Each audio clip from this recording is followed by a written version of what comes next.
Hey, Black Wolf. I guess that means you good puppet, huh? What's that? That would be you and good puppet, huh? Profane. Lee? It's a bit. It's like.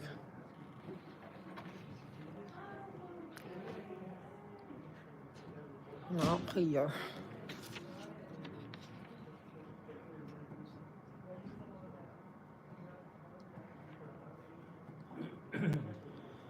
Hey, everyone. The police commission meeting is on. Huh.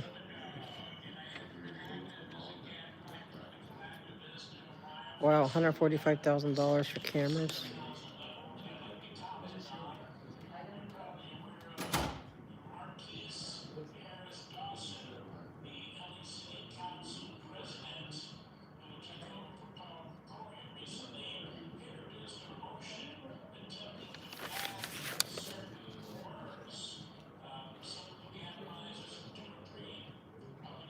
Okay, so, hey, everyone.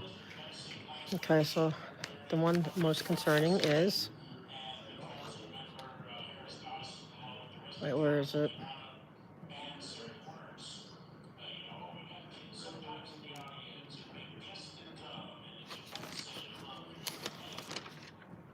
Where did I just see it? Like, they're about trying to get hate crimes. See, they're really trying to push that. I want to know. I know something.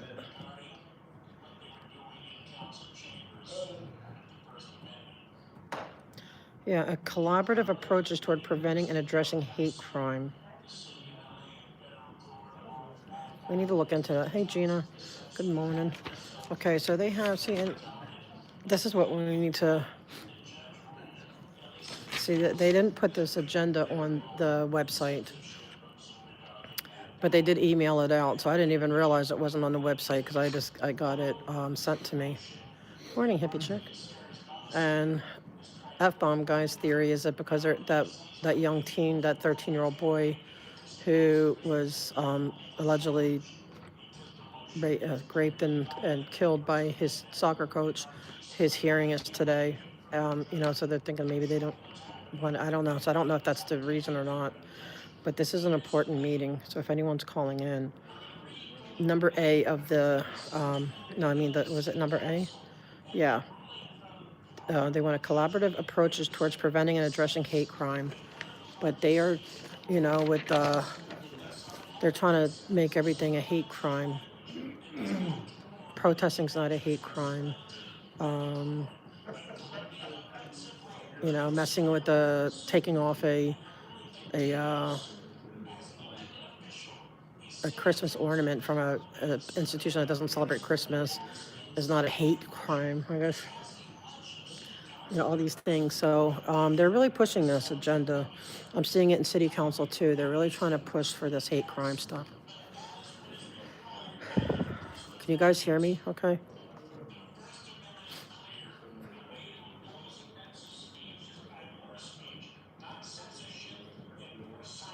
So I feel like it's under attack right now. I feel like we're gonna have some challenges. Okay, good. Thank you, Tricky.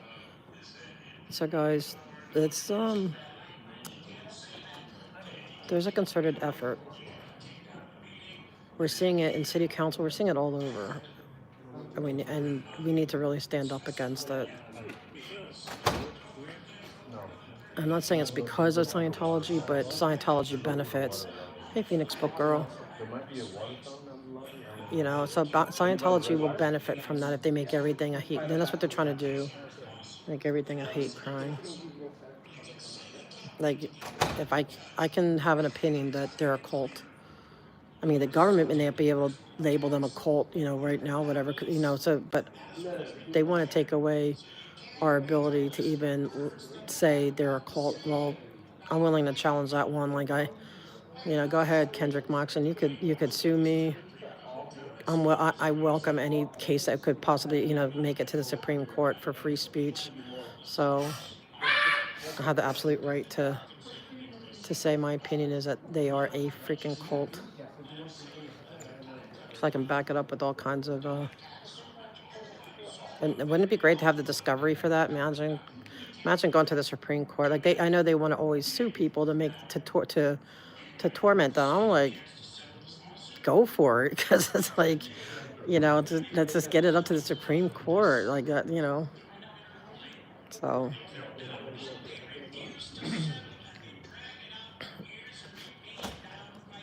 totally not afraid of. They think that lawfare is like, yeah, it's not pleasant, but I'd counter sue. I'd counter everything. So I welcome them trying. So yeah, you can. Where did they put it, Amy? Yeah, your wife went through. Yeah, he's going to lose his license. I mean, he's already so, like, right now, not taken seriously. Oh, yeah, well, they usually have it, like, I don't know where they put it. I had an email, because I set up for all the email notifications, so I didn't even realize it didn't get posted, because I get the emails. But, so I didn't even look. Interesting. Well, F-Bomb Guy thinks that the reason why they didn't post it the way that they don't want a big, good morning, Miss Chicago James. They don't want a big turnout because of the horrible situation with that young boy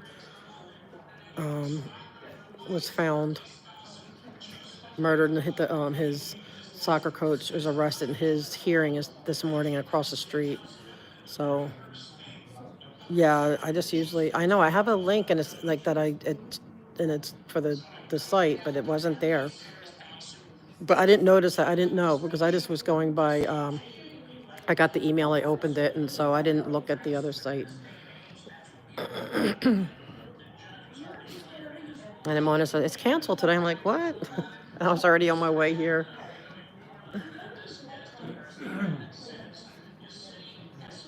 But yeah, that's when I went to look afterwards. That's all I saw, and that it was canceled. Well, we can claim that, but I think it's amazing that an OT level 8, they learn that their belief system is that Jesus was a man and boy lover. We know what that denotes, whatever. And then there was other stuff too, and that he was and that L. Ron Hubbard was the Antichrist. Like, isn't that hate stuff? Like, that's hate towards my faith, and that's part of their tenet. So if you look up I'm going to be posting something. I'm working on another thing to look at. Churches don't keep their people in buildings away from exactly. And I'm working on another story about what is a cult, and does Scientology. Because I'm just gonna. I'll just push Kendrick. Go ahead, Kendrick. Like, let's do a law. Go ahead, sue me for it. Because I'm like, thank you, Amy. So that's what I'm saying. But they want the stuff to make us afraid to say it, afraid to say, it's a cult. But cults are usually run by one maniacal leader, right? That counts. Here we go.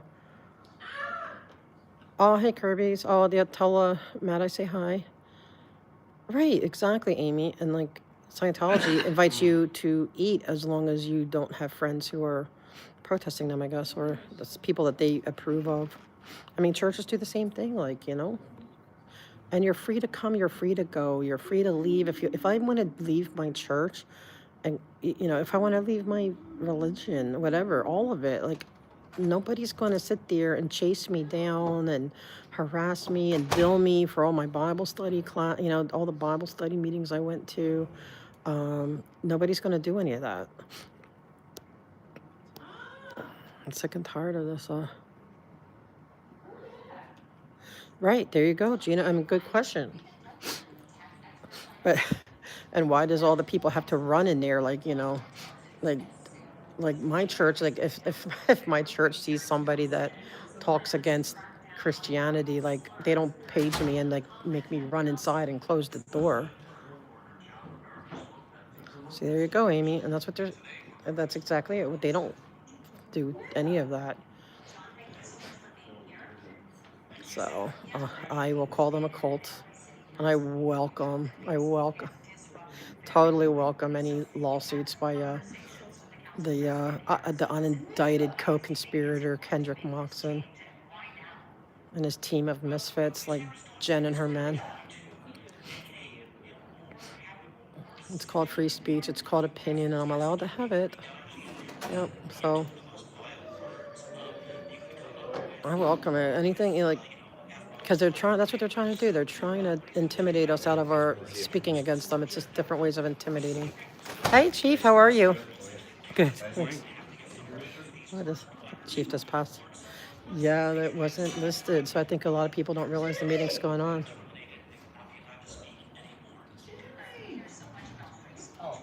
The new program from the mothership for.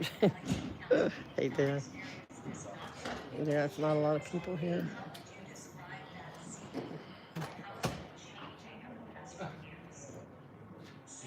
Yeah, I'm gonna speak on. Are you, Amy? Are you in line to call in? You might get more opportunities. Not a lot of people here. I think a lot of people think there's no meeting. Okay. All right, Amy. Good. Because just so if you see the one number A Leave, Errol. is really important. Today, now. You gotta go. Resign.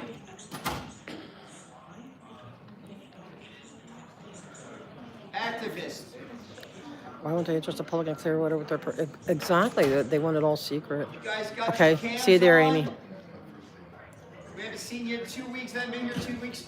We should be able to examine every word you said for the last 2 weeks. Did you have your cams on? Yeah. That's. You bums, liars. Now when they. Yep. Cult. It's a cult. That is my opinion. I stand by it. What So are you two saying? You're supposed go ahead, to know Kendrick what you just Moxon. said. 9:30. He's on his way out anyway. Hopefully he's going to be in the RPF soon. Exactly. Resign. Right? Cult. There you go, Moxon. Cult. Hey, hey! It's a cult. Ho, ho! Errol's gotta go! Hey, hey! Ho, ho! Come on, activists, join in, activists. You love this stuff, don't you? Hey, hey! Ho, ho!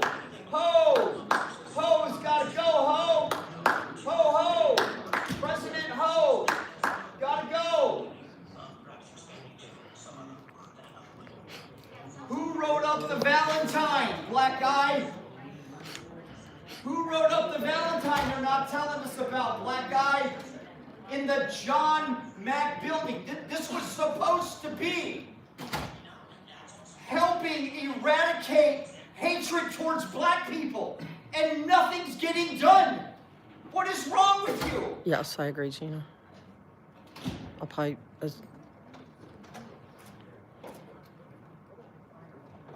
That's what this was named John Mack for. And it doesn't mean anything. Even to a black guy, it doesn't mean anything that they named it the John Mack building. That there's somebody in here could write up a, you take my breath away. Is an insult to everybody black. And you did nothing. You've done nothing. Resign. Leave. And take your sweat with you.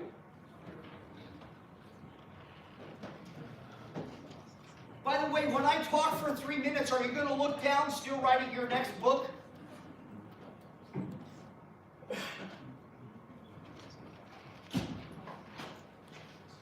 Got your cam on?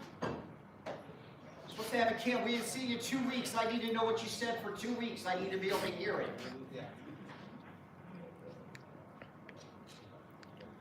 You got cams on all these police officers looking at everything, every nook and cranny they do. They might get in trouble.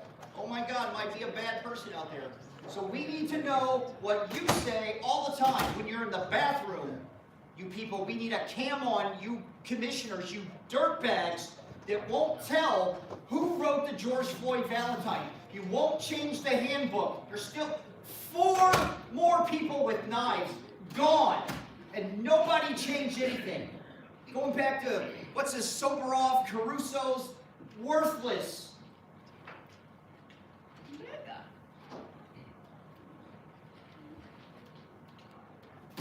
All lawyers, worthless lawyers. Good morning, 100% of them. commissioners. Chief McDonald, Mr. Sibley, Madam Secretary, Inspector General Matthew Barragan, Mr. City Attorney Carlos de la Guerra, and members of the public. Today is Tuesday, April 8th, 2025. It is 9:30 a.m. This is a regular meeting of the Los Angeles Board of Police Commissioners. Madam Secretary, please call the roll.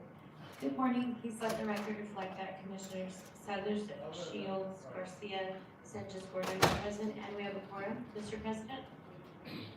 Thank you. This should be real We oversight. welcome everyone attending this morning. Police Commission is committed to ensuring equal access to its meetings.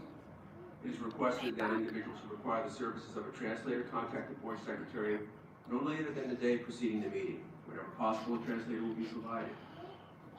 Sign language interpreters, assistive listening devices, or other auxiliary aids and/or services may be provided upon request. To ensure availability, you are advised to make your request at least 72 hours prior to the meeting you wish to attend. All public comment will be heard during item number 2 on the agenda. We'll dedicate a total of 45 minutes to public comment. Members of the public will have 1 minute per agenda item for a maximum of 2 minutes total. At the request of the speaker will be given 1 additional minute for general public comment, for a maximum of 3 minutes total.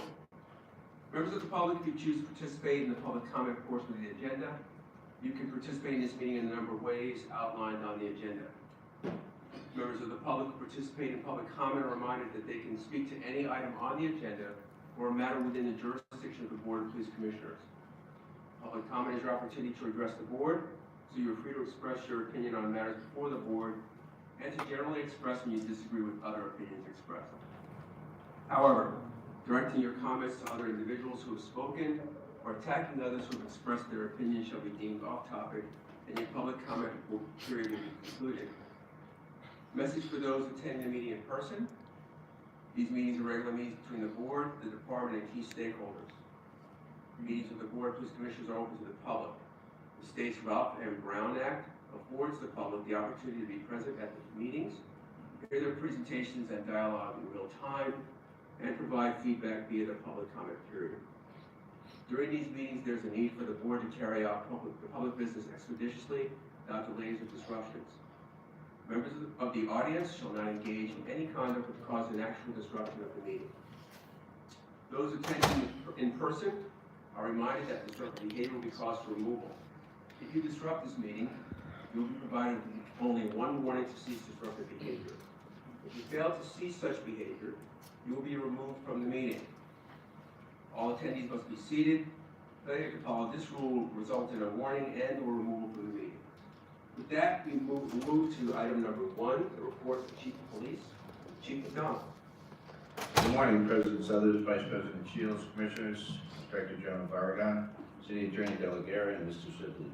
Today I'll be discussing significant events from the previous 2 weeks, providing a crime update, and discussing our personnel strength. On March 26, 2025, approximately 20:45 hours, a suspect later identified as Keon Williams reportedly pointed a possible rifle at passersby outside a residence located at 6427 South Figueroa Street. 77th Street Patrol Division uniformed officers responded, located Williams at the front door of the residence. Williams refused to follow the officer's commands to surrender and barricaded himself inside the location. Additional resources were requested and containment was established around the residence. Officers observed Williams holding what appeared to be a rifle, and Metropolitan Division Special Weapons and Tactics responded to the location to assist. From inside the location, Williams pointed the possible rifle at SWAT officers, resulting in an officer-involved shooting. Williams was struck by gunfire and submitted to arrest a short time later.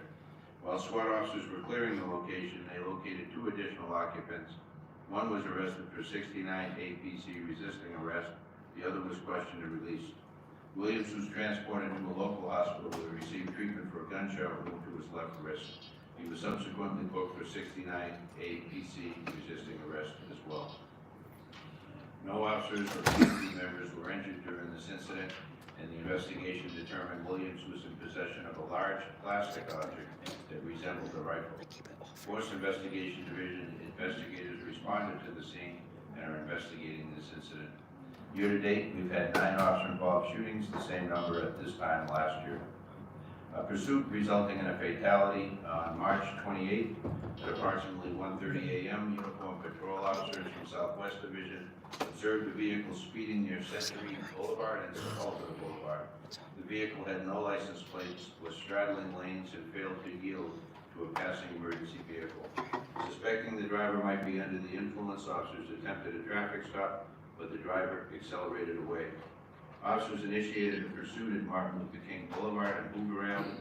As the suspect continued, 3 additional units were requested for support.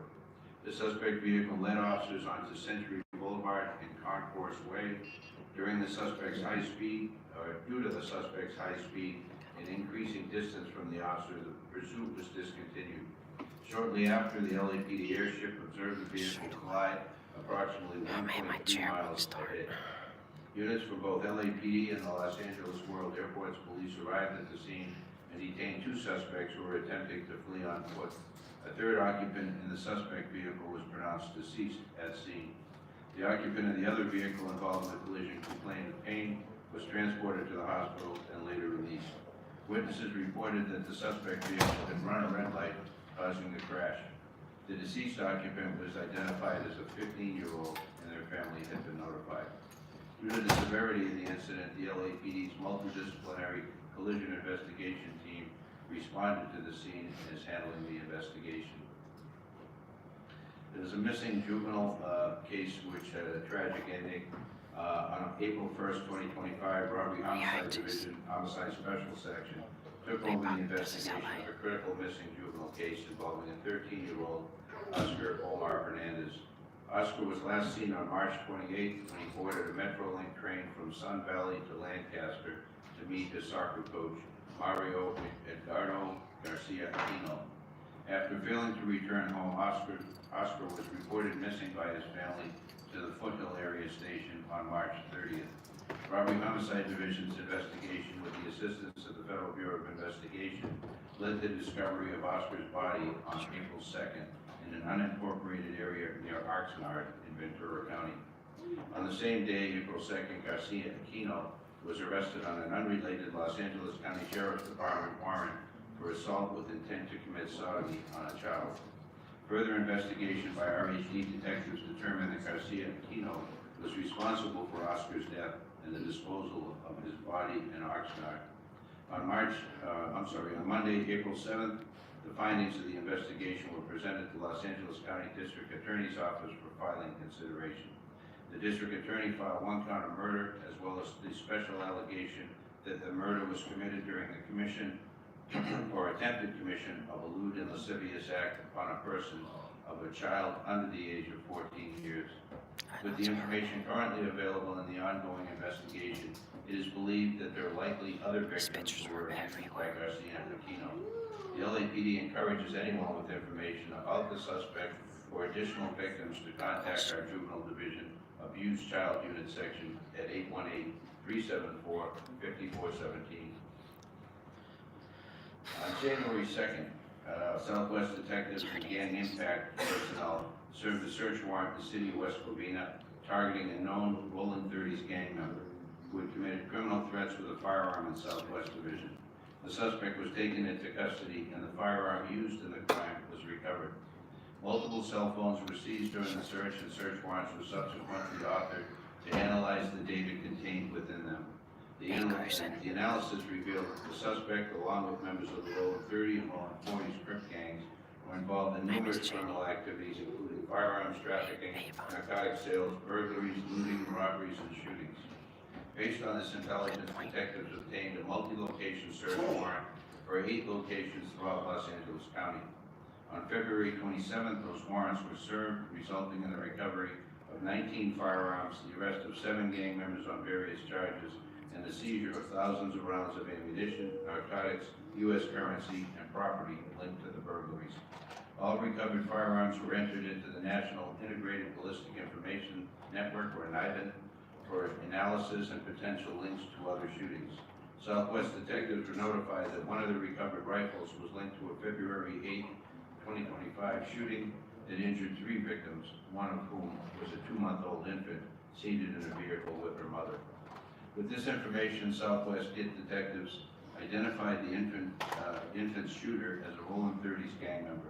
A multi-location, 4 locations, search and Ramey warrant was authored to arrest the identified shooter and other suspects involved in the shooting. On April 3rd, Southwest Kid, Detectives Patrol and Special Problems Unit served the warrants. The operation resulted in the arrest of the identified shooter and 4 additional members of the Rolling 30s gang. 7 firearms were also recovered. All arrested individuals will be presented for federal prosecution, and the newly recovered firearms were also entered into NIBIN for further ballistics matching. The investigation remains ongoing. On the burglary front, North Hollywood, we had a significant arrest. Between January and March of 2025, a series of burglaries occurred in the North Hollywood area, targeting both residential and commercial properties. As the investigation unfolded, detectives from North Hollywood Division identified a pattern and ultimately 3 individuals tied to a coordinated burglary group. This crew was linked to 25 crimes, including residential and commercial burglaries, vehicle thefts, assault with a deadly weapon, and criminal threats. In many cases, security and doorbell cameras captured the suspects in action, providing critical leads that helped detectives build the case. When interviewed, the suspects admitted to committing these crimes to support their drug use. All 3 were unhoused and were taken into custody without incident, each in separate encounters. The first suspect, a male, was spotted riding a bicycle near Chandler Boulevard and Colfax Avenue on March 27th, and thanks to a crime alert flyer distributed by detectives, officers were able to identify and arrest him without incident. That same day, a second male suspect was located by our Violent Crime Task Force. Officers came across a tent along a freeway embankment and recognized the individual from the crime plot. He too was arrested without incident. The third suspect, a female, was taken into custody on March 23rd after officers responded to a radio call about a woman screaming. On arrival, they identified her from the crime flyer and placed her under arrest, also without incident. The Van Nuys District Attorney Office filed 25 felony counts, which included 16 counts for burglary, 7 counts of grand theft auto, 1 count of felony evading, and 1 count of criminal threats. I want to thank, sincere thanks to the detectives and officers from North Hollywood area, as well as our officers from the Violent Crime Task Force for the outstanding work on this case. Their attention to detail, persistence, and commitment to the community led to the safe apprehension of 3 suspects who have been plaguing the North Hollywood area with a series of serious crimes. We have a major theft task force arrest as well of significance on April 3rd. The Major Theft Task Force and Surveillance Warrant Section conducted surveillance at a known South American theft group apartment complex located in the Van Nuys area. MTTF monitored the location for a known South American theft group suspect who had an outstanding felony arrest warrant from the state of Virginia for identity theft with full extradition. During the surveillance, officers observed the suspect and 2 accomplices enter a vehicle. The officers followed the suspects to various cities where they appeared to attempt burglaries from motor vehicles. The suspects then traveled to the city of Whittier, where they were successfully committed a burglary from a motor vehicle. Whittier Police Department was notified and all suspects were taken into custody without incidents. The 3 suspects were booked for 459 PC burglary. Unrelated topic in Apazo. This past weekend, over 43 teams from law enforcement agencies across the nation, including teams from Canada and Australia as well, competed in the 39th annual Baker to Vegas Relay Run. The course spans 120 miles of challenging terrain with each team made up of 20 runners. It's a race that demands year-round training, discipline, and teamwork. And I'm proud to share that many of our LAPD divisions participated and earned spots among the top finishers in their respective categories. I want to just congratulate all who trained, ran, and supported this remarkable effort. On the crime picture, as of April 5th, the city continues to see encouraging trends overall crime reduction. When comparing the most recent 4-week period to the previous one, combined violent and property crimes are down 19.3%, violent crimes are dropped by 9%, and property crimes fell by nearly 22%. These declines reflect the hard work of our officers and the ongoing partnership with the community.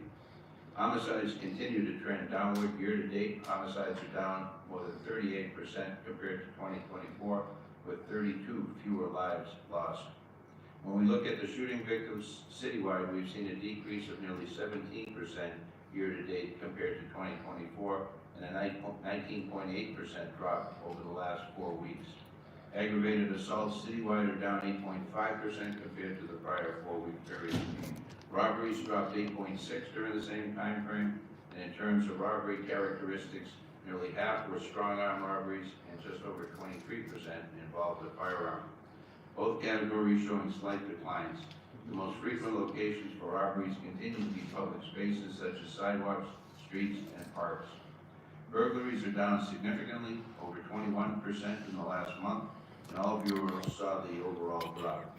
However, we will continue to monitor trends and patterns involving burglary crews that continue to plague our communities and deploy resources as appropriate. Motor vehicle thefts are down 9.4% overall. So in summary, the city is seeing strong downward trends in key crime categories, but we remain focused on precision enforcement and community engagement in areas that see upticks. Continued data-driven deployment and public trust are central to our momentum. On our personnel front, we have, as of April 7th, 8,780 sworn personnel, 2,657 civilian personnel, and 380 reserve officers. That concludes my presentation this morning, Mr. President. Thank you, Chief, and thank you for the update. My condolences to the family of the missing juvenile, but thank you for the update regarding the April 2nd arrest. That's a good outcome. And again, compliments and congratulations to those officers who participated in Labor Day this past weekend.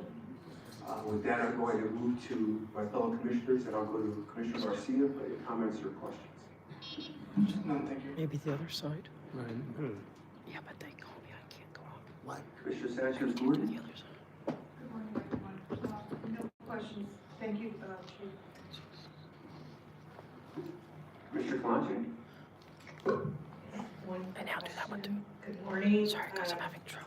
Chair problems. Wondering what you've heard in the last, I guess we haven't been here in a month, but, or I haven't been here, sorry.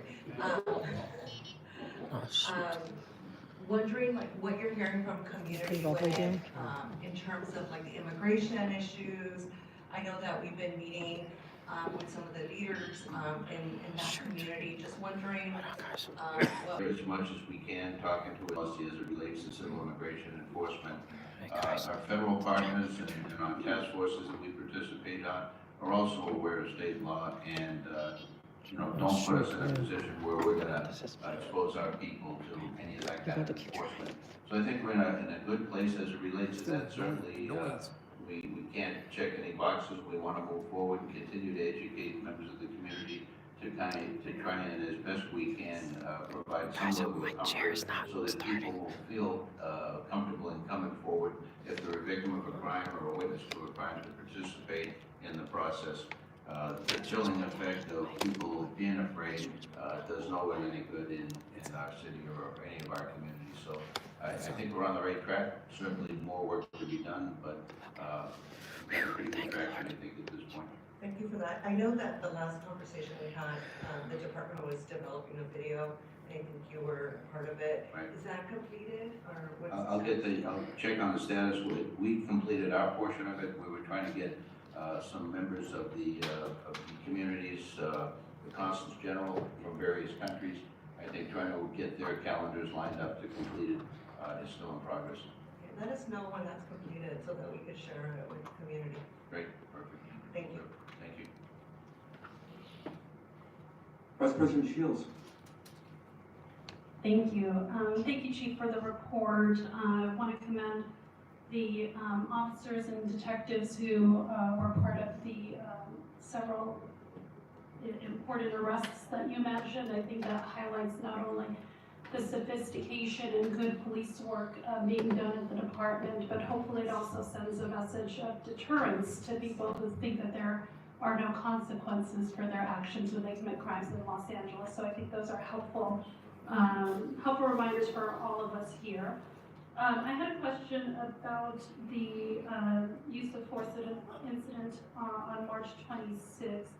Was there any indication that there were any mental health issues involving this individual, and was this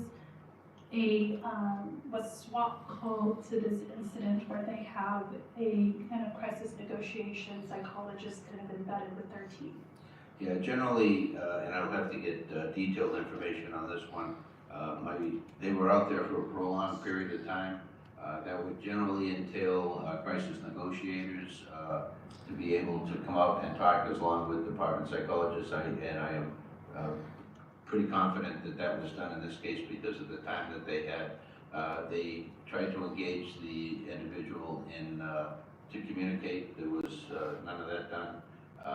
As it played out then over an extended period of time, the suspect could be seen in the window with what they believed was a rifle, and when he pointed it in the direction of SWAT officers, when the officer-involved shooting occurred, and that's all on video. Thank you, and I have heard great things about the use of the department psychologists in these types of incidences, that they are not sidelined, that they are actively involved in helping to assess. So I'm glad that this was a result of at least the SWAT team responding to this and trying to use all of the resources available to them. And we'll obviously assess whether or not the shooting was in policy at a later date after the investigation is complete. I had a question. You know, throughout the nation and also Los Angeles, there have been protests and rallies and things like that. Have there been any significant incidences happening, or are they all fairly, First Amendment protected and no major significant incidences? Thank you. Yeah, we routinely, throughout any week, we have a number of demonstrations, protests, which we deploy to try and meet with the organizers of it to ensure that their needs are met and that we can keep everything peaceful. Recently, we've had a number of protests and we have been able to do that. Nothing of significance to report on that front. People expressing their First Amendment rights. Thank you. Sure. Thank you. Madam Secretary, we'll now go to agenda item number 2. Sorry, Commissioner Chesbord. Good morning again. I want to follow up on Commissioner Kalache's question, Chief. I have heard on many occasions that although the LAPD policy is not to assist ICE, and that the presence when ICE is in the immigrant community is limited and targeted specifically to traffic or pedestrian group control, is that correct? Somewhat. If they're doing civil immigration enforcement, we don't participate in that. There are certain cases where we do participate, where somebody is a convicted felon who has been previously deported, is back. And I can get you the details on when we would participate.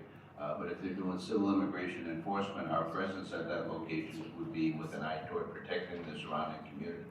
In cases of conflict or there's a use of force, our hope is to be able to provide for evacuation and to be able to ensure that as they do what they do, making their arrest, that we keep the surrounding community safe.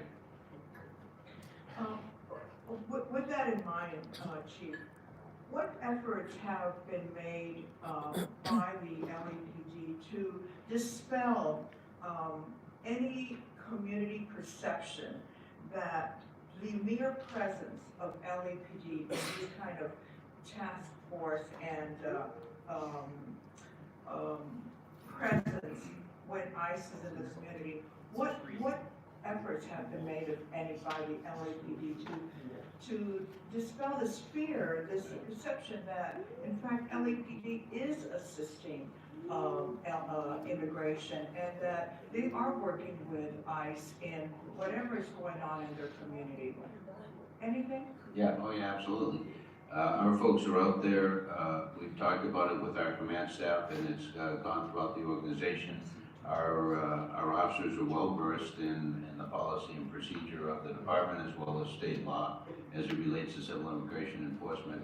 Every chance we get to be able to speak to a community group, to be able to help alleviate that anxiety, we take that. We've been out to the churches, we've been out to community groups, We spoke with people who have a constituency where they can bring that message back.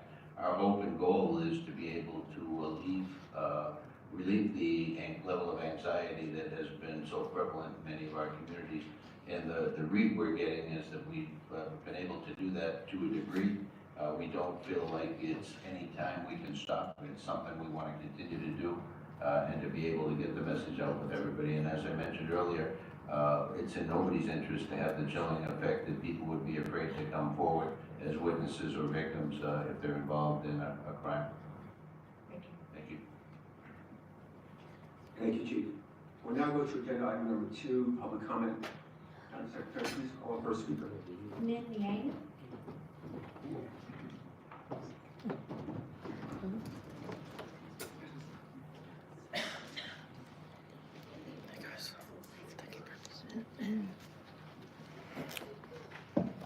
Would you allow my wife to talk first?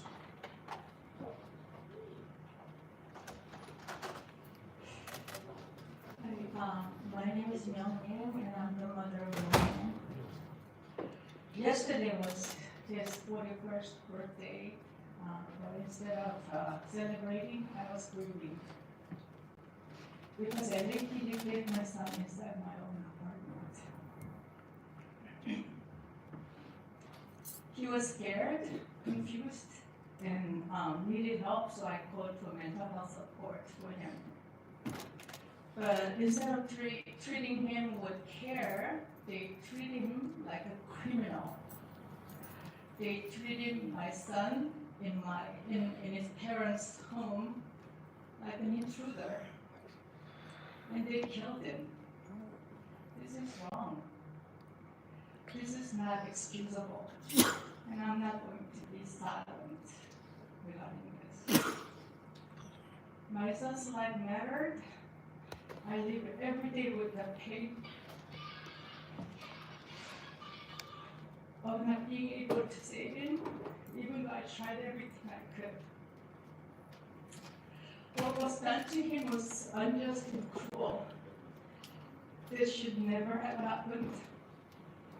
Do not let this happen to anybody, any other family. Treat every human life with dignity, especially when someone is in crisis, please. I am so sorry. I'm so sorry. Sir, I'm sorry, before you begin. Put the puppet down. You give us the finger already 2 times. You 2 have had your first and last warning. Be respectful of these people coming here to give public comment for their son that's been lost. This is your first and only warning. I'm sorry, sir, please go ahead.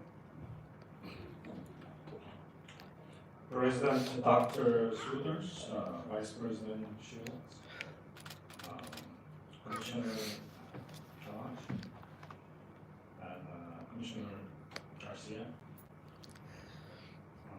Commissioner Sanchez,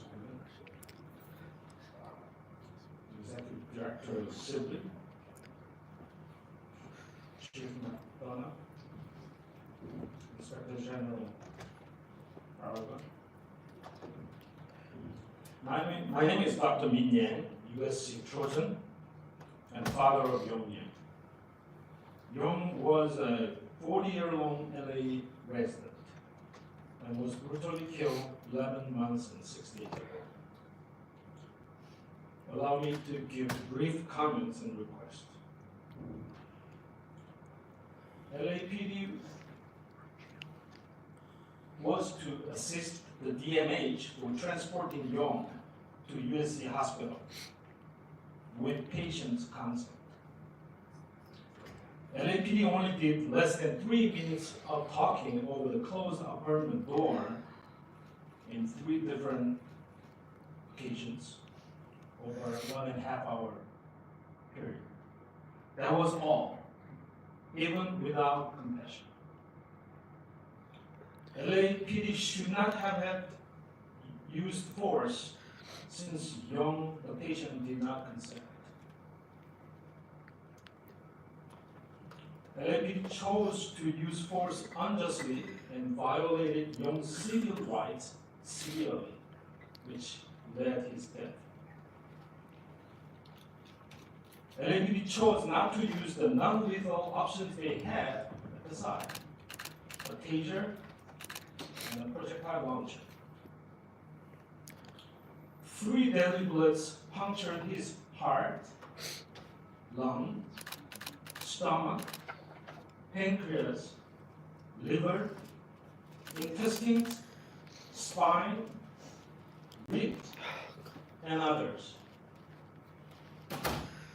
Young was denied to get immediate medical care when LAPD sent the paramedics away swiftly within seconds after shooting. Slowly and painfully, Young bled to death. There was no meaningful medical interventions until death was announced by Los Angeles Fire Department medic 14 minutes after shooting. They also arrived 8 minutes after shooting. We were informed of Young's death 1 hour after his death. We were outside and waited for 8.5 hours until police moved away and let us in. We were asked questions for 3 hours at the Olympic Station while announcement to media was made depicting Young as violent and dangerous. Commissioners, I urge you to conduct a thorough and serious review. Please endeavor until you get to know the full truth, because Young's life matters as much as anyone's son or daughter of you guys. You are there to protect LA residents through upholding law and Constitution, by ensuring officers held accountable, by demanding department policies to protect life and civil rights, and by representing community voices, especially those harmed by police actions. And I demand that you do not fail again. Thank you. Thank you. I am so sorry. Can I make a quick request? Sure. Commissioner Sutters? I know that this case will be taken up in closed session, but I'm wondering, or I would request, I would like to see investigation of the aftermath and how, when parents were notified and things that we don't necessarily get to see in closed session because it's not part of the investigation, the use of force investigation. But I think that merits some consideration, just to see what the process was and what our policies are. So if we can request it, I don't know if that's an inspector general. That's an investigation, you'll get it all. We'll get that, even the parents at the station and things like that. That's part of the investigation, Okay. the notifications, right? Okay, well, so depending on, Thank you. Madam Secretary, please call the next speaker. Hartford Yadi.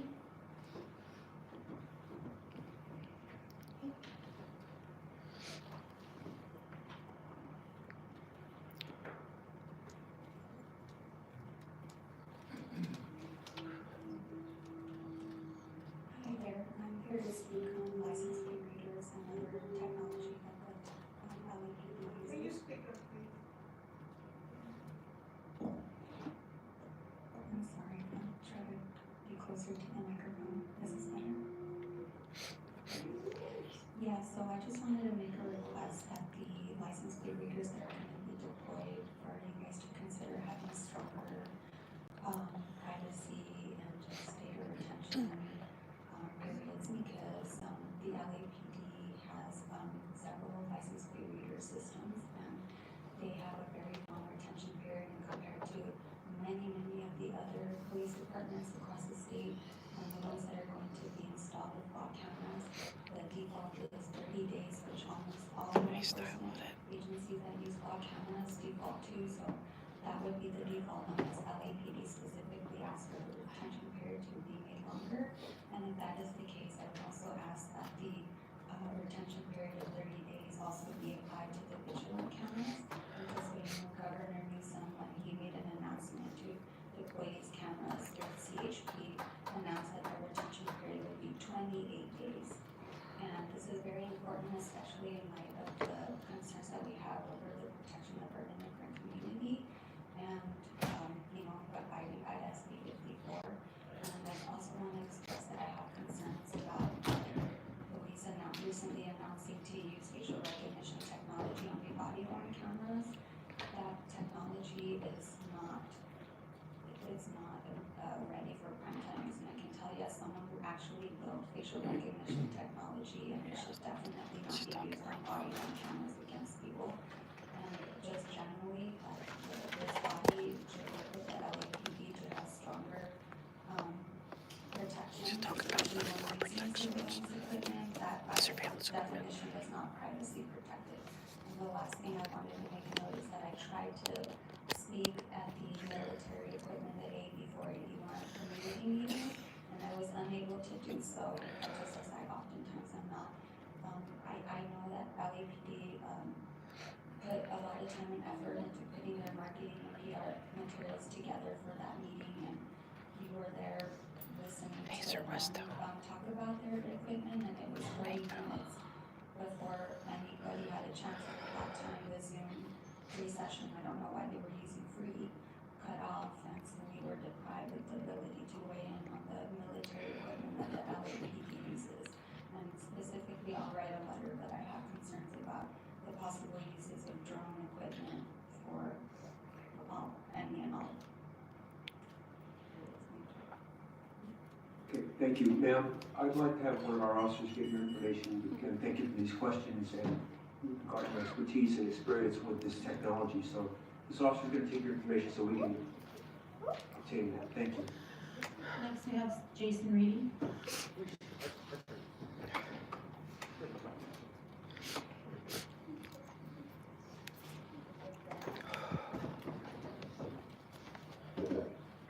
Alright, so today this commission will determine if Young Yates' murder was a policy, but here are the facts. His murderer, pig Andres Lopez's career won't end today. It won't end despite this being the second person he shot in mental crisis. Lopez had been on the scene the longest. He had spent time speaking with Young's father, and despite his own history of shooting someone in mental crisis, Lopez volunteered to be the primary pig to confront Young in the apartment, and was allowed to. Now, Lopez was the one who decided to start entering without announcing there were pigs into the apartment, and the first words that came out of his mouth as he pried that door open was, "Hey, hey, hey, you're gonna get shot." Who fucking says that to someone clearly in mental distress who believed that people were out to kill him? And tragically, Young wasn't wrong. Lopez fired 3 shots, not because he felt threatened, but because he saw an opportunity to do what every pig in this department seems to dream of doing, shooting someone down. And you'll point to the fact that Young had a knife in his hand, but as your pigs entered the apartment, Young's other hand was raised, retreating, clearly in fear of his life. He was terrified of who was coming in, and Lopez gunned him down. Young didn't threaten him, nor did he make any move to stab any pig. You murdered their son in their own living room. And after shooting Young, Lopez showed no remorse. In fact, he callously said, "Who wants to cuff him up?" In Young's final moments, his killer stood over him, ensuring he died in custody. It's nothing short of sinister. Now, the LAPD released footage of their pig, Luis Friends Acuna, shooting at a passing vehicle in quote-unquote self-defense. This footage directly contradicts the narrative pushed by this department and the media. The LAPD went as far as charging the driver with assault with a deadly weapon on a pig, despite there being clear evidence that there was no immediate threat to Acuna. Acuna was actually looking for an opportunity, again, to fire his weapon.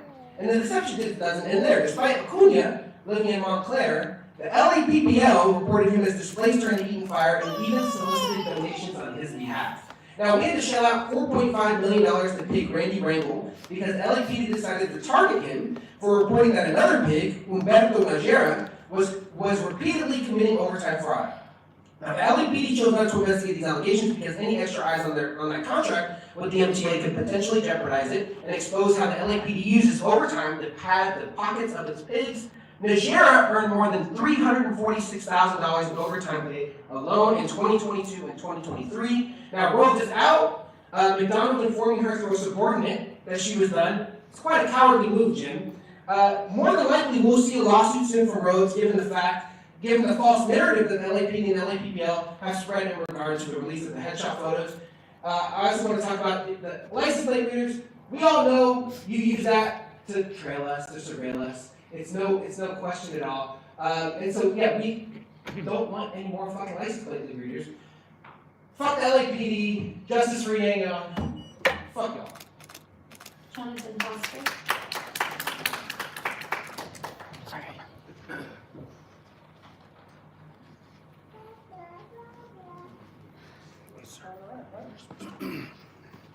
Why aren't you taking Zoom callers? I am Jonathan Foster. No categorical use of force. It was not at the last week, it was at the last meeting. So I'm going to make a correction. It was 2 meetings ago on March 11th. And today it's 2 weeks since the last meeting again. And on the March 25th meeting, my last words were wetter, which meant I hope you do well, or I hope you do better, but I used the W and the word better at the same time. So I'm not going to be able to talk about Linda Becerra Moran or the fact that this guy, Errol, kicked out 2 girls that were laughing, and I was the one doing the laughing, and I kind of incited them to laugh too, because you know this shouldn't be the best comedy in LA coming down to the commission meeting. And sometimes it is. It's the best damn comedy in LA. Is your crap. Your voice, your 2 voices and this voice, this is who it kills. Jamil Shaw Jr., you see him? He's dead. You know, how about this one? Placer County, California, Michael Davis, dead, 42. Deputy Sacramento, David Oliver, he's dead. Your voice kills these people. I'm the only one in America standing up for the police officers. Jonathan Douglas Foster. So then you got this guy. Here's another one. Wrights. Yes, it is. This guy was killed. Phoenix PD. Mesa, Arizona. Brandon Mendoza. Here's Andy Chavez. And then you would think he's a Latino, but he's a Latino, but he was killed by a guy from the Philippines. Harris County Sheriff Dwayne Polk, he's a black guy. We know what the Nuri Latinos think about black people. Yeah. And so here's Houston PD, Canales. That's Will. Yeah, 38, Houston actually. Figueroa. And your voice kills people all over the United States of America. Here's Canales. He's 42 in Houston. Here's a guy in Florida. He was killed. You kill all over the country. He was killed by a guy from the Bahamas. Not allowed to be here. Mike Grubbs. Here's a veteran. Mike Grubbs. And here's another veteran, Chad Nelson. You guys killed police and veterans. Here's Border Patrol. Brian Terry. Yep. Here's my guy that I Terrell Horn III, U.S. Coast Guard. Knocked out of his boat. He hit his head on the propeller. You killed him. Kate Steinley. Is she on here? Yeah, she's on there somewhere. Here's Kate Steinley. Jew. My hot girl, boy. How about this one? Vanessa Pham. So Guatemala killed the Philippines in the United States of America because of your voice. You murderers. Thank you. You murderers. Next, we have Linda M. Okay, they're good. Thank you. Can you hear me? Hi, yes, what items would you like to speak on? All items, please. Okay, 3 minutes. Thank you for the opportunity to speak. Chief McDonald, OIG, Commissioners, Commissioner President.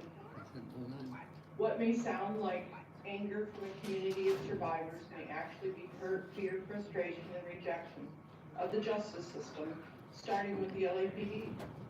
I would like to address what has become the word of the day, or the phrase of the month, elevating misdemeanor crimes into hate speech or hate crimes. I'm not protesting or advocating against a religion. I'm talking about Scientology. I'm advocating and protesting the crimes and abuses that are happening because of them and within the religion. No crimes or abuses should be cloaked or excused because they are done in the name of a religion. Prince versus Massachusetts, Supreme Court decision decided that a long time ago, that no religious right did not supersede a basic human right, a civil right, and the law, simply the law. As an example, your religion can believe in cannibalism. It doesn't mean that you're allowed to eat people. Remember what every Scientologist is told every time they do a session, and I quote, "While we cannot guarantee you that matters revealed in this list will be held forever secret, we can promise you faithfully that no part nor any answer you make will be given to the police or the state."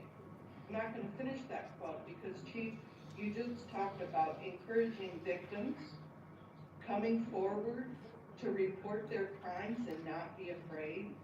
Children from the day one of Scientologists are told to mistrust and to fear authorities, especially police. That's not encouraging people whatsoever to report their crimes. And we would like to have a discussion with you. I've asked many times. And just when you asked that lady previously if she would talk with you, I know you can ask us. Audit LA is there. She's part of this. She understands what we're dealing with. Please, let's have communication so that way all victims can report if they need to. Thank you, and I yield back my time. Next, we have Audit LA. Sorry, I'm having cheer.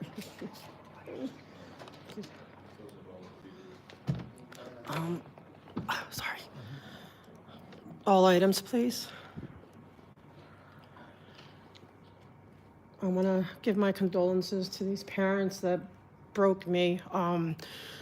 Please invest more in an MEU unit where people are trained to handle crisis. I have a friend with a son who's on the spectrum, and she has had to call LAPD to help her and I begged her never to do that again because you don't know who they're going to send. And I shouldn't have to tell anyone not to call the police, but so please work on that. But I come here about Scientology as well. A couple of weeks ago, you heard from actual victims, one of them being the niece of the actual leader of this, and they want it to be a hate crime to say cult. Is it a hate crime to say gang? Because if you look at the definitions of gang or cults, everything they do lines up with it. And if they want to be in a cult or a gang, that's their prerogative, but it's not their prerogative to commit crimes against others. And that is happening both inside and outside of Scientology. And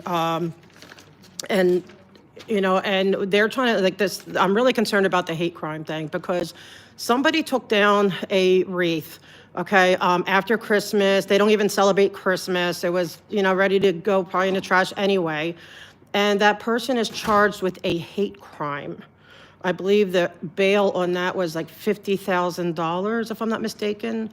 The judge, $350,000 total for like little misdemeanors like tampering with those planters. That the law, they broke the law with it being ADA non-compliant planters, but somebody got tired of that and kind of just messed with one.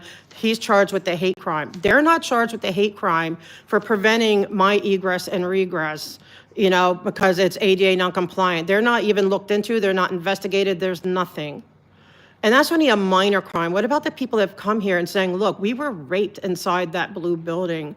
There's other children being harmed, and there's seniors being neglected and harmed.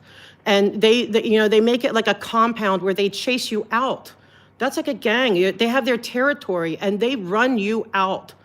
They've used LAPD to run us out. I really have a suit against you guys. I don't want any more, I don't want that money from this city, but I have a suit that I can pursue because LAPD prevented my First Amendment rights to travel or to go through there or to protest because they use LAPD to do their bidding. A couple of weeks ago, they got Hollywood Division. I'm pretty sure it was them who did it because I bumped into a big, the one who's on CPAB. I keep begging you to get her off. And so the captain made it a private meeting, even after telling me to, that I can come to the meeting, and I couldn't because then I was deprived because of her. It really needs to be looked into, sir, and everyone. Thank you. Thank you. Go puppet. Oh, man, hold on. Wait, I'm sorry, like I'm not joking, my chair is broken. Wait, sorry. Anyway. So, only one paying attention is Asha, so I'll just note that over across the street at the city hall meeting, purposely started the meeting early so that I can attend both meetings. So this is your collusion. So this is what you do. And we've got hundreds of people looking into this nationwide. We got attorneys in New York, we got attorneys in Washington DC. They're recording all these meetings and they're noting what you're doing. And so this is just another guy, and you know what it is, right? It's a fucking snitch, right? I mean, who's gonna set up a $15,000 studio and claim they're unemployed? So it's all happened. But we have a good news for you today. And this is directed at your police chief. You apparently don't do your job according to the U.S. Attorney's Office. So they're going to do it for you. Breaking news, the United States Attorney's Office today has opened up a homeless services fraud joint task force. What a disgusting fucking example. That you guys won't do a simple audit and tell us where the money went. We know where the money went. We got a guy that's coming down here today with over 10,000 pages. He'll tell you every dollar. Offshore accounts, fine. Swiss bank accounts, got it. Proton accounts, got it. Signal chats, got it. You don't think we can hack signal chats? You got a guy that was just begging me for months. Wayne, go to Signal. Wayne, go to Signal. Wayne, go to Signal. They're hacking your phone, Wayne. They're hacking your phone. What? What do you think? I'm fucking stupid? I mean, I wear a Santa Claus hat in fucking April. Let's give you that. But you think I'm that fucking stupid? And you still haven't figured out what I used to do before I became a lawyer. You haven't figured out my whole career because you can't. You keep digging and digging and digging and digging and digging. You can't fucking find it because you can't find it because they're not going to let you find it. That's why I had to go to school and get an education. That's why I don't spell shit like your handout outside. Quote, Q-O-U-T-E. You got it on your back. Quote. What is that? Is it a quote or is it a quote? See, you don't even read your own fucking editorial to make sure there's proper spell check. You people are out of your fucking minds. And see, so it's all coming together now. And the only thing that I need is for you and your city attorney to simply release my records that you hid on my March 30th, 2017 swatting incident in Canoga Park, so that I can reopen my case and go to the nice federal judge and get fucking paid. Please do it for me, Jim. I'm getting old, man. I need your help. Mr. Herman?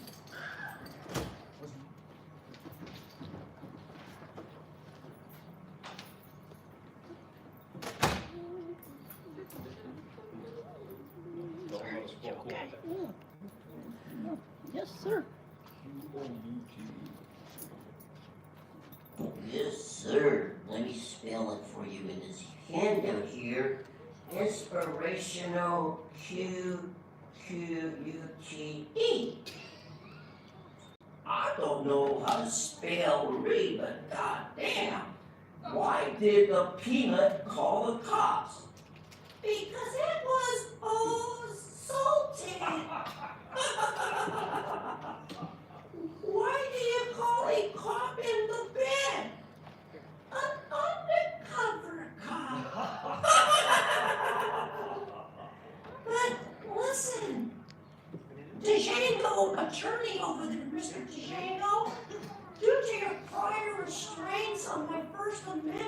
you too collaborate in my civil rights and violations under the American Disability because I'm a retard. A little puppet that calls Mr. Django a retard. Is that offensive? What the fuck you did to the child of the parents who came here this morning complaining about why you shot a person with mental health like me soon? Where is that, Django? Mr. Inspector General, can you believe this fucking shit? They're out killing people with mental health because they think they have a right to. No! No fucking way, Jim! Is Herman next? Are you gonna shoot Herman just because he waves a plastic knife? Or because he pulls a big dick out in a city meeting and says the city of Los Angeles sucks a dick like this one? This is big, Jim! Big! This is big problems. And for that reason, Jim, what were you guys doing with all the money to help the homeless? I want an internal investigation and audit where the fuck the money went for homelessness. Each time I went to the city building and complained about getting off the fucking street when I was homeless for 2 fucking years, no one seemed to fucking find the money. Where's the fucking money at, Jim? Is it because I suffer from mental health? Nobody here wants to help me. Well, this poor fucking family has to suffer with the consequences of your fucking selfish pig. Yeah, he's right, a pig. Oink, oink, oink, oink, oink, oink. Let me wear my cap, oink, oink, in the month of spring one day so I can celebrate. Yay! Now to my final comment, 42 USC 1983 politely. Fuck you! Fuck the police! NWAMOU, I got my rights. I know my rights. Fuck you, Mr. Attorney, for the record. Philip Tabby. Excuse me, sir.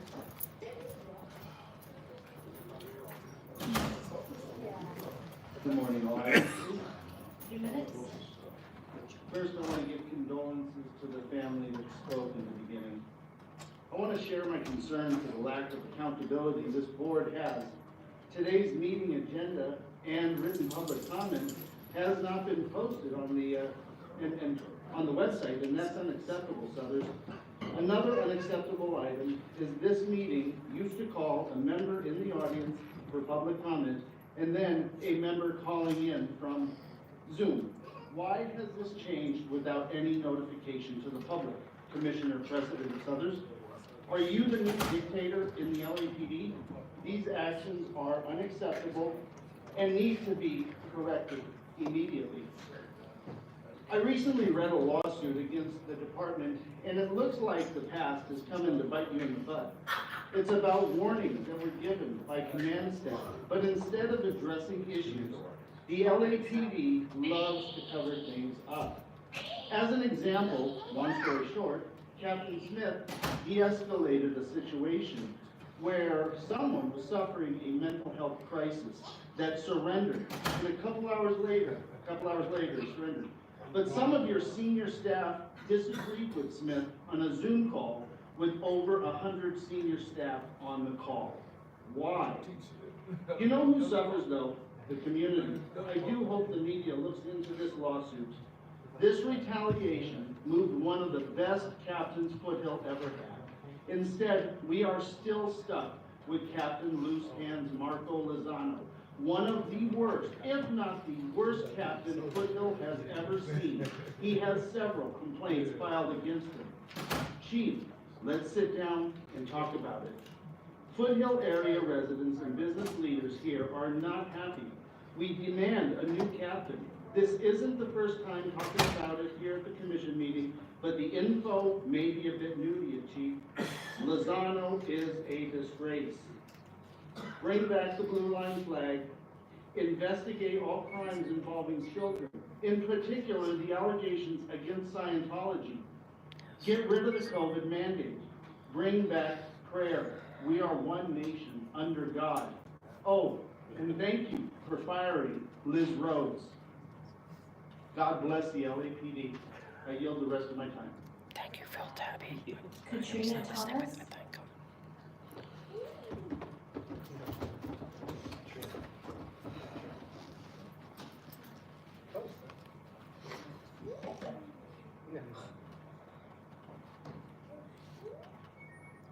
I'm here today to speak on behalf of my brother Anthony. So he was murdered on July 6th. He died in police custody. We need the police to be accountable for what happened to my brother. We need the police to investigate his murder properly, and whoever is responsible for my brother's death need to pay for what they've done. My brother was not just he wasn't a nobody. My brother dedicated 30 years of his life leading, encouraging, supporting, and coaching youth. He goes from elementary school to high school. He goes from all-star international professional competition teams, all-star teams across the state. My brother was loved and adored by many. He was loved and adored by many. He didn't deserve to die the way he did. He didn't deserve to be overlooked the way they overlooked him, like if he was nothing. They needed to be held accountable. They put handcuffs on my brother. He took his last breath and they just let him go. They let him go. He didn't deserve it. He didn't deserve it. He didn't deserve it. He didn't deserve it. He didn't deserve it. And for him to say that his death was justified, how dare y'all pour salt on our wounds and say his death was justified? It's okay. It's okay. Our family traditions are broken. Every Christmas Eve was spent at his house. He hosted our family tradition for the last 10 plus years. He was the host for our family games. My daughter cried and called me crying 3 o'clock in the morning, and what am I to say?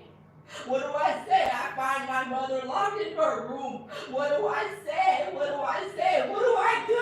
My brother's good and they don't care. They don't care. He don't deserve it. He didn't deserve it. He didn't deserve it. He didn't deserve it. He didn't deserve it. That's not fair. It's not fair. They didn't contact us with no information. They have his property. They haven't released his property. The only reason they released the video before they even give it to us was on the news. They didn't tell us anything. They still haven't told us anything. My brother's, his life, his passion, his purpose, his heart, it stirred. His heart, he served, he taught, he encouraged, he supported cheerleaders. Their whole purpose was to step out and to be loud. So at this point,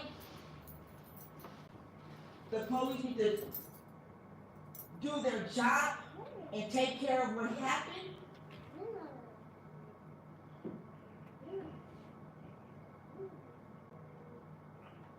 It's gonna go forward. It's not gonna stop.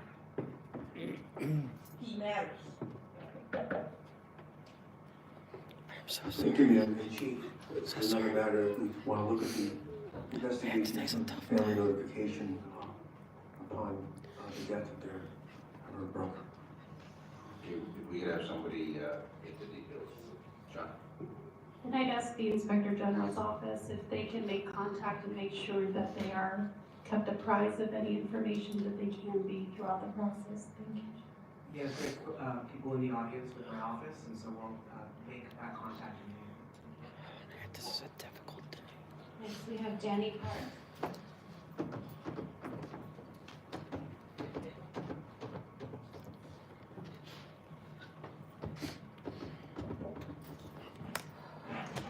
I'm going to speak, I'd like to speak on all the items. First of all, my condolences to the family and the brother who just spoke. My name is Danny. I'm with the Justice for Yamyang People's Committee. You know, just as the lady spoke, like with the officers today on the agenda, the officers who you guys are going to be talking about the disciplinary actions that were involved that day for Young's case. You know, there's different responses that could have happened with who's there that day.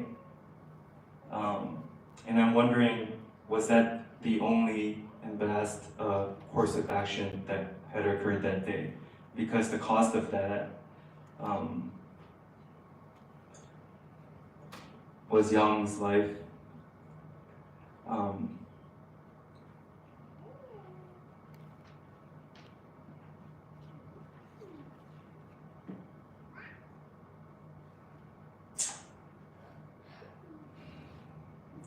I wonder, like, there's so many of these recurring incidents, and with Young's situation, like, it's like true safety and peace, has that been created that day and so forth, and yeah, like that day when Officer Lopez, he was the first one in, he volunteered, and then he ended up shooting Young, and his reaction, the first thing he said after that was, "Who wants to cuff him up?" And I think if it's like a protective use of force, you know, that comes from a reaction of like wanting to protect those who are there, and that's the best course of action. You know, I think a lot of his teammates would be very thankful for him, and that would be a guttural reaction from a lot of the teammates that were there. That's for you guys to, if you can, or consider or think about that.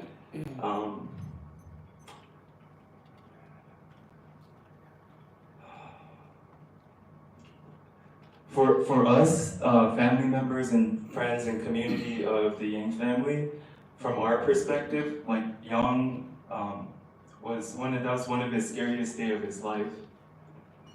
He always heard voices and said that people were after him, and on that day, that happened, and then he died. And being professionals and experts, I think that type of the ability to, how do you navigate and respond with, because he was, you know, reacting with a common flight, fight, freeze reaction, you know? And I do expect that from the professionals, to have that wisdom and to be able to navigate and respond accordingly, but I didn't see it, I don't see that.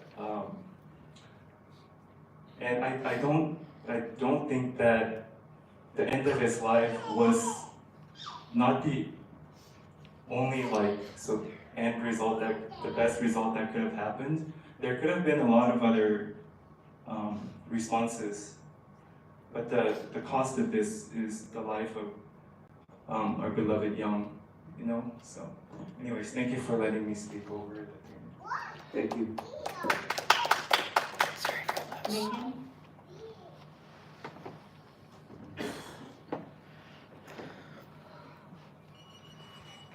Yeah, I just also want to say my condolences to the families who are here today.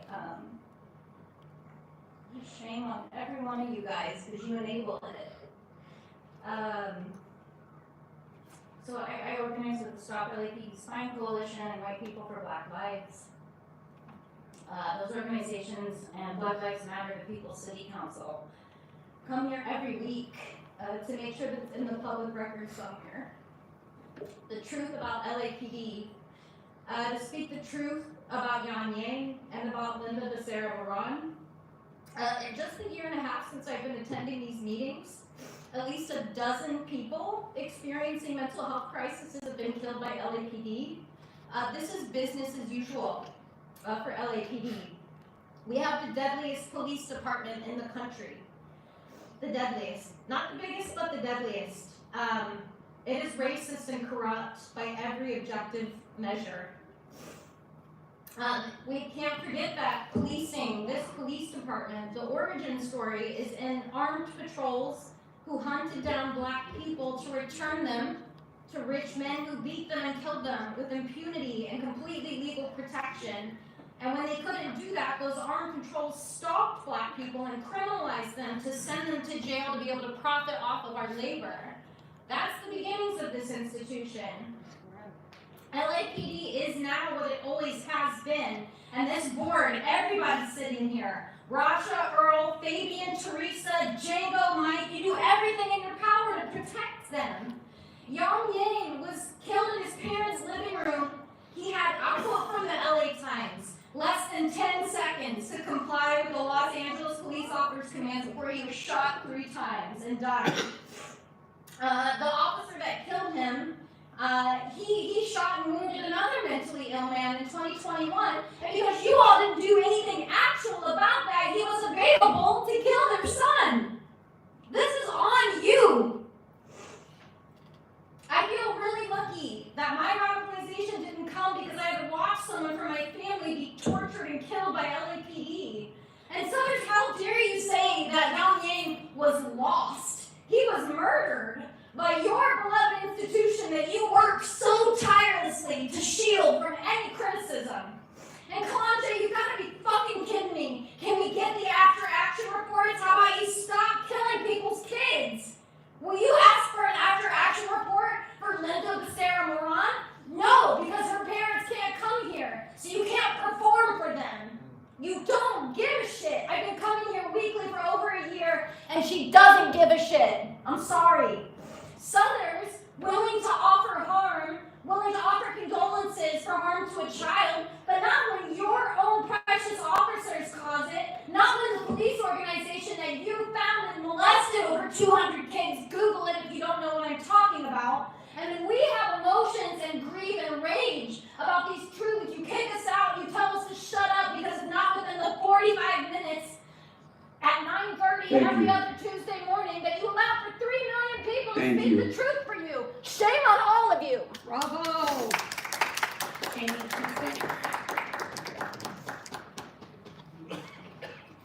I'm not going to mention anything really that Megan hasn't already just laid out extremely well.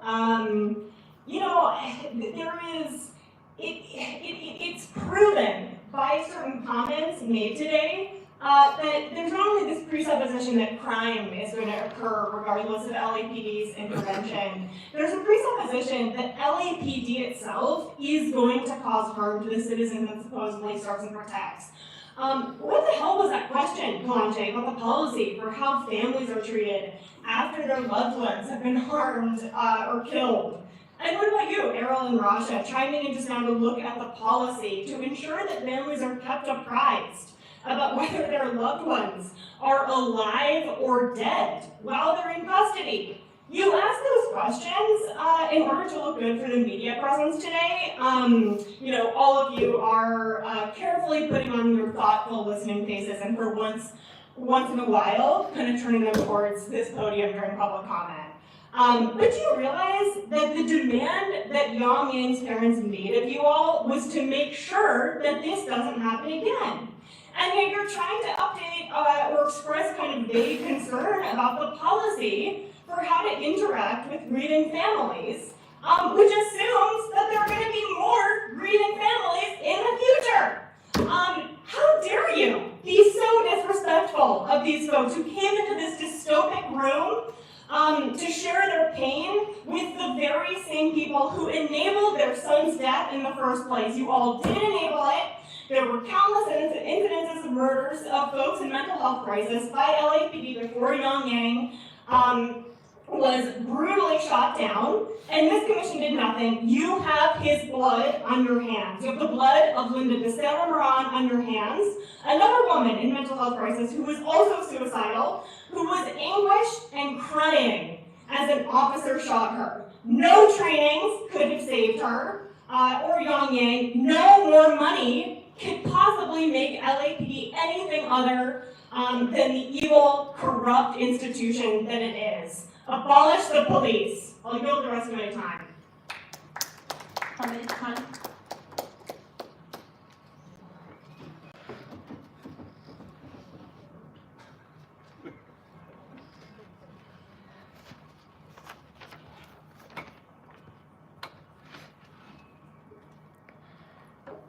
So looking at the police commission itself, there's a whole lot of stuff that we come here every week. But, you know, what comes through is that it's a weaving together of three items that these fools preside over and make their decisions. Donations, police misconduct, which means murdering people, and the third one, expansion of the police state. More surveillance, more technology, and more targeting and stalking of people. And since, 1869 or whatever, they've been around, 170 years ago, 170 years now, they're still talking about de-escalation training. They're still talking about giving more resources. So if they haven't learned de-escalation, when do we expect them to learn? If you haven't learned anything in over 170 years, do you really expect that to change? That's not going to happen. 1/3 of the people that they murder have known mental health conditions. 1/3. And people know that, and the LAPD knows that. Several names have been shared. Ocadio, Moran, Yan, and we can go on and on and on and on and on. However, this is the people's representative. Jesus. This body, the functionaries of the state. Now we know as functionaries of the state, they work for the state. And they have to expand the power of the state. Simple things, license plate readers, pipeline to deportation, flock safety on the agenda. We've given them details about that how the information through Palantir, Gotham, and Palantir, Thunderbird have already been accumulated. Millions and millions. And now Peregrine technology. And now flock safety, which provides a portal. Where they can check people's immigration violation status as well. Pipeline to deportation. And to kick it all off, and this is where the kicker is, that they fired Liz Rhodes because she supposedly was following the law, following the California Public Records Act. Liz Rhodes is responsible for how they hide their violence by garnishing it into this constitutional bullshit and constitutional policing language. So this is the twisted nature of the LAPD. This is how they operate. And this is why you all are rubber stamp bodies and functionaries of the state. But we'll keep on fighting back, we'll keep on exposing you and disrupting you, and this will win.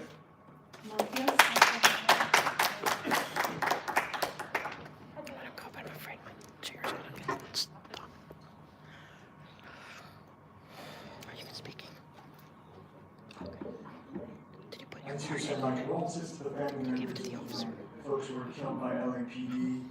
And I think, both Jamie and Hamid are touching on something we've been saying time and time again, and that is the aspect of theater of the sport. I've said it explicitly, how there's a very performative nature to it. And even how Jamie pointed out that there is this implication that there will be more grieving families. And so while we recognize all these people lost are loved and important and valued, all the people who don't have folks to advocate for them, all the folks who are alive but locked up and tortured and been sent to jail and everywhere else, these are all lives we value. In truth, to the LAPD, to this board of police commissioners, those lives lost, that's just the cost of doing business. Yes. Say it again. I'm going to repeat that because your officer's phone went off. Those lives lost, and you know this is the reality you uphold, are the cost of doing business. The violence inherent to LAPD is the goal. That's the objective. You want violence workers. That's useful, time and time again. If that weren't the case, you have the resources to change things. You have the information, you have the means, you've had 170 years as Hamid pointed. And yet, it's just replicated, there's coverage, there's liability mitigated, and you consistently walk the line to see how much you can get away with. Liz Rhodes' termination is emblematic of that. That is, this was a person in charge of constitutional policing. Their whole job was to make sure this violence was softened or within guidelines, right? And when they followed the law according to courts, this was something that was tried. And the argument made by primarily the Los Angeles Police Protective League and pigs like Jim McDonald was that there was some kind of violation in place. And in truth, that didn't happen at all, right? And so what was the cost of, Liz Rhodes following the law? Retaliation, their termination, a narrative about them working with activist groups. That's not to say Liz Rhodes isn't also complicit in this violence too, right? We don't kind of support or even enforce the idea that there's a constitutional form of policing. And her job also sanitizes a shit ton of violence that we may not even see. But just to say, I hope this eats at you. I hope hearing these families really eats at you, because especially folks like you, Errol Sutters, who made a career out of demonizing these communities, you know what the function is. You know this violence to be the goal. And it will keep happening as long as this institution exists. And that's why you're looking down right now. You're cowards. You know the rest of my time. Grace?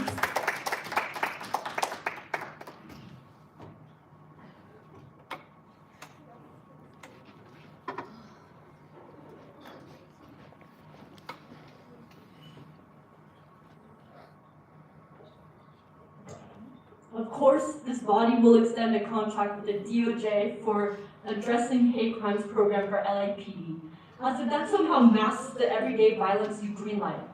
It's really laughable, really, this idea that the Board of Police Commissioners is invested in addressing hate, when you continue to approve budgets and programs that fuel one of the most violent white supremacist institutions in this city. You sit up here every week pretending this commission is about oversight while funneling another $145,000 into the pockets of death-making surveillance contractors, this time for more ALPRs in West LA. Just last year, LAPD peddled racist hysteria about so-called South American death rings to justify installing more ALPRs in rich white neighborhoods. These license plate readers don't stop harm. They expand the surveillance dragnet, feeding data into fusion centers and real-time crime centers that federal agencies like ICE and DHS plug right into. And that's not speculation, it's written in your own damn contracts. And you know exactly what you're doing. You'll nod along to words like diversity and safety while signing off on surveillance, harassment, and deportation. You'll let LAPD parade itself as a force against hate while its officers brutalize people in the street and feed data into FBI and ICE. You sit here pretending you have a conscience while LAPD continues to murder community members in cold blood. Linda Becerra-Moran, Yom Yang, Takar Smith, Oscar Leon Sanchez, all people in crisis who needed care and support, something LAPD will never be able to offer because its function is to kill and criminalize and escalate. For every person the LAPD murders, dozens of people have to live with the fucking weight that their loved one died scared, handcuffed, and dehumanized by LAPD. It's not shocking for you, it's just business as usual for this board because you sit here over and over and over and over again while people grieve and beg you to hold these officers accountable. What you don't realize, you just can't get into your heads, is that these murders are enabled because of you, like everyone else already said. Each and every single one of you allows these murders to continue to happen because your function is to legitimize the machinery of policing, to funnel more money and resources into an institution built on anti-Black violence, criminalization, and social control. Your silence is not passive, it is an active function of your position. You pretend to care, but you don't. You're here to manufacture the illusion of oversight while rubber stamping every tool, every contract, every policy that strengthens LAPD's ability to repress and kill. You all have blood on your hands, but we see it. We see the theater, the performance of care, while you hand over money and power to the very people enacting the violence you pretend to fight. There's no integrity in this body, only rubber stamps, polished lies, and the cowardice of those too afraid or too comfortable to name the violence for what it is. Will not let you be comfortable.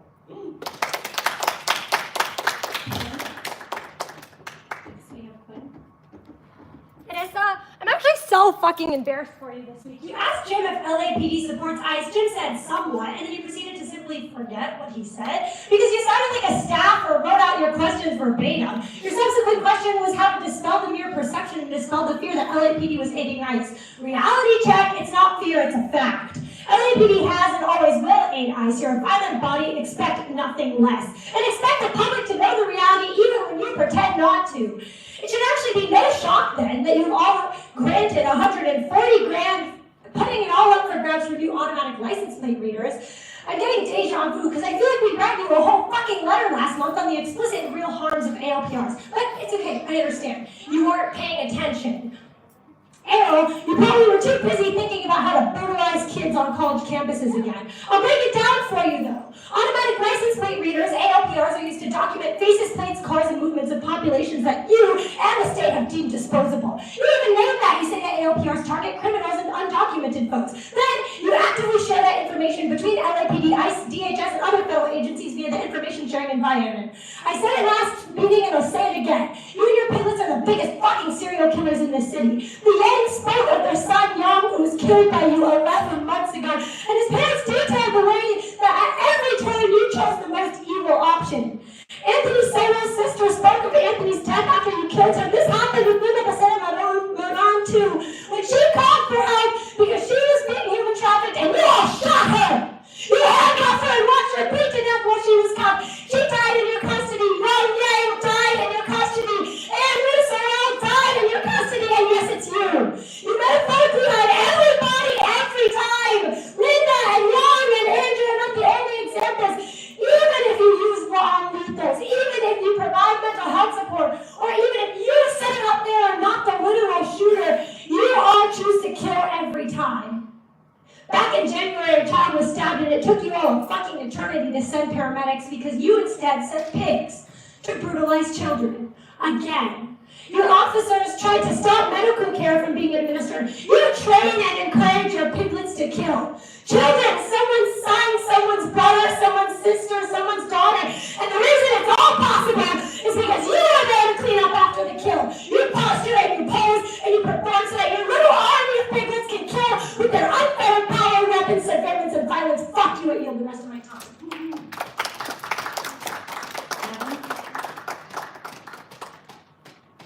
Next we have Adam. Okay. Pat Berry.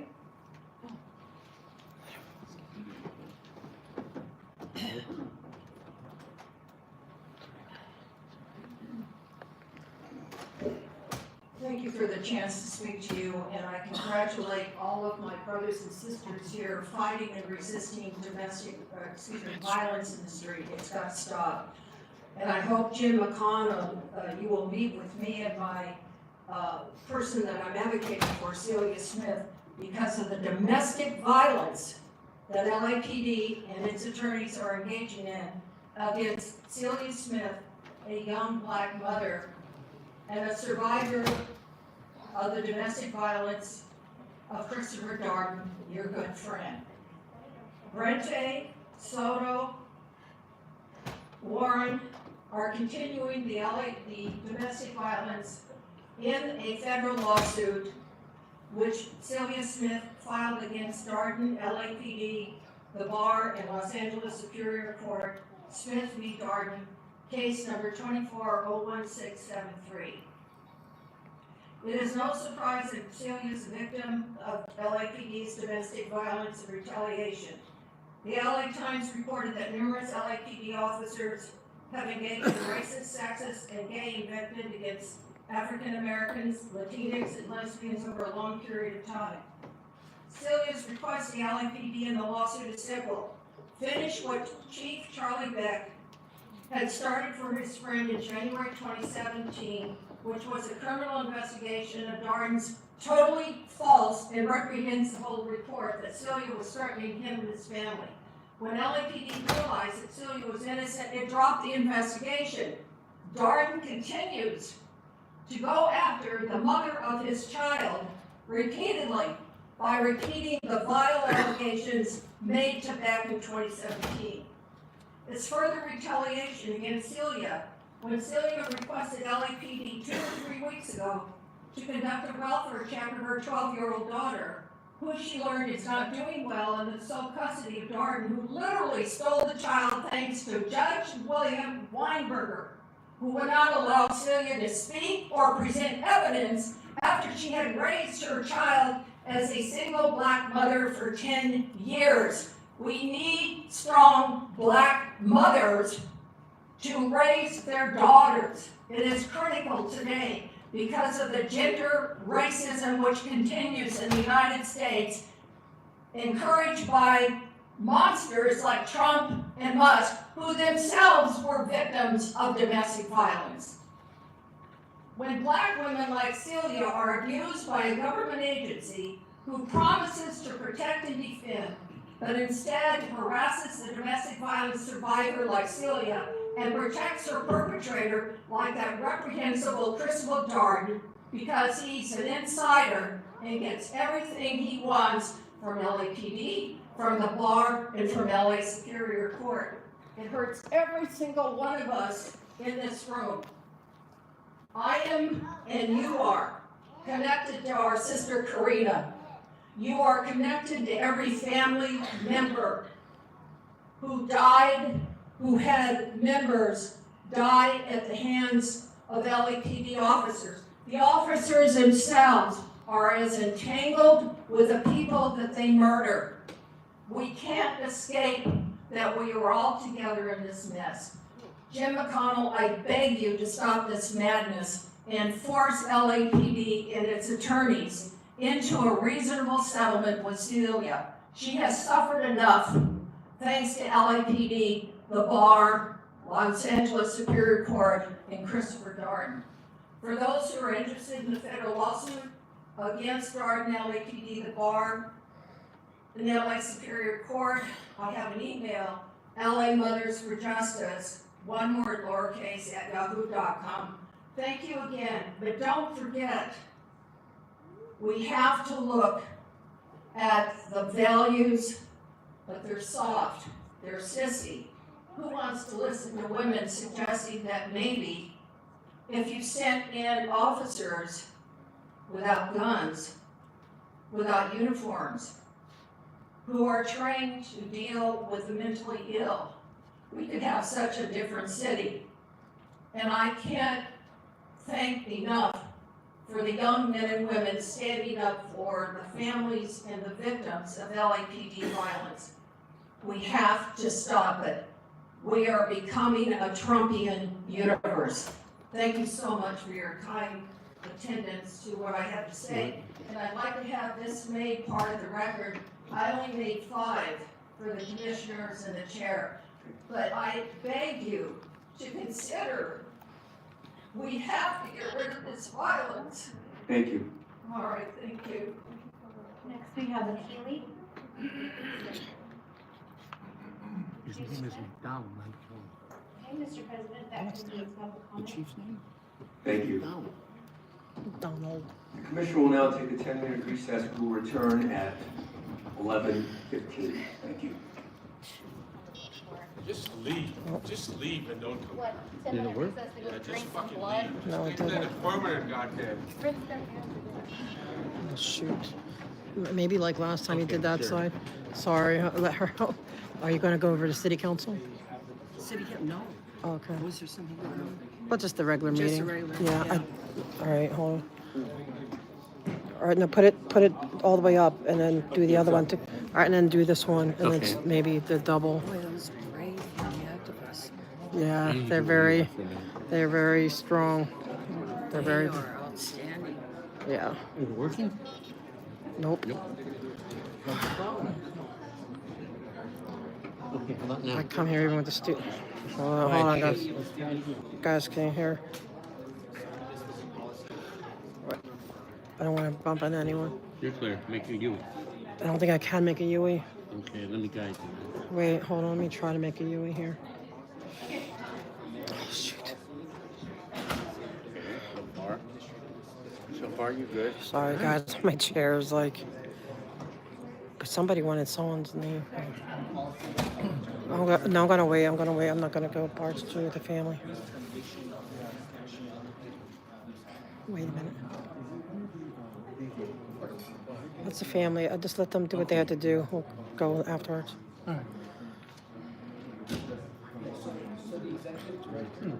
Yeah, everything was very powerful. I know. I'm so. They took 2, and that's not enough. Yes. Officer, how do I? Because there's people who wait on Zoom to talk to, and lately they've been really like. I think today they only took 2. Is there anywhere to put in like a complaint, whatever? Because there's people that are waiting and they want to speak to. Oh, we only got 2? Yeah. You could probably call the office, the executive side, and speak to the clerk there. Of the commission? Yes. Okay. Where do I find that number on the? So, I'll get it for you. Thank you. I appreciate it. Because, yeah, there's a few people. It's been like consistently lately, and they're not. Yeah. Then you wait. You wait a long time hoping to get. You can go online, police commission. I don't know the exact website. Okay. And you can file a complaint, but I would do either or. Okay. Thank you. Yeah, I just don't want to interrupt because my chair's like broken, and I want to go, but I don't want to interrupt the family. Uh-oh. Shoot. See, this chair does not want to. If you want, I can. Yes, Tabby did. Thank you. Well, no, I just want to wait for them. Okay. Just out of respect. Wait, So you're a detective, not slow, right? Yes, sir. I'm going to wait, guys, because I don't want to. Let's let the family, it's really brutal.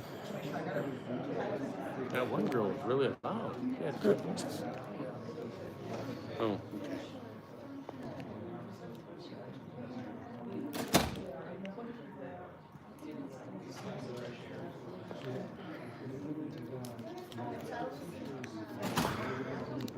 I'll get over there as soon as I can. I just don't want to, say, excuse me. You know what I mean? Like, I just let them.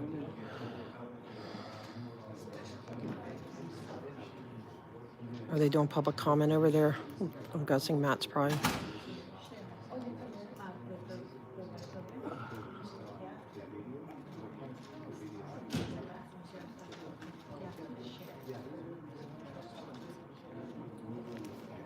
Oh, shoot, Lee, it happened again. Lee. Yeah. Did it go down again? Yep. Oh, shit.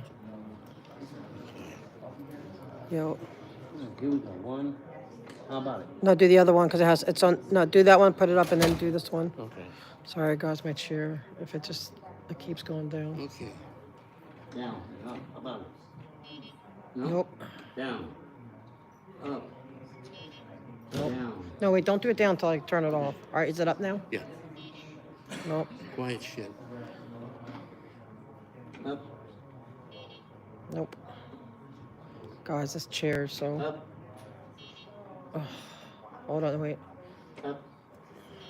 Quiet shit. Hold on, guys. I'm like stuck. Hold on. All right, try it again. Go like down and up. Well, it did it the last time, so this might take a minute. All right, now put it up. It is. It's up? No? Nope. Down. Up. Shoot. Huh? Get it? Nope. Down. Jesus, when needs your help. Up. Nope. Down. Shit. Let me try both sides down and both sides up. Yes, I'm praying. Oh, Lord Jesus. Down. Oh, wait, but it can't, when it's down, it's not going to go I on. know, I'm telling you, it's down. Okay. Up on this one, let me do the other one. I'm trying them both at the same time. Up. Is it up? Yep.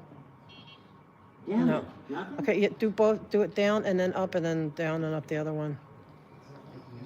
But tell me when they're both up. Hold on. Okay, down up. No, but do the other I one did. up. Is the other one up? Yeah. Nope. Quiet shit. The Let me cussing try don't the other help. one. Don't do anything. Down. Up. Nope. Jesus Christ. No, don't do it in a nice way, not like cussing. Stop. All right. Well, Down. Up. they're coming this week just to evaluate me for a possible new one, Up. but Up. it needs to be repaired. Down. Wait, you're now waiting for me to. Up. No, do it up and down. Do it a couple I times. did. Do it a couple times. Up. Nope. Up.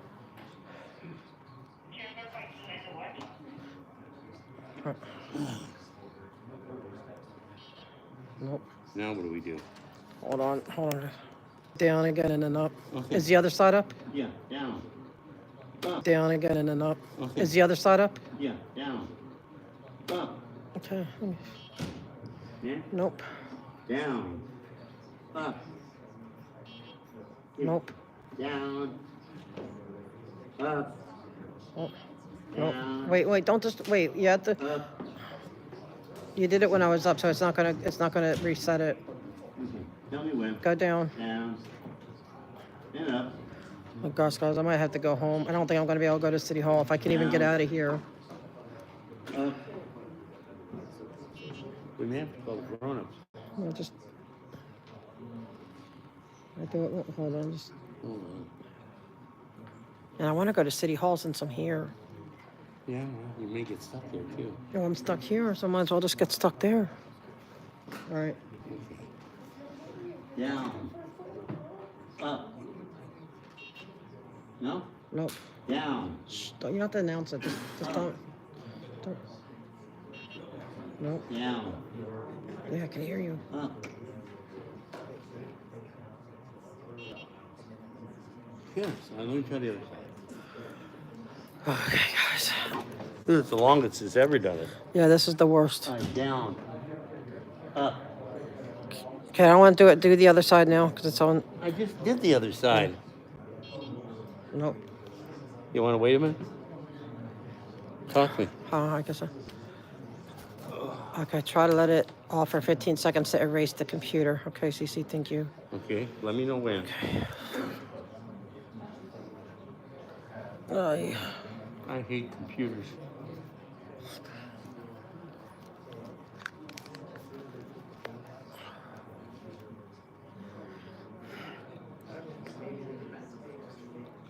Swap when ready. It's been 15 seconds. I try now. Okay, here we go. Wait, do both sides. Do it down and up, and then this one down and up Okay. again. Down. Up. Okay. Well, Down. Up. no, not disconnecting the battery. It's just. I didn't disconnect it. I know. Okay, it Hey, worked. you got it. Thank you, CC. It's the when you put it on for That's how they taught us to do it, to like reset it, because it's the motor. Sorry.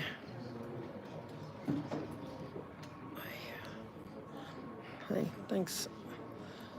Oh, okay, guys. So it's what you do to make it like where you can push it, but it supposedly it resets according to the company. But thank you, that's worked. I'll do that in the future. Oh, sorry, excuse me.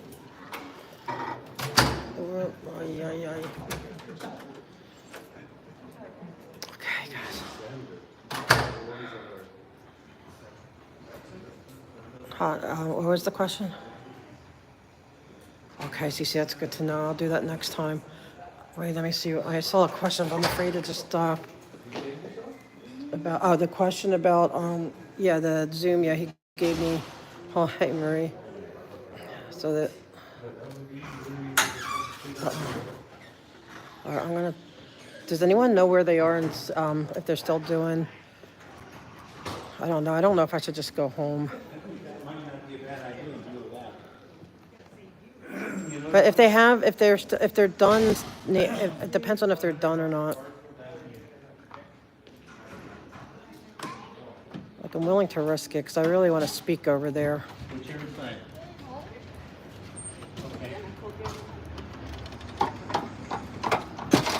Oh, thank you. I'll see. Wait, Marie. Thank you. Coffee time. Oh, that sounds good, actually.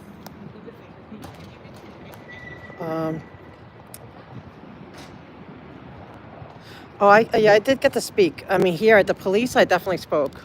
I was one of the first ones. Oh, shoot.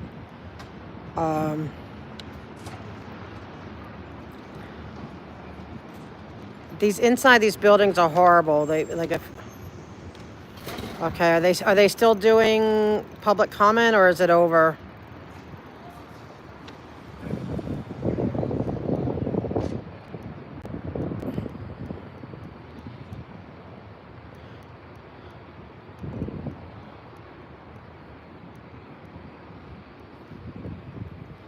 Look how slow I have to go. Duarte's getting mad that say I'm like over dramatic with how slow I'm going, but this is how slow I have to go. Like, Gordy's mad? Why? he was, remember when I said I'd made a true, Oh, my yeah. exit was too dramatic? It's like that I was going too slow. It's like, that's how slow I have to go. Right or left side you cross? Hey, wait, When we go right? hey, Joe's Lawn and Snow. I hope you got more viewers. Guys, are they still doing, they're probably not doing public comment, are they? I couldn't get out of there. I didn't want to back up and stuff while they were speaking and create a scene, and then I don't want to interrupt the family, so if I miss public comment today, I just don't want them to think, I want to go over there though. I don't want them to think that I'm intimidated by them. And there are meetings this afternoon. Maybe I could stick around. Maybe I'll just go and stick around for it. I don't know.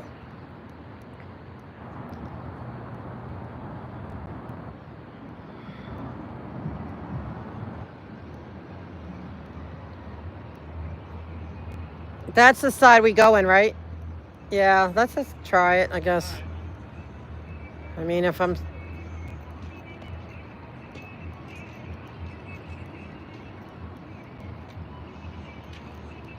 Oh, that's awesome. Yeah, the grandbabies. Oh yeah, man. That's priority. That's number one. Family's number one.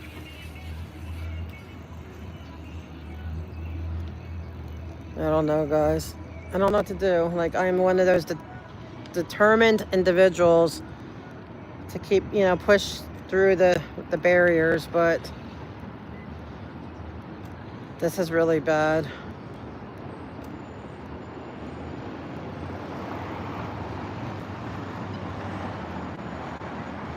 I'm gonna try to speed it up a little bit.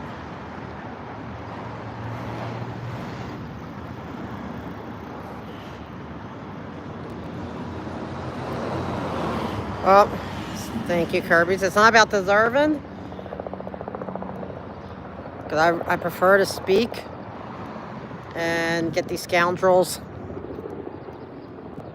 redressed, But it's just a matter of like, you know what, I'm just gonna risk it. I'm here, you know what I mean? I'm just gonna try. If worse comes to worse, and like, I don't know, like, I mean, I don't know how he would be able to push me home because he's got a bike, but if worse comes to worse, I don't know. We'll figure it out. Right? We'll figure it out when it comes. I'll just pray. I'll pray that doesn't come to that.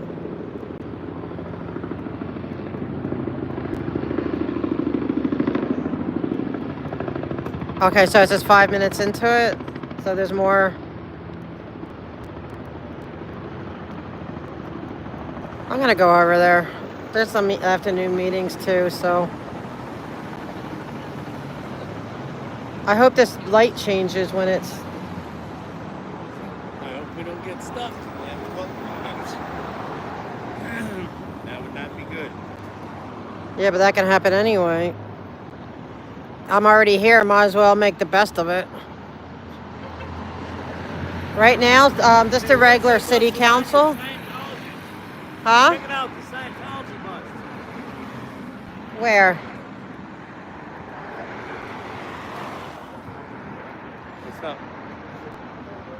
Oh wait, when can we turn? Okay, here we go. And this officer was cheated.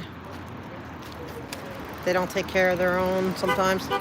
They do when they want to, and they don't when they don't want to. Keep fighting the good fight. Yeah. That's right. The Constitution is what it's about. And Scientology is a cult and a gang. Prove me wrong, Moxon. Prove me wrong. I would love to have the discovery. Like, I think I'm just gonna they're a gang and a cult, and so go ahead and sue me over it. Sue me, have me charged. I would love the discovery. Because I'll be, you can already prove it. Yeah, really, you can even show. And I'm not, so whatever. So go ahead. I welcome it. Welcome it.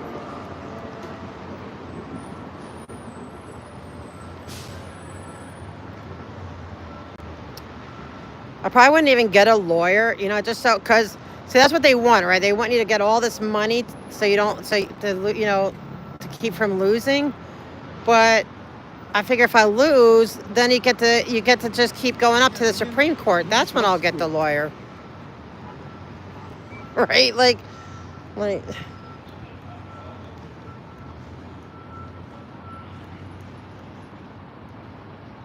and their fake little attorney Jennifer, they make her, they want people to think she's a lawyer. I actually thought she was a lawyer.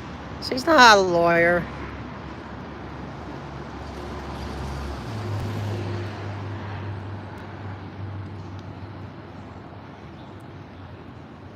There you go. I'll be right. The landmark case, free speech. I can, is it a hate crime to call Scientology a cult and a gang? We'll see. Let the Supreme Court. I think I'm not going to fight the cases because if I win on the lower levels, it doesn't go up to the Supreme Court. So I welcome it. Like all you lunatic lawyers would join a cult that would allow. Basically, it's like LAPD killed there's people's family. You don't see these families sticking with LAPD and defending them. They speak up against LAPD because they killed their child. Not Moxon. Scientology kills their child and he still goes after their enemies. When he can't realize that they're his enemy, they were his daughter's enemy. Like what kind of level crazy person? And go ahead, sue me for slander. Okay, there you go. Sue me for slander, Moxon. But what kind of deranged lunatic has their child murdered or pushed into suicide, whatever, by an entity, and they still go to bat for that entity? You had to be freaking crazy nuts. There, I said it. Because I'm giving them room. I know. No, well, now they're looking high. They're looking at giving me a new one. So they're not going to fix it until they have it. So I'd rather get a new one. So the longer, because if I just get it fixed, it's going to cancel unless I do it. And I can't afford it's privately. I don't know. It's probably going to cost a couple $1,000. So it's just best to wait. Hopefully they evaluate. Now if they deny me for the chair, the new one, then they're going to have to fix it. But if I it's going to take probably almost just as long just for them to fix it. So they want to, because they keep having to fix it. Wait, what term? What term? Because I can't really see these people are sick. That alone was like, okay, yeah, he's coming. Thank you. That alone, people should, the fact that they could kill your daughter, push her to suicide, whatever it is, and he still defends them, still goes after their enemies, and doesn't see them as the enemy is mind-boggling to me. Whatever these families that spoke today had for LAPD, I guarantee you it's gone. I guarantee you. Because that's how normal people react.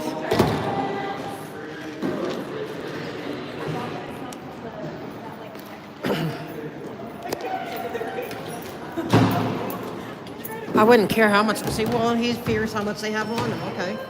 Well, all he has to do, Mr. Moxon, is go first. Be the first to talk. You figure they have a lot on him. Well, he has a lot on them. A lot. You better believe it. He knows all their secrets because he's the lawyer. Whoop. Thank you, sir. Thank you. All right. So you see what I'm saying? So. No, I don't think it's because of that. I think he's a true believer. I think he really believes. Maybe he believes his daughter deserved that she brought it in herself, right? That's what they believe, right? You bring it in yourself. Is that what you believe, Mr. Moxon?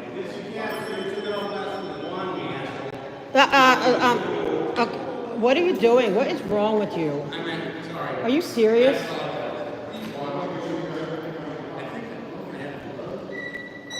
Sorry about that. That wasn't appropriate. Just sit there and dress like him. At least you better, I think he's a little rattled up because of the police meeting. He's a little feisty. It was a very difficult, emotionally difficult meeting.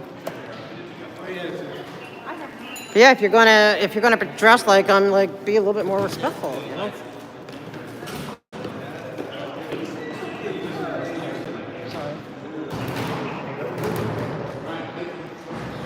Sorry about that. You know, he's on his specter. Oh, no. Don't worry, I'll yell at him. Don't worry, I'll make his next. He hates being early in the morning, so I'll make all his appointments for a week early in the morning. That's why I get my. Don't be messing it up for me. Like here, like I need to have a rapport here. Get bike guy. So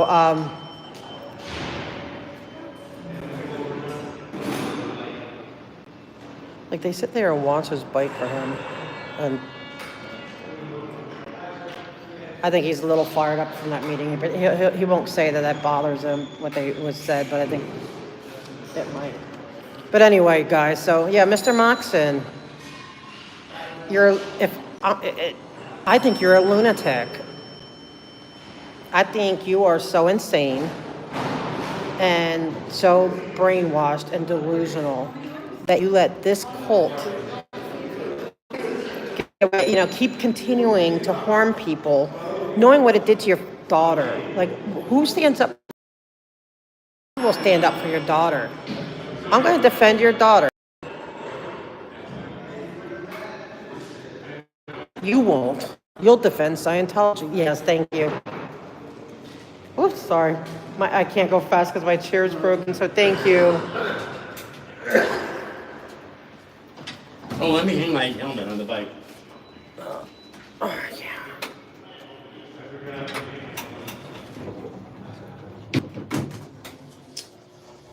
So, there you go, Mr. Moxon. Because you're not taking away my free speech.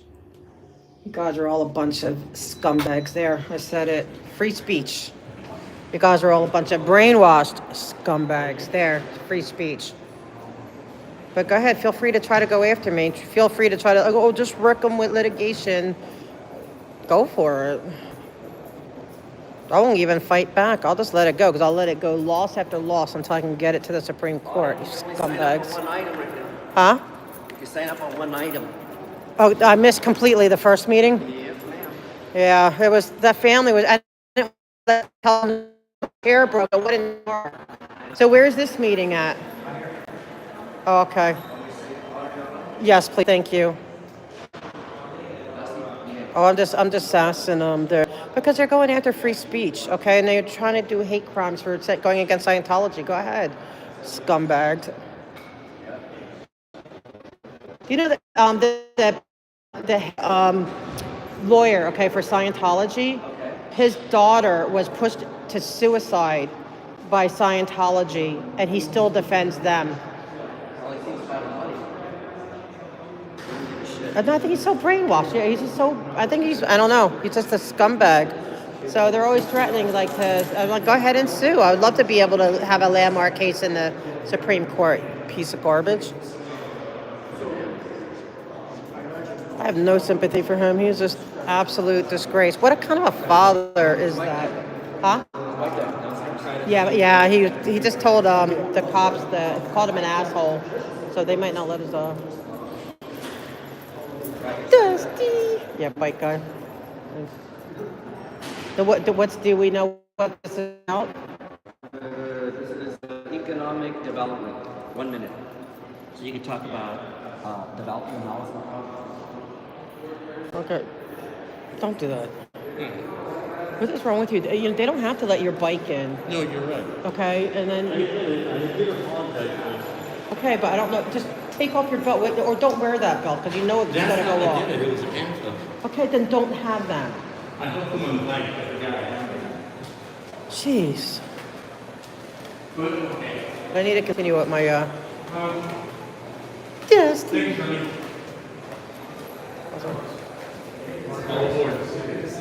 Thank you. I wonder who's in charge of this committee.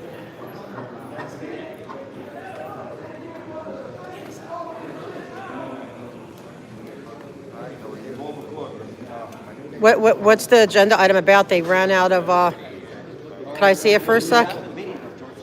Well, this is a special committee at 12. Right. One item, What does it say? to waste our money expanding and modernizing the convention center. So the convention center, how can I relate that to Scientology? Well, I mean, And we don't get a minute, right? You could have said they could have spent all That this is money to shit. build housing on the convention center. She ain't gonna tell you nothing. She ain't gonna tell you goddamn thing. But when's the next meeting after that? So, what's the committee's, was it 2 or 2:30? Yeah. 2, okay. I know he participates more in democracy than or republic or whatever than anyone. She's not gonna tell than you most nothing. people.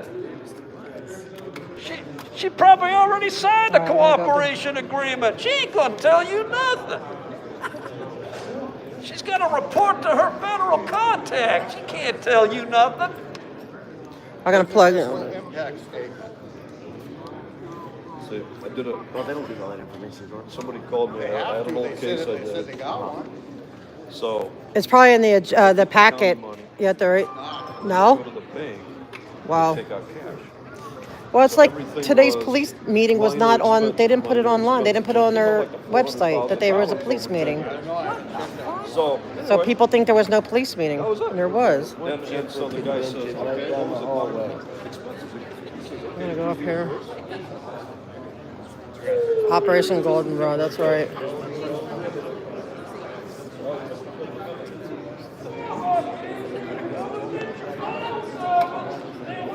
So it's the convention center. I can't 1 minute. Okay, well at least I get this. I hope. I wonder who's on charge of this one. Let me go over there and try to find out.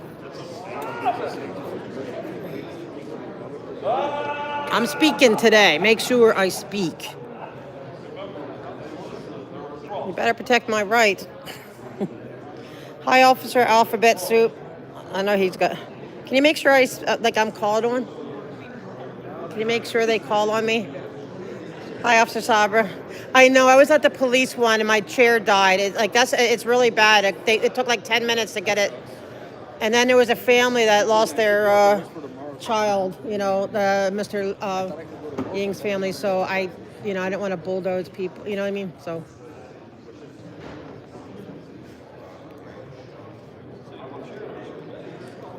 I can barely move. Man, I wanted it. I gotta stay. I'm gonna try to stay. I'll try to work it out. There you go, Hodges.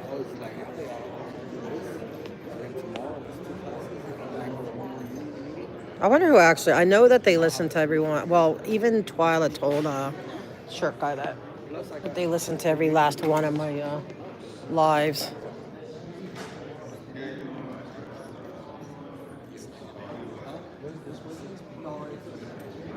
Hi. Wow, I wouldn't expect this one to be so big. Why is this one so? Why is there so many people at this one? Like, what's? Oh, this is all the contractors and Okay. all the people that want to build and get money from the city. I just moved. See, so rather than cancel this project, put it into the budget and give us back the $2.5 billion they fucking robbed from us. Well, I'm gonna put the Homeless microphone in. services. They want to expand the convention center with money they don't know where to get it. They want to borrow the money.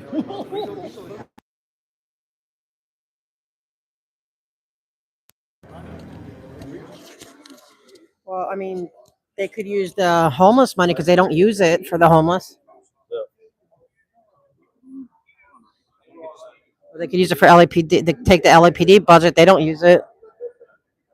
Or I guess they do. In bad ways sometimes. Yep. Can you guys hear me okay or not? Because I know it wasn't working over there. Sometimes this thing works, the the microphone or not. I tried. He's telling me, no, I just want to be fair. I just told him, wanting to get Greenspan arrested after knowing what they did to your family and what they did to me. To that Is it better like now? Yeah. This is a special meeting. I rushed too. Why?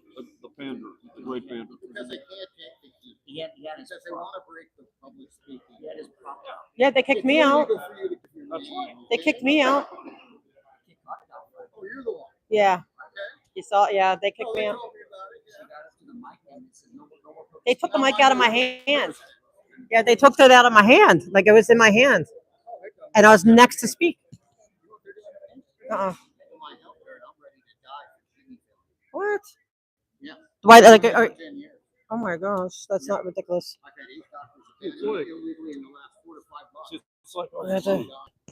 Wow, that's crazy. These people are sick, evil. Are you one of the people that people have been asking about on smoking scam? Why is this not working? They're gonna call you Doc. We give everybody nicknames here. They say, "Look, you're Doc." They call him the devil. Oh.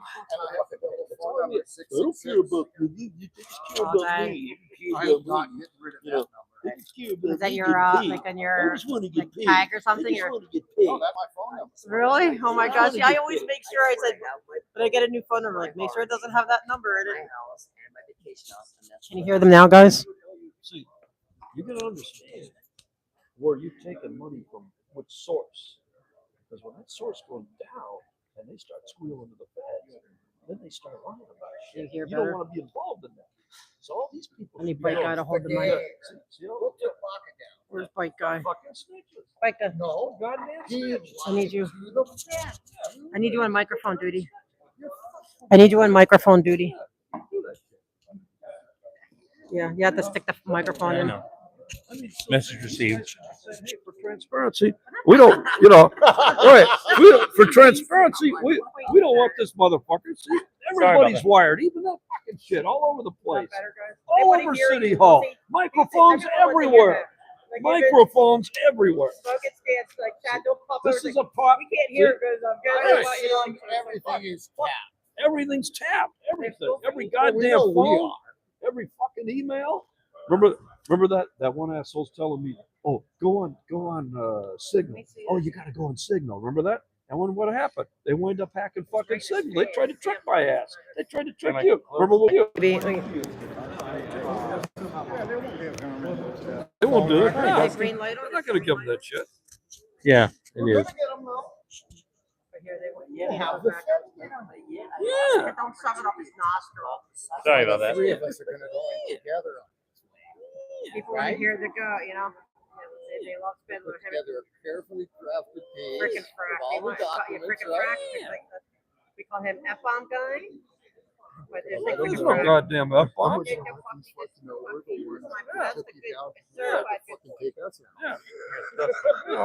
I'd be saying, hey, I don't want a guy facing 10 felony charges of proving my contract. Let's get somebody else in the box. Oh, you're racist because he's black. No, because I don't want to get fucking landed like Jose Weezer in the next cell. That's why. I don't want to deal with that. I don't want to be in that next cell. Can you guys hear him? Because I'll just be quiet and let you hear him for now till the meeting starts. I told that motherfucker I didn't know he was white. I didn't know he was a paid informant. What you mean, motherfucker? I didn't steal that shit. You told him the same thing. He used to get them all in the room. We'll get them all in the fucking room. No, he lied. No, he lied. No, he told them the bullshit. No, he told them the bullshit. What we finally do? Shut up, all of you. You know what we used to be able to do? We're fucking charging all of you. Before these got really crazy? See, I've been in this for 50 years, okay? Longer than most of them have been alive, okay? That's why they're scared shitless of me. 50 years of this shit. I can't wait to hear you talk. Because I busted these fucks. Yeah. Remember the Office of Public Safety used to protect this place? Yeah. You know why it doesn't exist anymore? Because those cops for 10 years, if you were black or Hispanic, when you went to go become a sergeant or lieutenant, you took the written test, right? Mm-hmm. Guess what would happen? The white guy who scored lowest would go ahead. So for 10 years, they went to city council, board of supervisors, DOJ, attorney general, governor, everybody. we're told, fuck you. Then one officer remembered, you remember those guys at Clark, California? Didn't you get fired? One of these guys fired from Huntington Park? Yeah. Well, why don't we try them? It's our last chance saloon. We tried everything else. So they got together a stack of internal affairs reports. You know that shit you hear about you never see? Yeah. I got a stack that deep. How'd you get, man? Because the cops brought us the originals. Whoa. Oh, yeah. Okay. So they come by our office. And Celeste is there. William Good needs to hook up with you and let you know, like.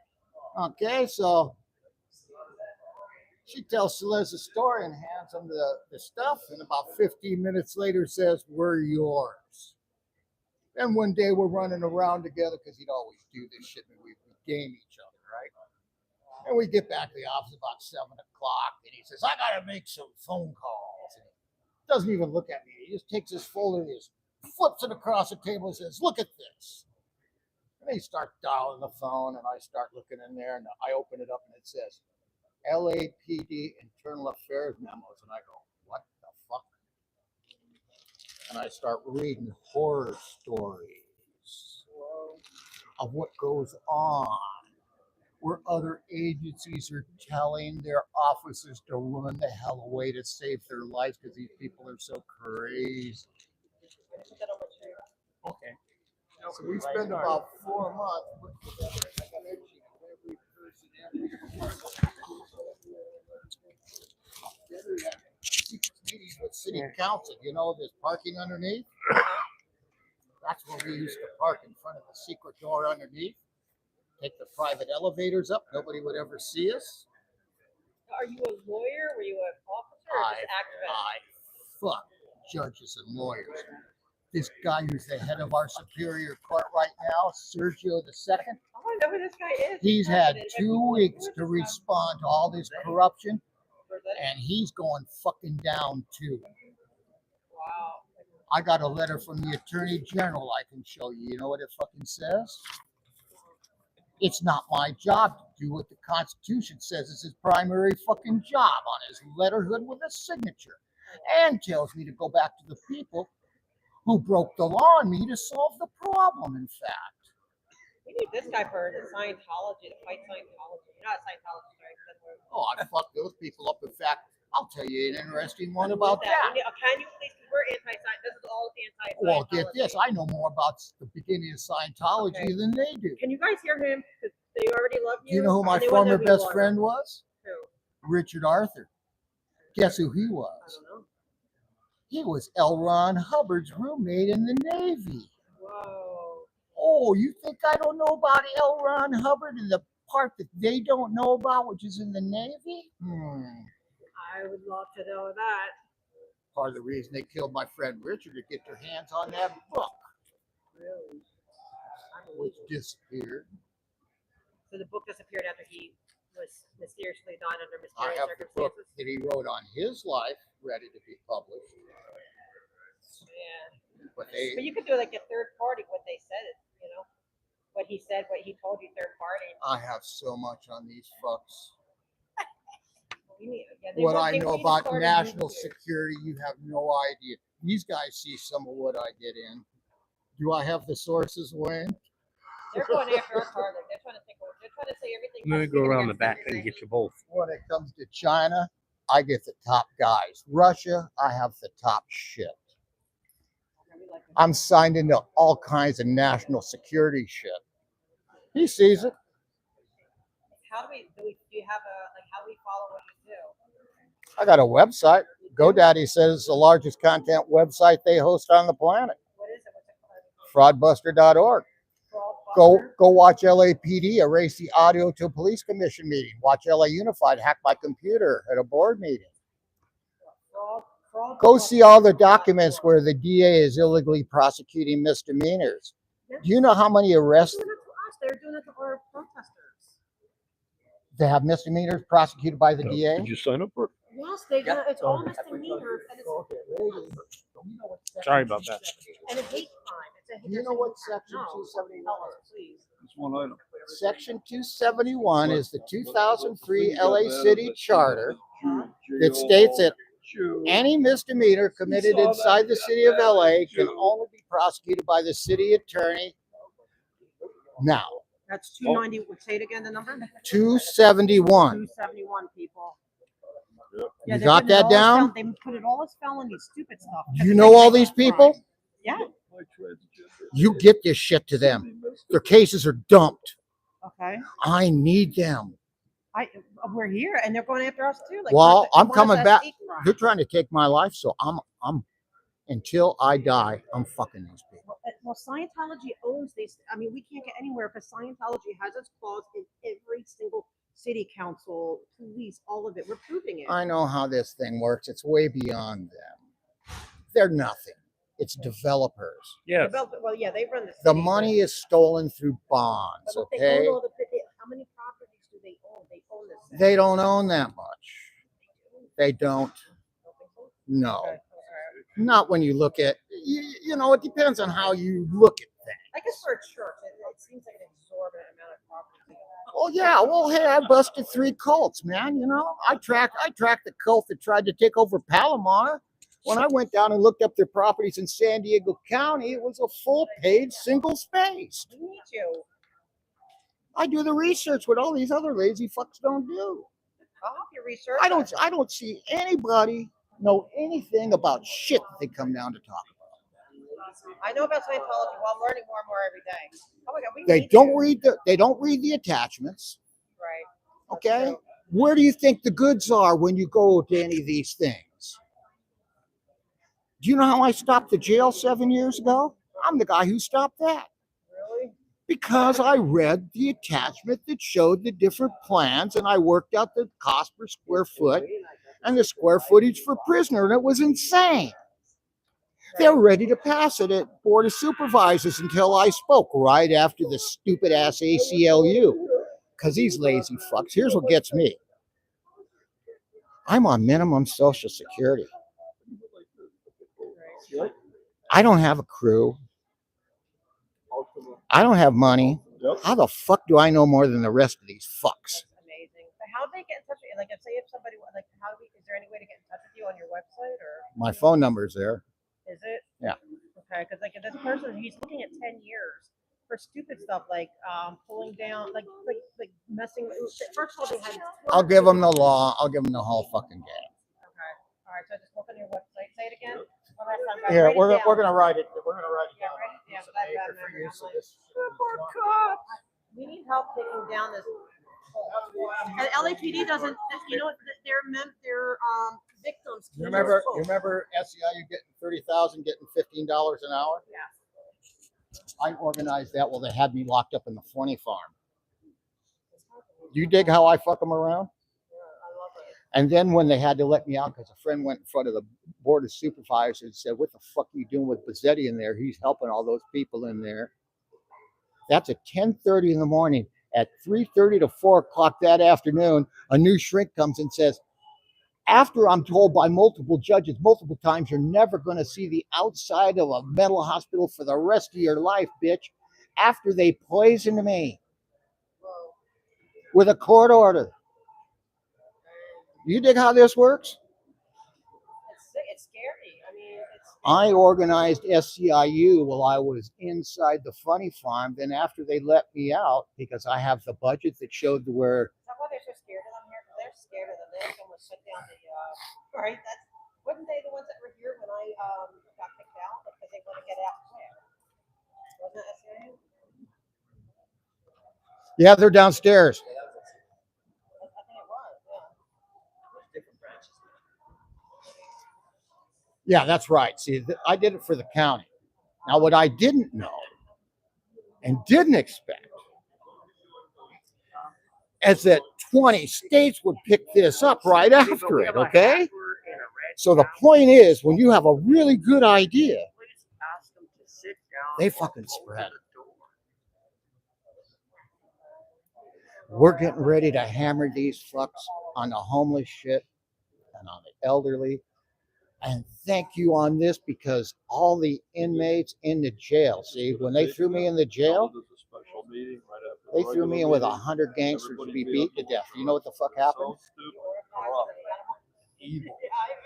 The 6 leaders stand up and say, well, the pigs are looking through the door waiting to watch. The 6 leaders stand up and say, George, come and sit with us.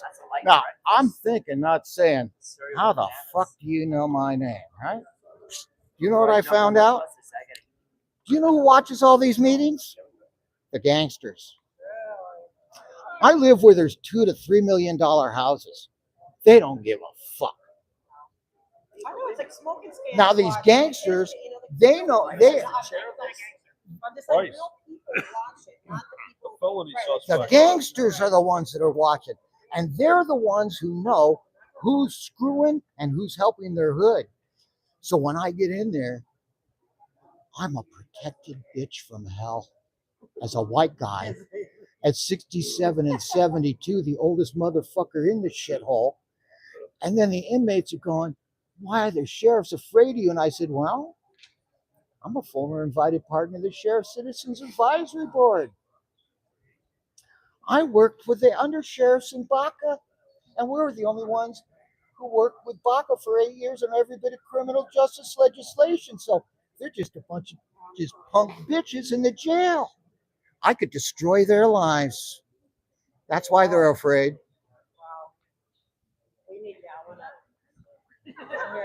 Do you know how many arrests LAPD has done since 2003? 10,800,000. Do you know how many misdemeanors? 8 million. How many of those do you think they let the DA prosecute? You're telling me that every one of these new ones is prosecuted by the DA, committed inside the city of LA, right? Those cases are to be dropped. This is why Sergio, the head chief justice, didn't respond to me, and now we're going to fuck him. I got the AG. Fuck them. We take down the kingpins. We take down the kingpins, the shit asses fall.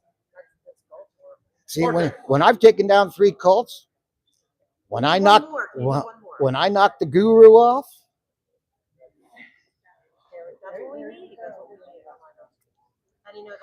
I haven't found any other person in this country ever in its history that's taken out a goddamn guru or anybody that's eliminated a major police department. I've done them both. Which department? Office of Public Safety used to protect this shithole. It came to us. The cops asked us to get rid of it. That's what happens. You know, like that's like Streets. He's really good. He's a police, watcher, an accountability person. The cops go to him saying, "We need your help," because he stands up for them. When the sheriffs had trouble with the BOS, we would get a call the night before. One time I go down, there's 100 people screaming and yelling at the sheriff. By the time I got speaking 80, those people stood up and clapped. The issue passed. Every time we go down, when the issue was in trouble, it would pass when Celeste and I spoke. And those people are trying to kill my ass right now. So what do you think I think about that? You think LAPD killed Rodney King in his pool? Rodney King was a fucking fool. Okay? So you don't think so? I don't know, but he was a fucking idiot. You know.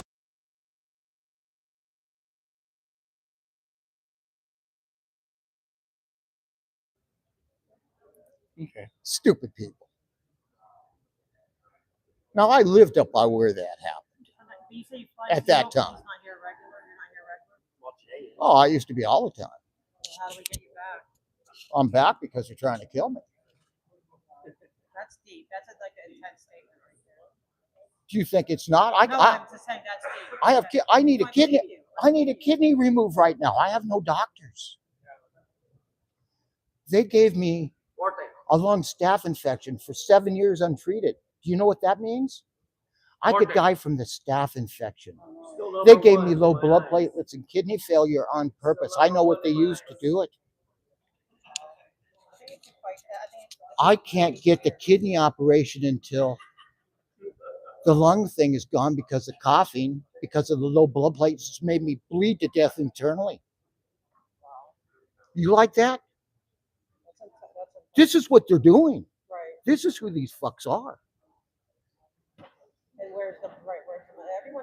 I'm one of the most known people in this fucking place. Why do you think they shit when I show up? Herman's put my name in. What do they do when they call my name, Herman? They jump, don't they? Yeah, well, that's 5 years since I even been in this shithole.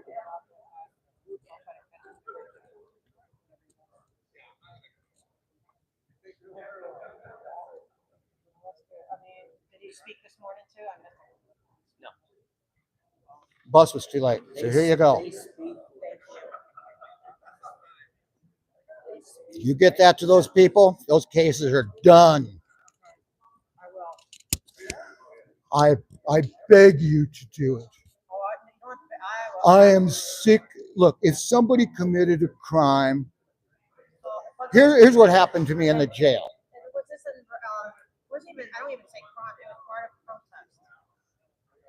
I said if someone actually committed a crime, there needs to be a proper investigation. You need to have all of the evidence, right? They don't supply the evidence. They use an illegal prosecutor, all approved by this bitch judge I just gave a chance.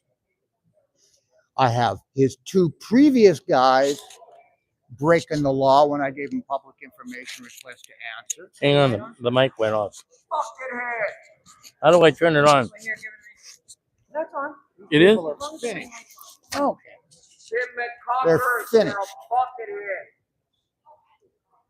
Because guess what's happening right now? What happened today?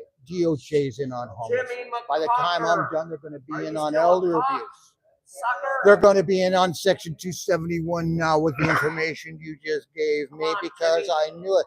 Because when I was in the jail, what happened?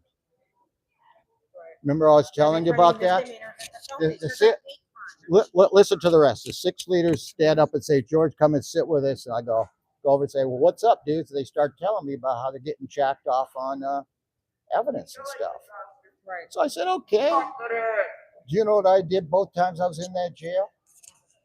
I spent all my waking hours teaching inmates, hundreds of them, evidence law that spread through that entire jail. And when these inmates would come back, guess what would happen? Cases weren't dropped. How about dramatically changed? Dramatically, I like that. Dramatically. How about I changed dramatically a murder? One case was a witness to 2 homicides, went to the grand jury. You know what the grand jury wrote me back? The cases are being adjudicated. They were killed.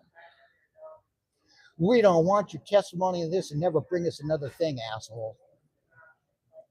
That's to a former invited partner, the Sheriff's Citizens Advisory Board, when it was a real advisory board, unlike this piece of crap now. See, because in our Citizens Advisory Board, every person had 30 to 50 years dealing with people in the hood and in the jails. Who are these new guys? Entertainment industry lawyers. They don't know shit. Right. But who's the judge? You mentioned judges. Like, are there like still? Sergio Tapia II. Tapia? He's the presiding judge for the Superior Court for this year. I gave him all the goods. I gave him 2 weeks. Today is 14 days. What about what's your views on the new DA? People are asking me questions. She don't know shit. She's a They're all bought and sold pieces of shit by contractors. Every one of these bitches is bought and sold by a contractor. I got the governor by the balls.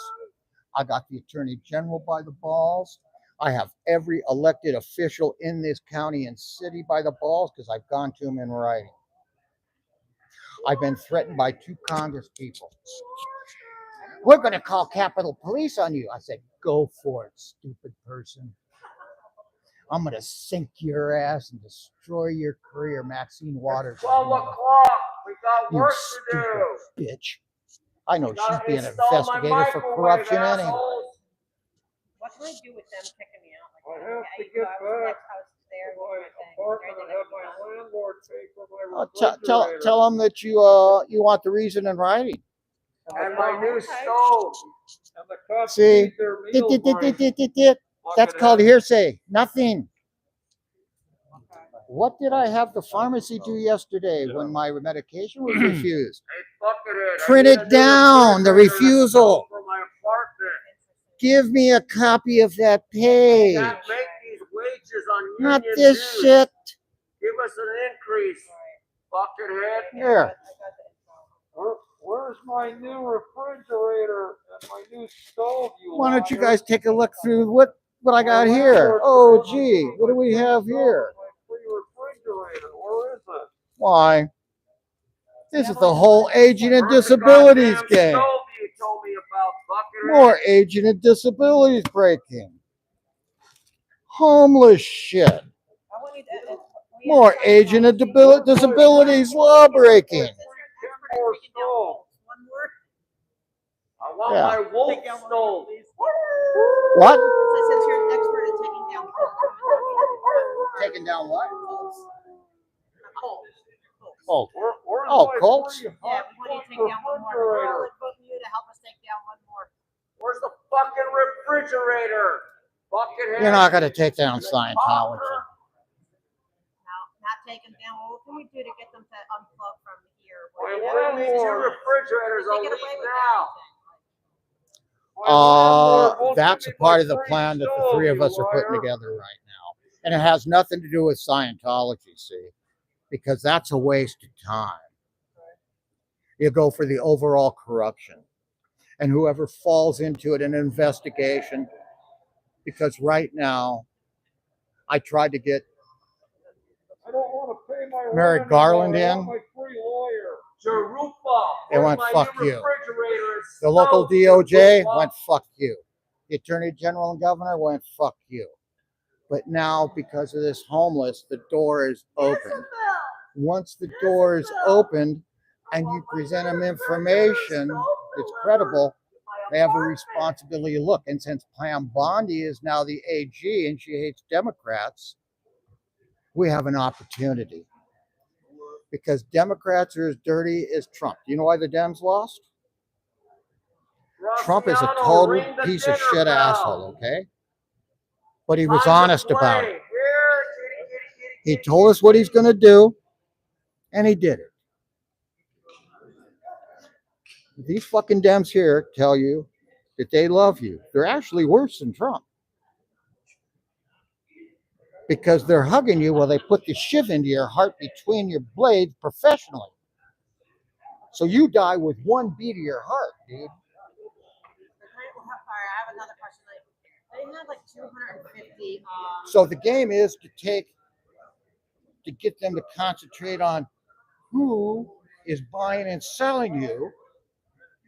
And what happens is, when you've been around this shit as long as I've been in many investigations and legal shit, what happens in multiple defendant cases when an organization that has prosecutorial stuff and comes in under penalty of perjury and can put you away for perjury comes and starts asking questions to the lower level people? What the fuck happened? Then they go to the next guy, right? Or group that they were given, and they ask the same question. And they say, you either spill the shit or you're going to prison too. Bip, bip, bip, bip, bip. Now these fucks are so stupid, they never learn from drug dealers. What I tell them is, you want to be a criminal? You're around a lot of them all the time. You run the jails. All you got to do is go talk to these people. What are you going to find out? Don't do the goddamn crime. If there's some bitch like me around. Okay? I knew Weezer before I ran for office. 10 after 12. I was out in the valley when this all started. We're wasting our time. We should Where be I at was at work. Pacoima, I remember in that precinct, 17 people voting. That included the people at the voting booth. Then, remember they had the big thing to get Hispanic voting? Do you know how many people voted the next damn thing? 19 to 19 to 1101 election. That's when all Hispanics started getting voted in here. And we're going to continue building. So But that's how dramatically the whole damn thing changed and how fast. Think about it. Drill, baby, Would you feel like a drill. powerful voter when you're one of 17 people controlling the action in your President's area? ass. But that's really shitty democracy, right? Right. Who do you think's going to be the next mayor? You can't. In this environment, there ain't no predicting nothing. That's true. And that they're all pipe paper anyway. Who are we going to get that isn't? Right. See, the game is not to destroy things like this Trump and their crazy We're attitude. sellout Soto. You know, when we took out Office of Public You get a new Safety, we didn't refrigerator actually stove. destroy that department, except for the crooked guys on top. Sellout Soto's in the house. They all got everybody. transferred to LAPD, and LAPD Gotta wear a took over tie, this fool. function. And why did those officers choose LAPD when they could have gone sheriffs or LAPD? Because we did what they asked us to do. Because they told us that advancement in LAPD is much fairer than the sheriff's department. And when I talk to sheriffs, they tell me they wish Baca was back because we were fixing the sheriff's department. If people want to know if you're going to speak today, they want to see you in action. Oh, and then I'm going to speak. Huh? You're going to speak? Where are you going to get the fucking money? He's going to speak. You're a billion in the Where's hole. Where are the you getting the $1 money? billion you stole to build LA? You can't deal with these people stealing all this money like the way you operate right now. Can't work on a budget like this. Why didn't the fire department have the money? Union Every time I go people up need to to be speak, paid one of those fucks $65 gets shot. an hour, mommy. Oh, I'm sorry. All Hugo's only way to I've been really sick the operate. last few It's years. all Hugo's Excuse me. fault. Because if you're denied health care for Because 10 of the years, money. you're going to have It's trouble. Hugo's fault. Because of the money. Where's the money, Hugo? They can't be allowed to try to kill people. That's the bottom line. They can't allow this shit. We can't allow this corruption to continue. Indicted Price has arrived, everybody. 7 I want to counts. see you in action. I know what to do. Soon to be bounced into a jail cell. I know what to do. We're all excited to see it. Sounds like the master teacher. Do you know how many pages of budget I read over the last few days? About 1,000. I'm one of the first people ever taught to speed read. Memory training. And the most important one, and you probably never heard of this. Have you ever heard of anybody trained to use their subconscious to solve problems? Yeah. Do you know about that one? No. I was taught that too. Now that's a skill. Thank you for showing up late, Bryce. Now get the fucking See, show you can going. implant problems into your head We when got you know how to do business. it. We got unions. We got workers. And your subconscious can work on all kinds of shit. Your conscious can't. Build. So once you're trained to do this, you just enter the question. Build. And when it works it out, it goes, here's the answer, bitch. They do. That's the problem. Build. Excuse me. There ain't going to be no building Now, what'd you say? with a country ain't building. broke. Here, Okay, because I damn want to it. get in case we need to get this started. Well, it was great. I'm going to have them get in touch. Time to go back to work. There's no money to give, dude. Price, where's the money, Price? Okay, it's still on. Oh, Buckethead, get the all right, I'm going to president get up to there. start the meeting. I'm going to go up there in case my chick. Have you ever seen that guy? Who's on this? Who's on this one? Oh man, guys, it's hard to move. Well, that's the only time. That's the only time they get to. Once the meeting starts, they can't do their shenanigans. Can you guys hear me, or should I take out the mic now? Mike guy. That's funny. Yeah, Doc is great. I don't know his name. Let's see. They put it here.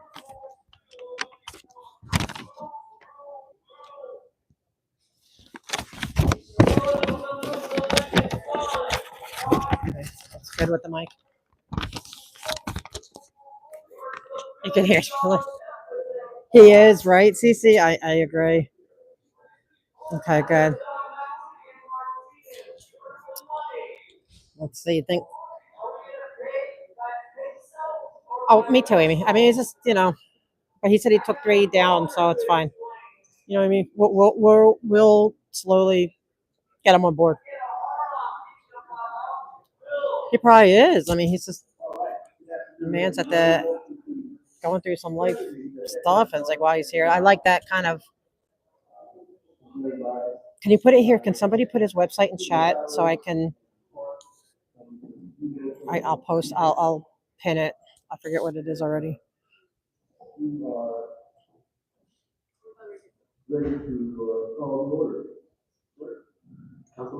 I don't remember. Something fraud. I'll ask him again. I was so intrigued by the conversation. I'll have to go back and listen, or I'll ask him again. Hey, Golf, hey, Smoking Scan. Oh yeah, fraudbusters.org, right? Fraudbusters.org, I think it's fraudbusters.org. Can anyone look it up and see if that's correct? The public wishing to give public comment and sign up the key up in the back, you will be given 1 minute to speak on an item on today's agenda. How generous. Okay, we're going to start the meeting by giving our member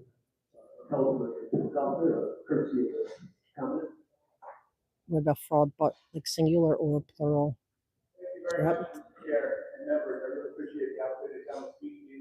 Councilman 1-5. And I also appreciate the effort you're making to have this special meeting and consider this complex and important issue. I am hoping. Kirby, can you say that? I was trying to pin your comment and I accidentally deleted it. My fat fingers. Can you put that up again? The shout out. I'm sorry about that. I did not mean to do that intentionally. One is it would be important for us to acknowledge our budget. It won't let me undo it. How important it is for us to consider. Sorry, Kirby. I was trying to pin it because I liked it. It's also a time for us to consider what that future will look like. The convention center is an extraordinarily important part of our economic engine in the downtown. So goes the downtown, goes the entire city, and I know that we discussed this and I appreciate it. Oh, thank you, Job for 9. Smoke and Scan sent me all. Tell Smoke and Scan hi. We love Smoke and Scan here. What would be important for us to do is. That's probably it, Sue. It's probably Fraudbuster. Yeah, it's .org. And turn to our staff and our team and say that as we move forward, we Just thank you, Job for 9. solidify and get absolute. Carbies, did you get my message? I'm so sorry. I was trying to pin it. Your shout out to Smoke and Scan. Something that is to be considered on signage, and also we need to take a look at what are the income projections as we move forward. As this thing is built out. Does it have? He says he's got like a lot of info on there. Quality convention center. Sorry. I think we need to consider what we can charge for that, because right now today, we're not getting maximum value for convention center compared to our. I don't know. Can you pin it? I don't want to take a chance. I already screwed it up royally. Can you pin it, Kirby? Okay, I have the phone number. I got his phone number, but he didn't put the website down. It will be built out. It will be larger. It will be more. Awesome. Thank you, Sue. Can you pin that? Actually, can you pin that up? Costs of operations, bring down those costs. But he did say the numbers on the Bring down our costs on the operation, and then of course. is on the website. The big question is going to be looking at. Let me see. Yep. It's got the devil's number in it. construction costs, if we can bring down the operation costs of the Yeah, he's a fascinating dude. and if we can make sure that our income is maximized, again, through legislation or negotiations in Sacramento on the signage and on the assumptions of what we charge going forward, you will have put yourself in a position of bringing down the cost of finances. And I think it'd be important for us to Okay, get back to I'll let you all pin three of that, those things and then we'll pin the and website. come back with a proposal that we can approve. Because we're not gonna get out of the convention business. If we get out of the convention business, we might as well get out of the downtown LA business. If we get out of the downtown LA business, we might as well get out of the city business. It's gonna be important for us to plan for the future. So again, I appreciate you very much. I realize that's a very simplistic presentation and you guys have the hard work. I appreciate all the hard work that you're going to do and I look forward to seeing you tomorrow. Thank you. Thank you, Mr. Congressman. And just to build on that, you know, today we are at an important crossroads. To move forward, clean necessary funds, and deliver a modernized, I'm saying I don't see AZ here. I'm saying when AZ, but I'm not seeing here.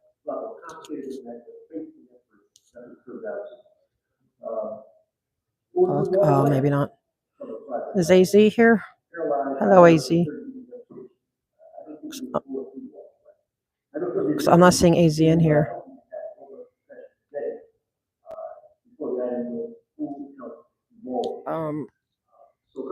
He. There you are. Hello, AZ. How are you? Yeah, I didn't see you in here. Everyone's saying hi, and I didn't see you in here. He's back there. So the senior gentleman is, I guess, one of the original gadflies who's like went really hard against a lot of things. But he's here because he's being screwed over health wise. So he came back. But we could learn a thing or two from him.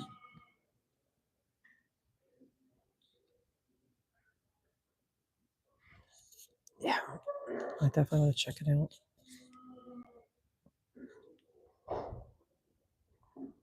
Oh, hey, Hartwell.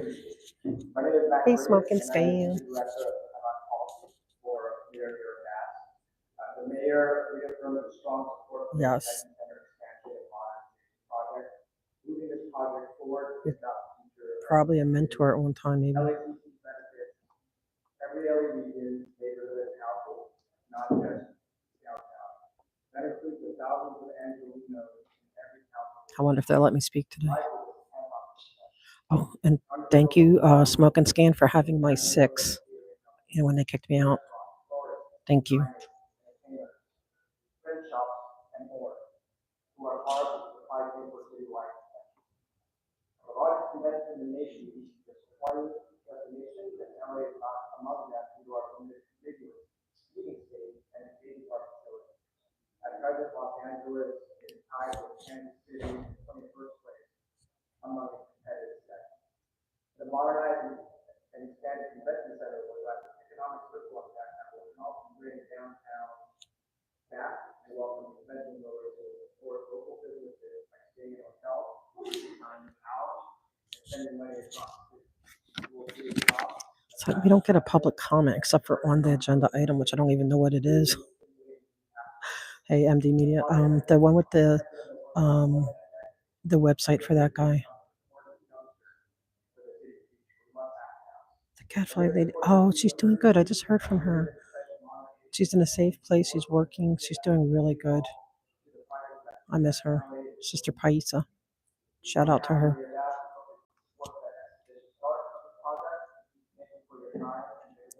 Hey, Matt. Sorry I missed you here. Police meeting was intense. Like, I literally cried numerous times and then got stuck. All right, let's invite Lou. I will, Hippie Chick. I'll tell her. She might be. I hope she's watching. She might be watching. Much love to Sister Paisa. It was, man. It was tough to get through. Wow. It's okay, NT Media. Thank you.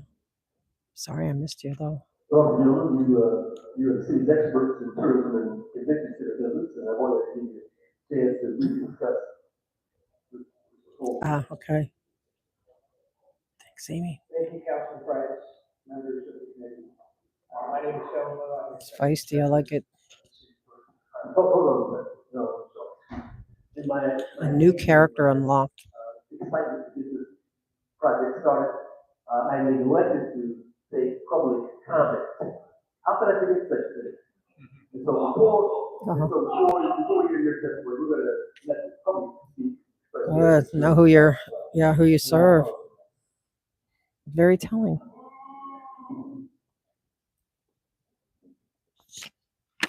I don't think I'm gonna be able to talk about Scientology in this one.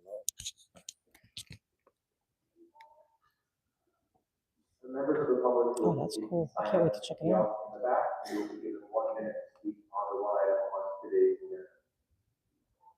All right, we've got some names to queue.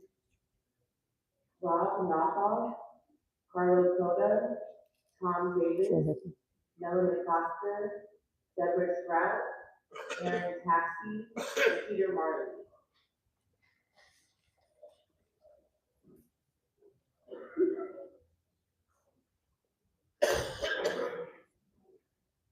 I think he's been like retired for a while. He's coming back because it's like end stage.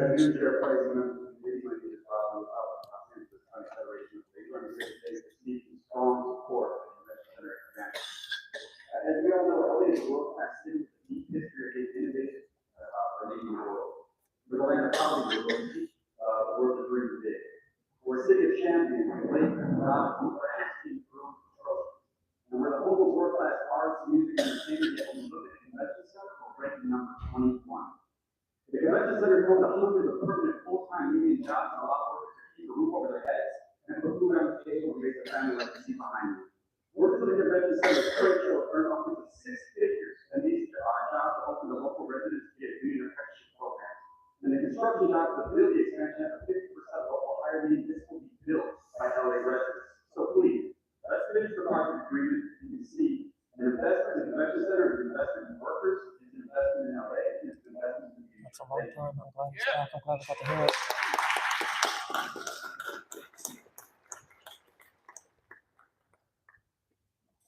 I might not be caught because I got here late.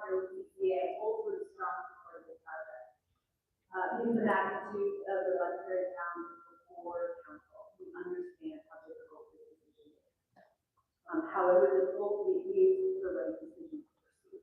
It was right in 2019 when this project was before council. It was right after the pandemic when conventions and tourism was driven back. It has been right in 2023, 2024, and now in 2025. We have the decision before us. We can decide to say that it's not possible to pursue this project due to the budget, or not possible due to the fires, or not possible due to a signage issue and an outdated code between the state and federal, who would have asked members to check the council file and have the upper echelon of state leadership committed to going through that particular challenge. But really what we're facing right now is the fact that city leaders for far too long have shied away from making the kind of capital investment necessary to bolster, again, economic governance.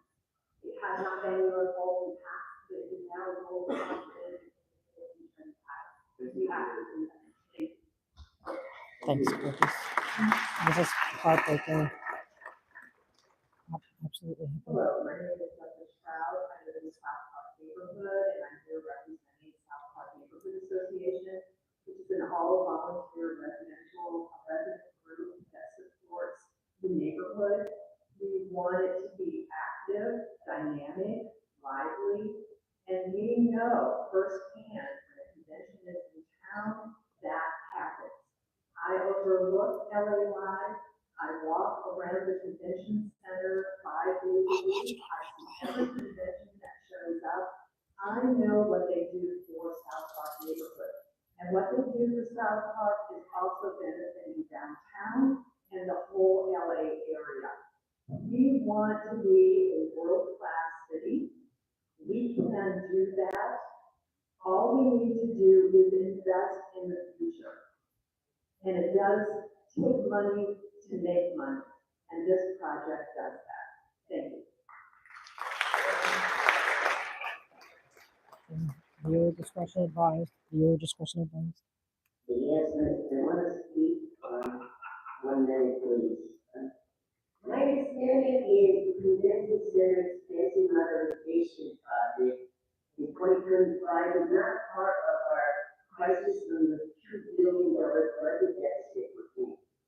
So I really wish agents up there would really take and consider the motion of today, because looking at those areas, I think all they don't understand like my fault here, is that the city administration here, jackass, I'm sorry, they want to call me jackass, but I'm faggot, but I understand is that I'm here representing millions and millions of individuals, that's you people here, with fucking union workers need money, and they need to be supported. I need to support motherfuckers to work, and for them to work their ass off to build up there, and fuck you, Mayor, it's our convention center, we are.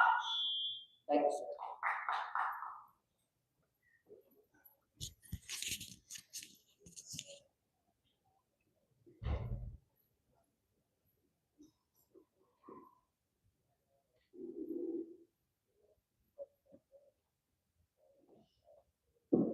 Procedure. My name is Carlos Soda, International Vice President and Department Director for Convention and Trade Show for the IATC. And I'm here to speak in strong support of this project. This is clearly the #1 project for entertainment in Los Angeles, but it's a top tier project across the country for us right now. It's my primary focus. And not even a car accident on the freeway keep me away from speaking in favor of this project. So here to make them here. This will bring thousands of jobs in construction, but it's the operation jobs at the airport. We'll add hundreds of jobs and career pathways for our members and our entry-level technicians coming out of career pathways through the community college system and Hollywood CPR. It's much needed right now with the downturn on the television. I'd like to encourage you, as my last comment, to take a look at the Javits Center, the transformation there. I worked on that project. And that side of Manhattan that's been completely neglected for years is completely transformed right now because of their expansion. New condos, restaurants, entertainment centers. Take a look at that one. It's pretty impressive how the best one of the Thank you.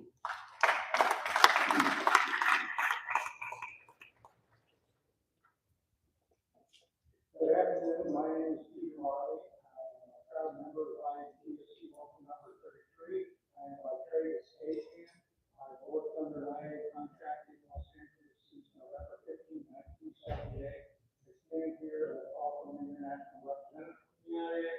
It's very important to me and the people that I represent that we continue to improve this economic engine of this convention center downtown. I'm also a resident of Hollywood. We need to work with the LA to continue to be Jewish of the South. Thank you.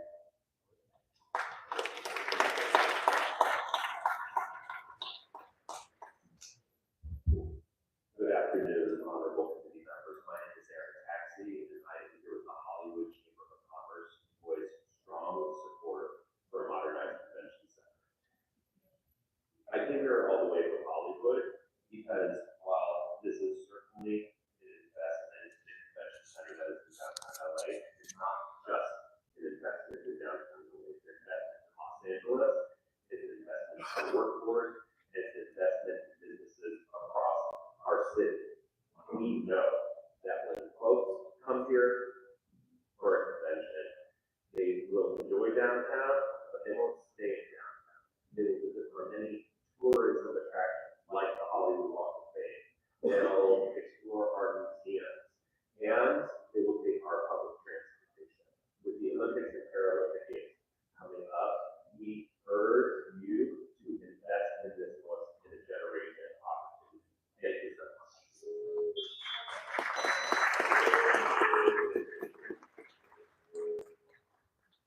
Good afternoon, Chairman Price, members of the committee. My name is Tom Davis. I'm the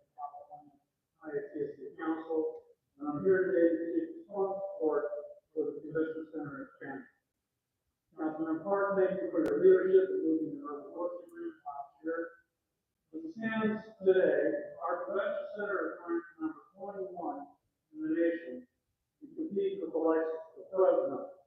And if they have anything to Fresno, but our convention center should be much more than that. It is in desperate need of an upgrade, and our belief that the modernization will put LA back on the map, stimulate the additional investment in the city, produce jobs, business, and tax revenue, and be done in a way that does not interfere with LA 2018. This is a major priority for the ITC and the international as a whole, because the convention center expansion will lead to additional job placement opportunities in trade shows. These job placements will lead to real careers that those people coming through our pathway program will richly deserve. Thank you so much.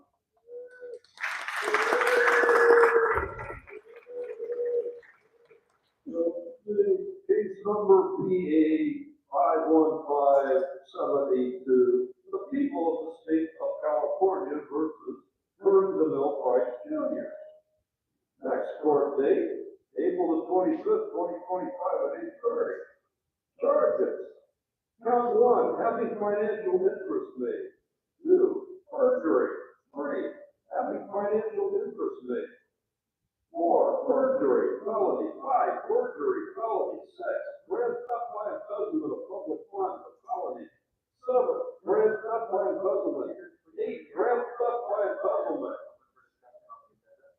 Grand theft by embezzlement. Sure, it's not on the goddamn agenda. This is a conflict of interest. He's raising money for the fund, right? And you're gonna have a vote on this project? Are you insane? Are you out of your fucking mind? Does the word conflict of interest ring a bell? So remember something, people. You get your money from where you get your money from when you start sticking. Okay? But you're gonna wear it up. I'll be called one name, John Coleman, Marty Gilbert, Malachi Simmons, Dana Rebecca Woods, Steve, Chris Moe. They might not call me, and I can't get kicked out today. I'm on probation.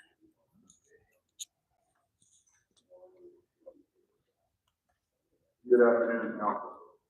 My name is John Coley. I'm the president of District Council 36 of the International Union of Painters and Allied Trades and a member of Local 31 Trade Shows. So, we have been producing events and expositions in the greater Los Angeles area since 1911. I'm here to give you my strong support behind this project. These are good paying jobs. I hesitate to call them jobs. They're careers. But people land with us and they stay with us until they develop. Healthcare, good retirement pension, and a good paying wage will come out. We've got several apprentices and some retirees here today. Take their word for it. This economic stimulus starts at the airport. It's your Uber driver, your cab driver, your hotel show. It translates into the hotel, front of house staff, back of house staff, restaurant, the wait staff. All of our members are trained to be ambassadors for this city. Thank you for your time.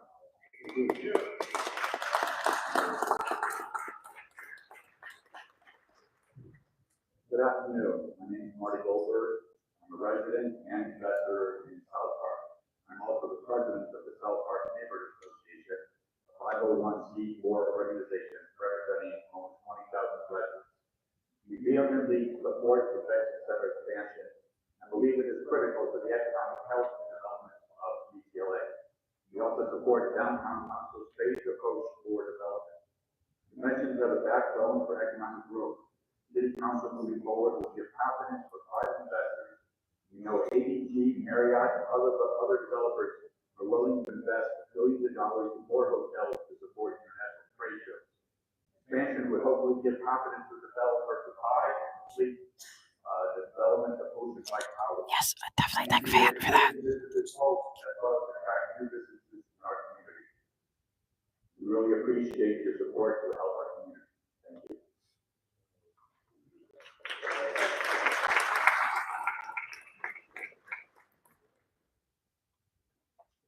Hello, Council and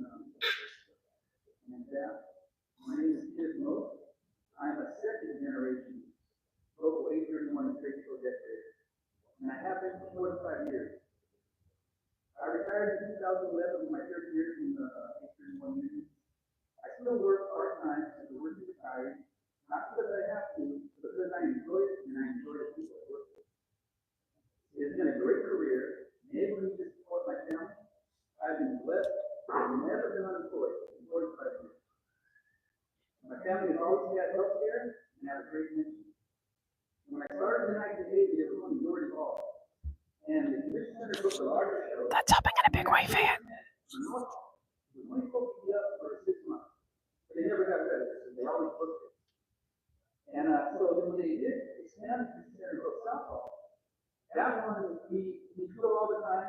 We to the point we haven't even fill all, which is actually a parking lot. So it always generates money and it never goes away. It just keeps making money for us.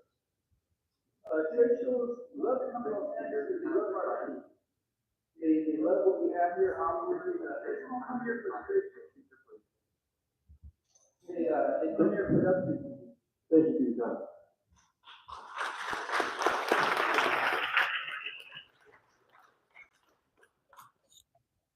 I think they're playing shenanigans. They know I can't protest.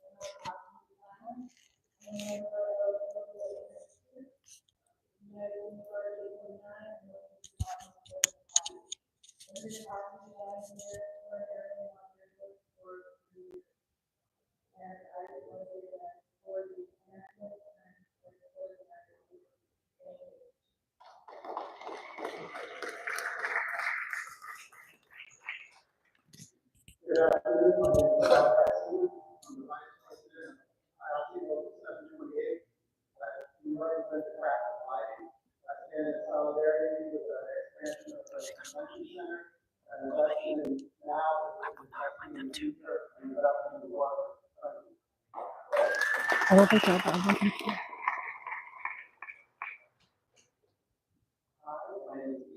I don't want to get. I can't afford to get kicked out.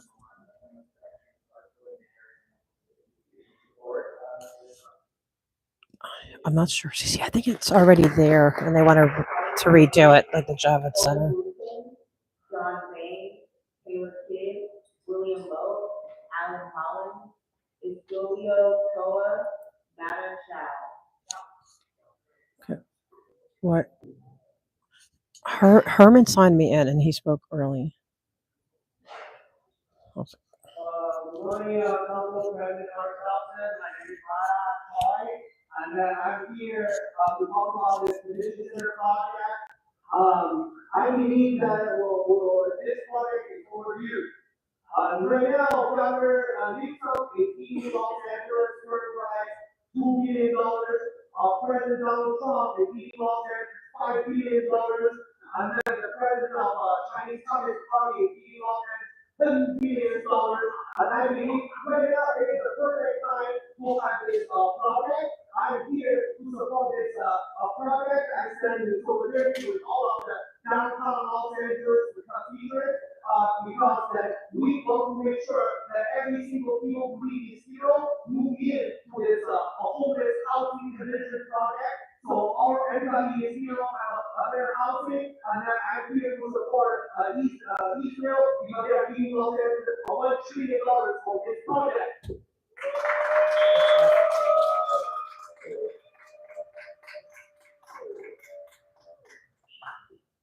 Hello and good afternoon. My name is William Lowe. I'm a third generation creator apprentice in Procedural. This expansion to the convention center will be significant to the city and people like me for years in the future. The exhibitors love coming to Southern California, not just for work, but also for pleasure.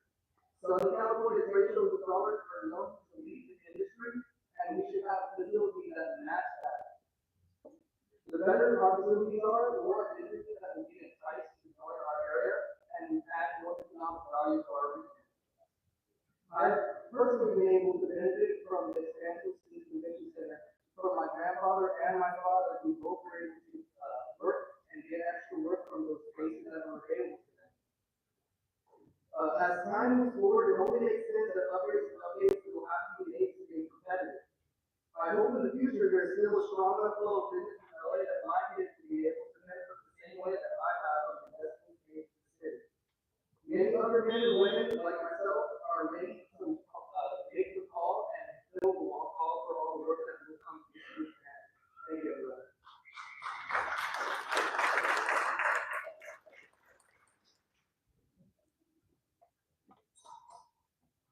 Hello, everyone. My name is Corey Wu. I'm a journeyman electrician and I've been a member of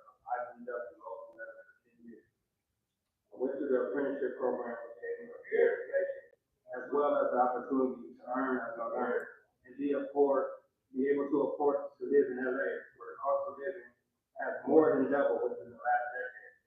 I grew up here in Los Angeles, and I've witnessed downtown transform to a whole LA live experience, but now the convention center is outdated compared to surrounding attractions.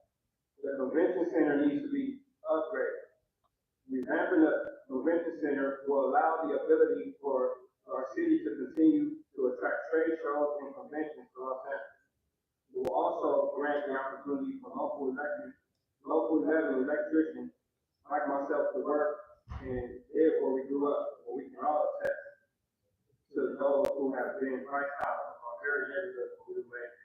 Thank you.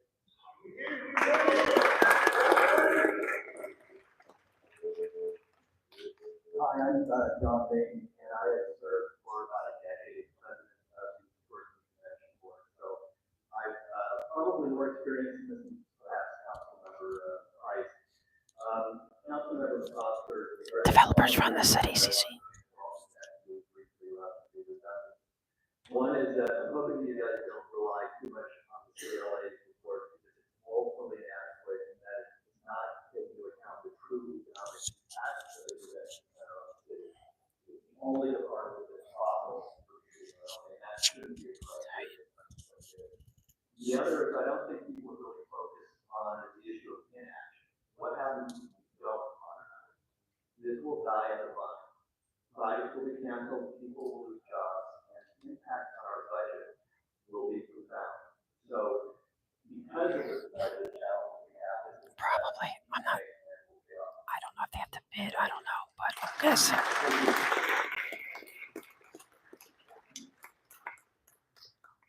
The real power in the city is the developers.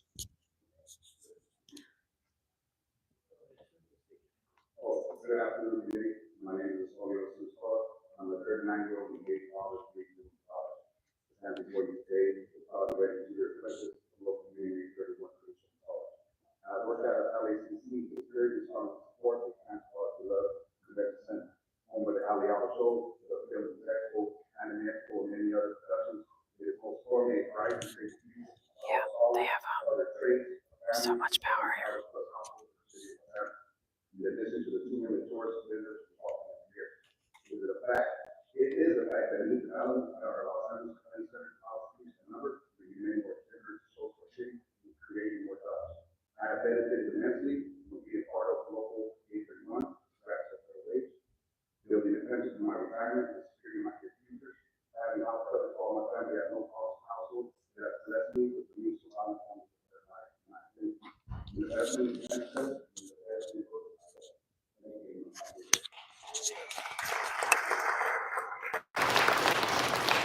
Is it better? See if it's better without the microphone. Good afternoon. I'm dealing It's about the convention center. representative for IACSC Local 871, and I'm here to voice support for the expansion of the convention center on behalf of myself and our members. Thank you. Okay. See, it's hit or miss with this. Good afternoon. My name is Alan Thomas, local 11. What have the union done for you? The union, through my 5-year apprenticeship and as president of the Adjournment, has given me stability, work ethic, and a sense of pride, not only to me, but to my family as an individual and to my community. We've been coming to the LA Convention Center for years, for years. My son, 5 years old, now 23. We have been attending the LA Car Show on the yearly condition of the Convention Center. Moving forward, this project for the union will continue to provide additions to my family and the community. As a citizen, union member of a long tradition, work ethic and pride in what I do reflect my passion and drive to continue thriving in the electrical community. Thank you. Thank you.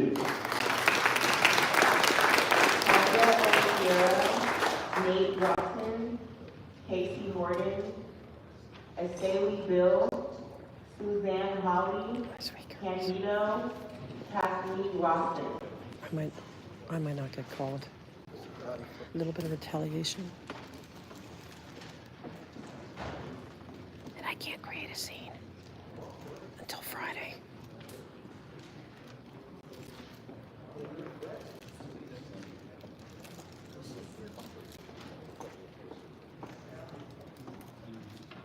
Mr. Chair, on behalf of the Downtown Neighborhood Council, I would like to ask for an extended 3 minutes. No. 1 minute for everyone. Yeah, it's ridiculous. 1 minute. I'm sorry, we can't extend the time, we got 1 minute. Okay, can you please restart my clock? Time started, Bryce. I appreciate it. Thank you so much.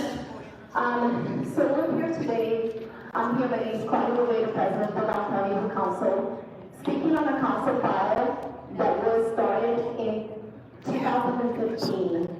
That was 10 years ago. The current challenges facing the convention center due to the age and size of the facility have resulted in the loss of events and conventions, which reduce foot traffic and commercial activity in the surrounding communities. Despite the cost of the project expansion, the direct benefits and boost to the economy far outweighs the cost of getting this project going. The Neighborhood Council is in favor of a phased approach, and we do not wish to pause this. This will eliminate any chance that the small businesses in downtown have to thrive. So please consider in voting on a phased proposal. Thank you. Yeah, so the neighborhood council, and they wouldn't give her the respect of giving her more time. Nope, it doesn't even look like they're gonna call me, maybe. Hi, good Yeah, let's afternoon. go. I'm Suzanne Hawley. I'm I'm so President and CEO of the DTLA Alliance. And I don't think the question before you today is if the convention center is important. It's if we can afford it. And I think the answer is to ask ourselves, can we afford not to do it? And the question is no. This is one of the few investments that the city can make that will reap returns for decades to come. And this project is not going to get any cheaper or any easier to build down the line. What we need to move this forward is leadership, and we need our leaders to take a stand and commit to doing this project. And I'm confident that if our leaders make that commitment, this project will get done. Thank you.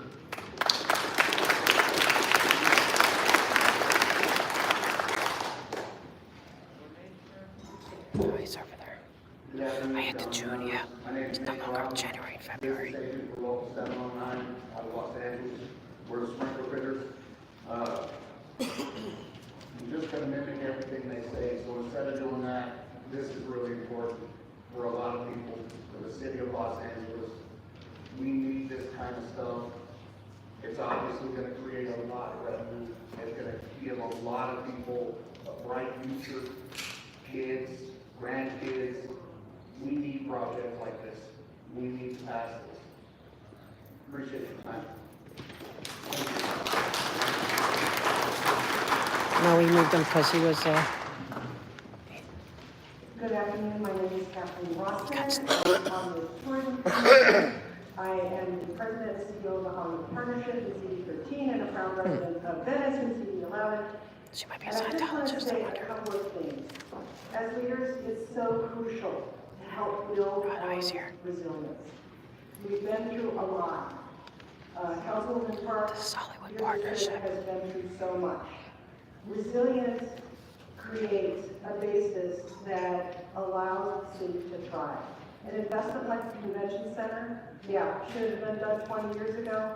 For sure, it should have been done then, but it wasn't. And so now it's up to you to make the right choice, to do the right thing for this community. No, I haven't even been For LA to be 21st in the nation is ridiculous.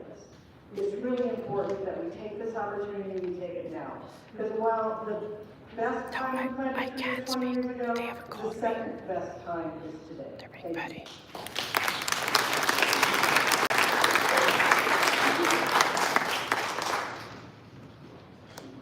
Good afternoon, everyone. My name is Cassie Horton, and I'm a board member of the Downtown LA Residents Association, and I'm here on behalf of more than 2,000 residents that we represent to advocate for the convention center. Our neighborhood needs this. Renters need this. Folks who live downtown and call downtown their home need this investment. We have been disproportionately impacted by COVID-19 folks have not come back to the office, and this is the path forward for our neighborhood. This means we have more resources, we have more economic growth, we have more jobs, we have more assets in our community. Businesses can thrive, and we're depending on you to help support downtown. There are 90,000 of us who really are asking you to vote and support today. So thank you for moving this forward. It's been far too long coming, and just know that residents and renters in downtown need this and want this from you. So thank you for your support.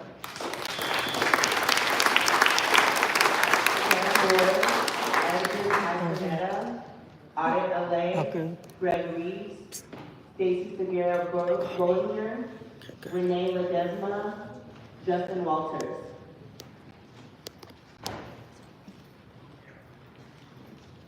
Thank you. Shall I go first? Good afternoon. I'm going to sit here and stand by the group of people here saying, that, they're not asking for handouts, they're asking for work, for put them to work, and they want to go to work, so I support them.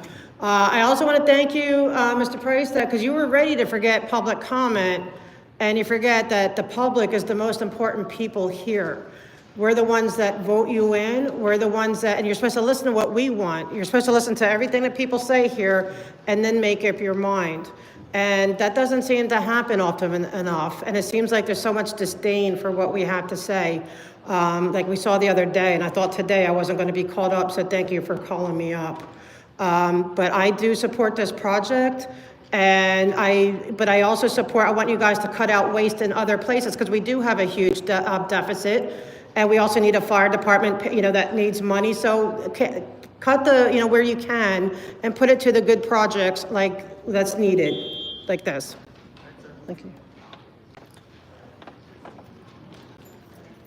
Good afternoon, Council. My name is Edgar Castaneda. I'm a representative of the Western States Regional Council of Carpenters. I'm also a member of Carpenters Local 213, 21-year career union carpenter. Los Angeles has been built by the hard work of its workers, the resilience of its small businesses, and the strength of its communities. The expansion of the LA Convention Center is not just a project, but an investment in all three pillars of our city. By approving the project, Sorry guys, I didn't know how to connect to the Scientology. more good union jobs to our city in construction, hospitality, Yeah, it's a special meeting. The expansion will also generate more businesses for local restaurants, hotels, shops, support our communities and economy. Additionally, it will bring in more tax revenue that can be used to enhance important city services such as public safety and infrastructure. This project is an economic catalyst. Yes, I thank everyone for being here. Right now, I urge LA City Council to act swiftly and decisively to invest in LA's future. Let's work together to ensure a brighter and more prosperous tomorrow for our city. Thank you.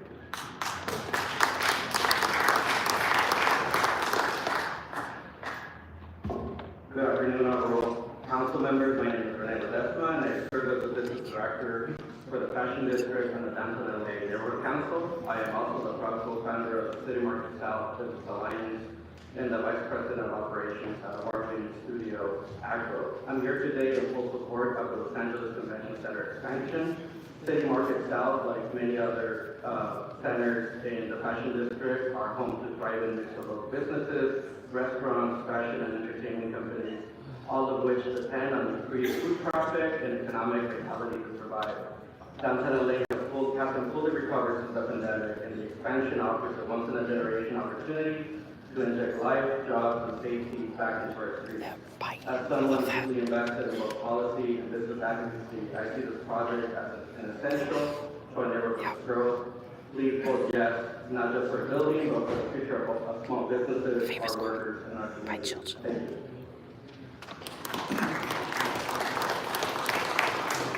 Good afternoon, council members. My name is Greg Reeves. I'm a third generation resident of the city. My grandfather was a boy of blue. I here support of the IATSC and 3,000 members of my Guild Light petition. And when I was in the Guild for 25 years, I took great pride in shooting the town that I grew up in. I spent time with my father at the trade shows at the car show at the convention center. Work here in this building. It's okay, we hear it on our heads. The building that we're in today, but we're not really talking about City Hall, what we are talking about is the LA Convention Center, what it represents not only to the city, but also to the world. This is an opportunity for the narrative not to be about the burnt out to be in the burnt out Palisades. It's about creating another iconic building that can be on camera and draw people in and give my brothers who can't hear the building trades work and put a great face and a beautiful face on this town. Thank you.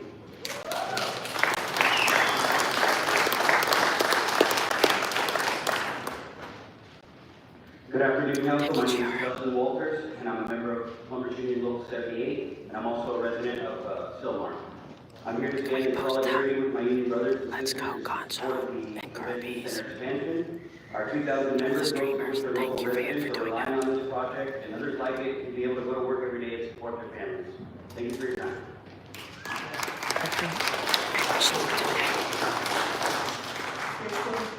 Christian Castro, Martin Weeks, Christopher Young. They're taking a lot of public comment, which is good. Jose Robles, Nate Griffin, Alice Calderon.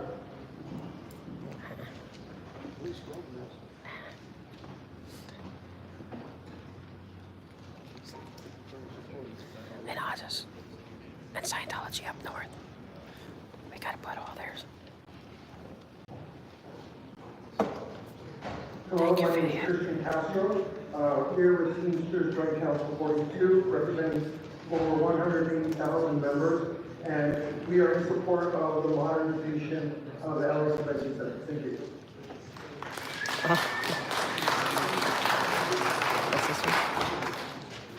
Good afternoon. My name is Alex Calderon. I represent Sheena Workers Local 105 and our over 6,000 members and over 700 apprentices. Also, I'd like to say that I'm a lifelong Angelino. I've never moved out of the state, currently live in Granada Hills. I just want to say that please help us keep this project close to home. For those of us who are proud to be here, proud Angelinos, nobody's going to do this job better. We'll do it right, we'll get it done on time, and we'll get it done with pride. Thank you. Good afternoon, Council. My name is Ron Stevens Jr. I'm an international representative and coordinator with Teamsters Local 986. I'm here today to speak in support of the proposed modernization of the LA Convention Center. This is an investment in thousands of good union jobs that provide real opportunity for working people in our city. I've seen firsthand what a good union job can do for someone. It brings stability, dignity, and the ability to support a family. These are the kinds of careers that lift people into the middle class and keep them there. With strong local hire commitments and access to union apprenticeships, this project will open doors for residents across Los Angeles.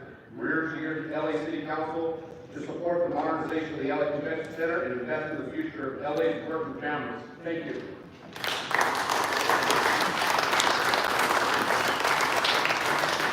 Thank you for your time. This is the first time I've been here, but resident, right, and high school, Franklin High School graduate, IBW Local 11 since 1980.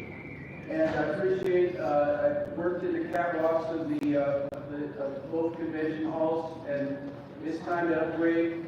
Seriously, we need to be world class. Thank you for that time.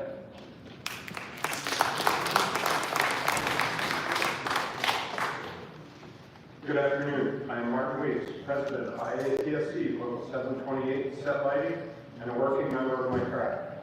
I'm here on behalf of the 3,000 members of my union to stand in solidarity for the LA Convention Center expansion and modernization project of 2025.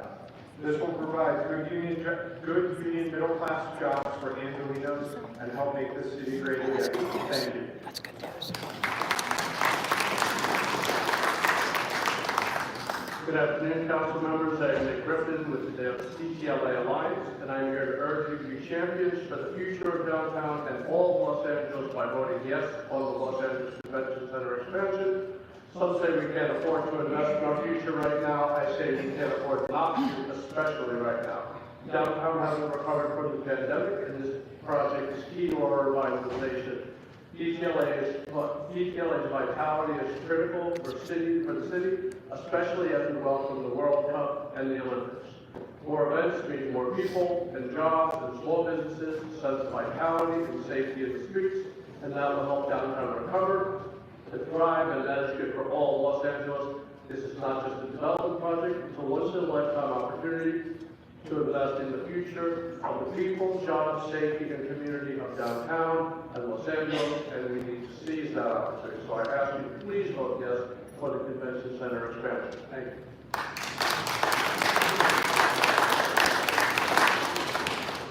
Hello, my name is Jose Robles.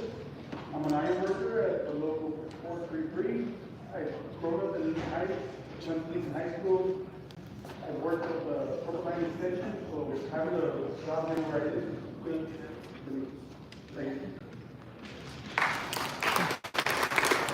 Any other candidates? Last one, sir.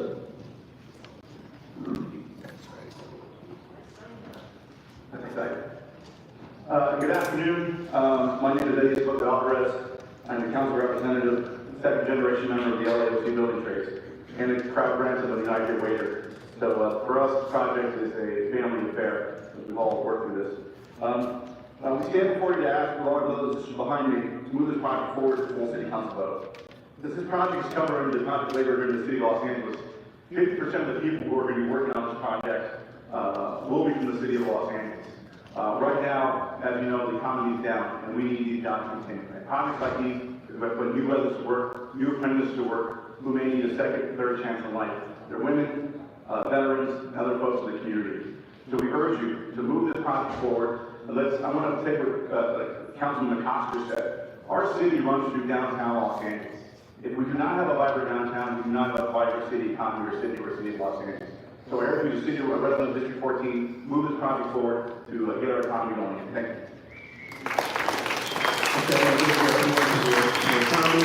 I don't know. We appreciate But thanks, Concha. It was a tough meeting. interest that was expressed. Oh, they left one of the godflies out, one of the police godflies. Discussion of the topic. So with that, Mr. Lewis. The guy from the police car at the valley.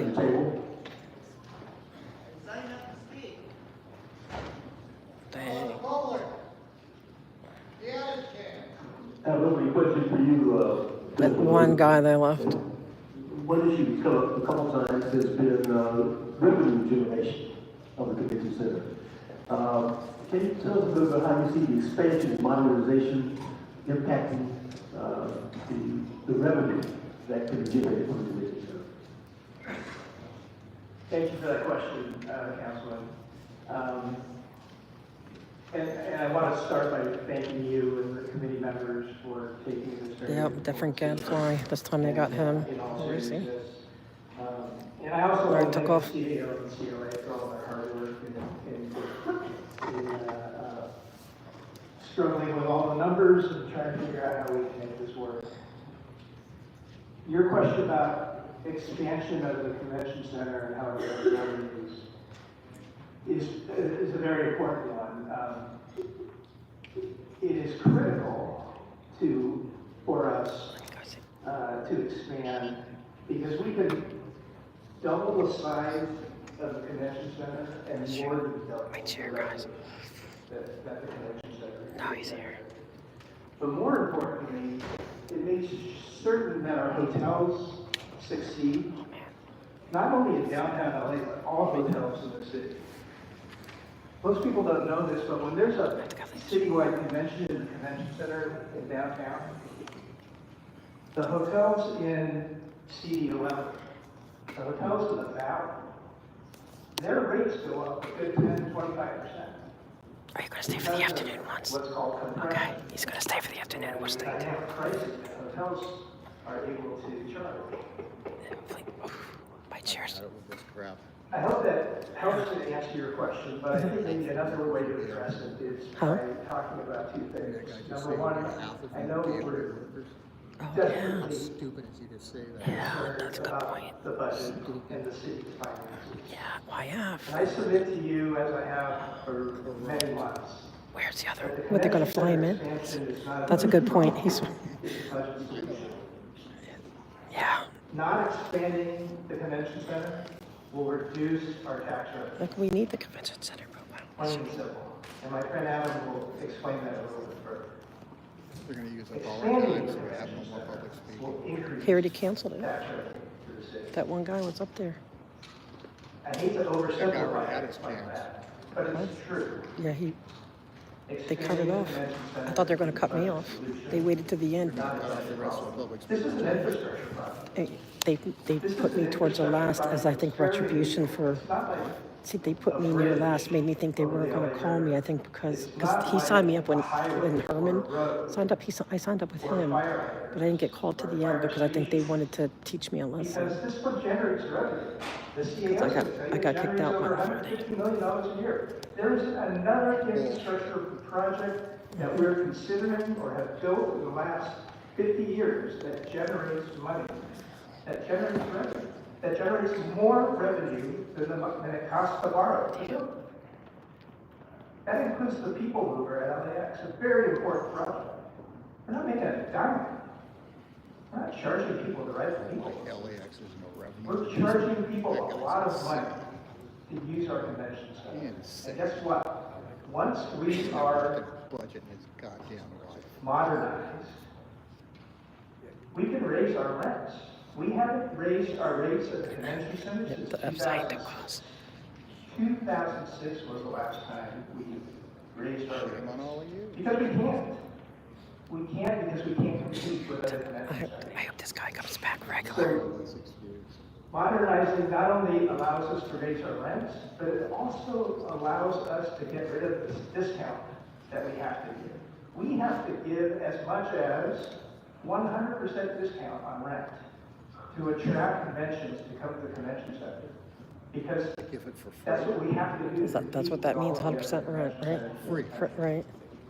When Wow. we're modernized, when we're over 1 million See how square stupid feet, they are? when we're over 750,000 This guy's sharp as a square tack. feet, we control the market. That's how corrupt it We is. can charge whatever we want. I'm gonna put the mic on them. Get rid of that discount. So yes, revenue is very impacted by expansion and modernization. This is worse than I thought. I'd like to. We've heard from the downtown business and residential community about how it impacts their life and their lives. I just want to talk about. I'm not gonna talk much while these guys are doing that. We had, I'd say over 5 years ago, signed a letter of intent. This is just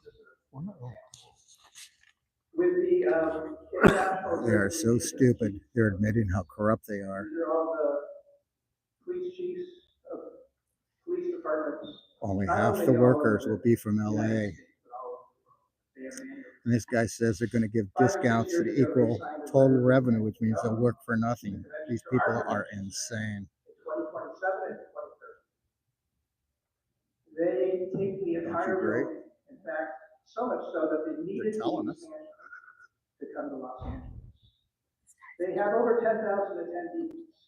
They will book over 15,000 hotel rooms while they're here. They just canceled. They just canceled. Just a couple of months ago. Because we could not guarantee that we would have an expansion done in 2027.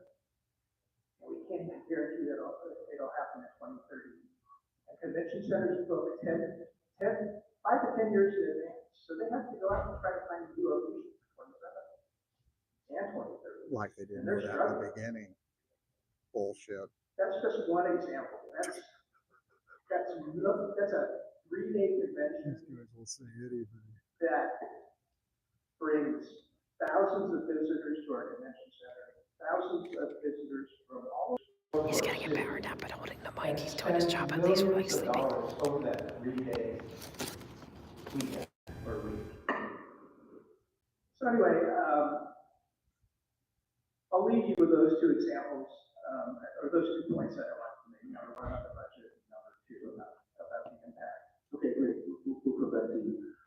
Christopher, I want to get your thoughts and insight on some of the larger economic. Can I marry him?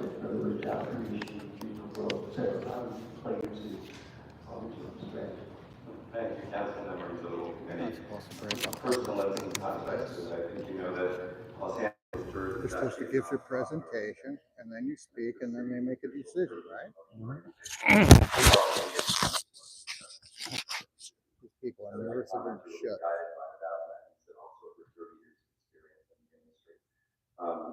To lend some context to some of the earlier comments that were made, I think it's impossible to overstate the importance of professional conventions and trade shows to our community. I would describe it as one of the largest unseen drivers of our local economy. In 2019, particularly the high water mark for tourism and conventions in Los Angeles, conventions and trade shows directly supported 49,000 jobs, brought 2.5 million visitors to LA, and generated over $8 billion in sales for our local business community. And while I've heard certainly the focus on downtown, which I think is critically important, I think it's also important to stress that the citywide conventions impact every single neighborhood in Los Angeles. There are thousands of Angelinos in every single council district who depend on these citywide events for their livelihoods. But beyond that, when you think about the supply chain, he sleeps holding the mic. The backbone of that is really small business. Think about the family-owned catering company, the event planner, the sleeping on a job. There are so many entertainment companies. There are small businesses in every single council district who absolutely depend on this business. Thankfully, one of the questions that I've gotten as we discussed this over the last year or so is that the convention center demand returned. The good news is nationally, convention center demand is back and actually eclipsed 2019. Unfortunately, as you've heard, we can't compete with tier one. Usually not, but we'll see. The size and age of our center.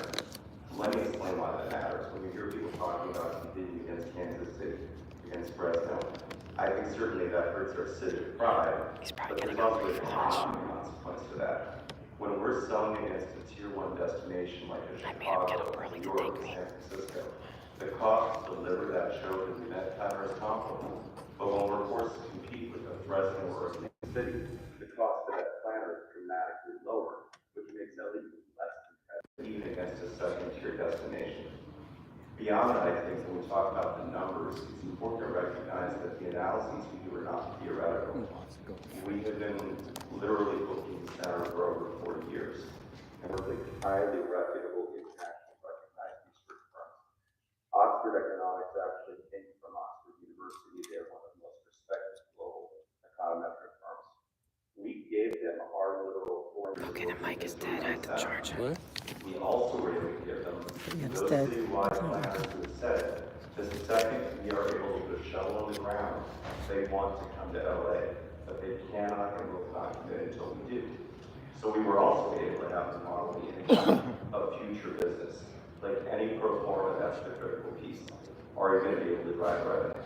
What we show is in the first 5 years alone, using the phased approach that's being presented today, that we would see 5 million incremental attendees, visitors to Los Angeles, more than $3.7 billion in additional local business sales, over 11,000 new jobs, and $158 million in new general fund contributions. Thank you so much, Mr. Price, Mr. Chair. Thank you. I'll keep my question brief because I know we're running a little bit short on time. Look, I appreciate all the arguments and for it and just for it, which I think many of us agree here. But at the end of the day, this comes down to. Thank you, let's go. It was very frustrating. Extremely, especially when I had the mic in my hand. It was so crazy. And thank you, Mr. Liu, for, we had a private meeting. It was incredibly illuminating and helped me craft a lot of the questions. Private meetings. But when you say that you're projecting, you're saying that more than double, how are you reaching that conclusion that by making this expansion, we'll bring in double revenue? I guess I'll let the CEO make their presentation, but my understanding is that a combination of the increase in rents, increase in food and beverage, increase in parking, because they'll finally be charging. And very importantly, increase in signage revenue. We are able to more than double the current revenue. I was pretty feisty for it. They were shocked, but I hear you. You're basing that statement on the report that was presented by. I wanted to, but now I have to behave till Friday. A report that we I'm have. patient, so I can how much input do you have in projecting the revenues from parking, renting, TOT, all the things that you mentioned bringing revenue to the city? Oh, quite extensive. We met with their consultants and we met with the CAO and their consultants a number of times, and we had ongoing conversations with the CAO. So in the presentation, the numbers that are going to be given to us, you feel confident that those are good projections for the city? I actually think they're conservative. I thought they weren't going to let me talk today. And how can you figure out if they're conservative or not? Well, I think the investment community and the bond issuers are going to want. Does anyone know what time it is? Assurance and stability. And so That's where the money goes. I totally agree with the CAO when they present most likely key scenarios. But as I mentioned, I think we can do a little better on revenues. Interesting. By getting rid of the Huh. discounts altogether. So that's how they're going to take the money. Okay.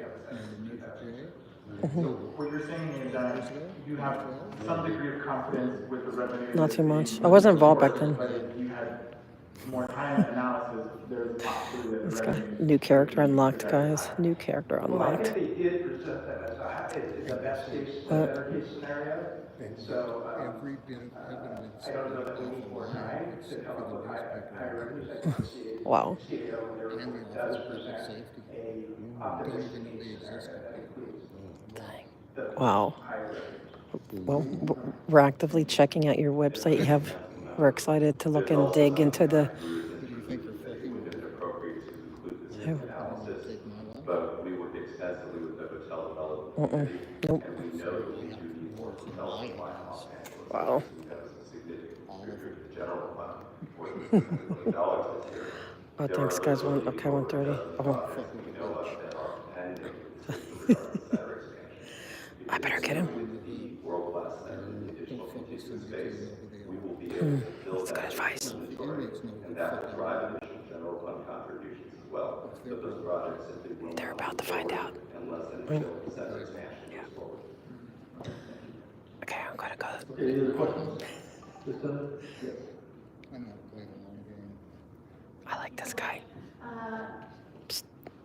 I guess I just want to pin down a point. Thanks for meeting us last I gotta learn from this guy. Department about this issue yesterday and getting a briefing on it. I guess I just want to clarify.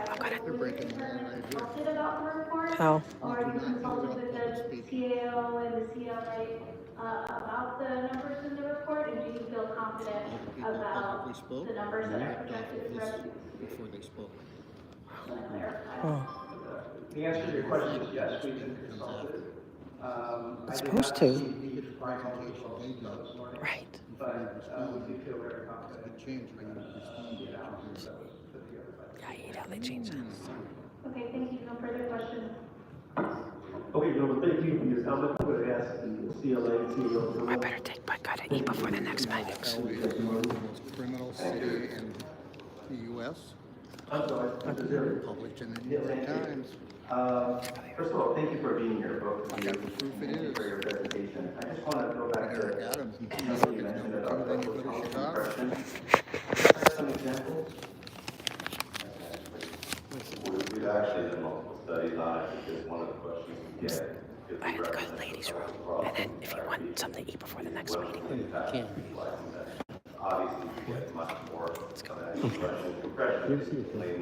We'll be back. When you have a collaborative, first of all, you're able to entirely do that.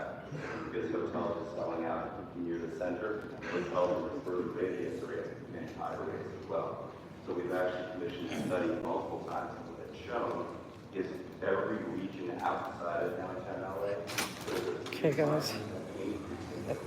No, we just. Because there's a 2 o'clock meeting, but if you don't, that's what I'm saying. I knew if we didn't. Yeah, let's do that. What did it say?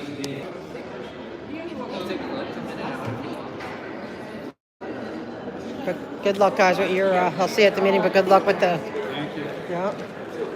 So we'll stand by them, because that's, wow, that was amazing. Somebody from Kaiser recognized, and she said, she thanked us for getting those planners moved. See, the hospitals don't want that crap. I know. Guys, I'm gonna take just a quick break. Okay, I want to go, lady. I want to go to the bathroom first. Guys, I'm gonna.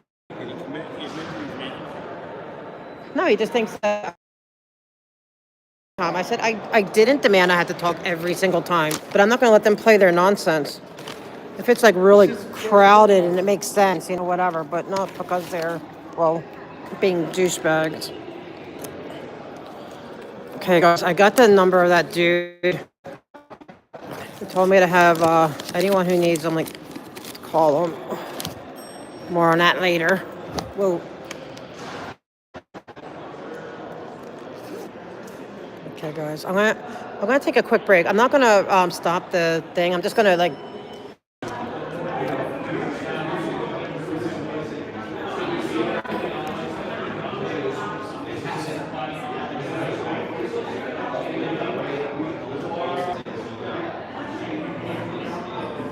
I need to go sign up there.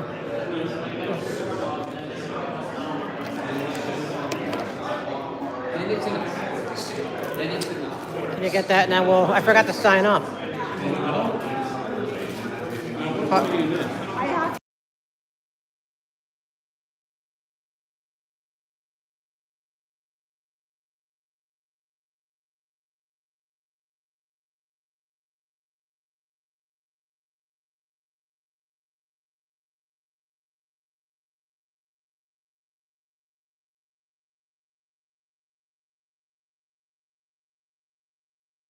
There's no cards. It's in a kiosk. Okay, yeah, thank you. Yeah. Yep. Okay, let's go. Okay, guys. Dang, my chair is like real. Oh, man. Whew. It's like once I get up and rolling, it kind of gets going. If I change. I hope somebody signed me up. I forgot to sign up. I had to go potty so bad. I'm live streaming just to let you know. So, yeah, we had to go up here. Oh, but we missed it. So I'm live streaming just so you know. I'm live streaming. Thank you. Yeah. This is so beautiful. Yeah. Can you hit it up again? It went up without us. Hit the button. Hit the up button. Thank you.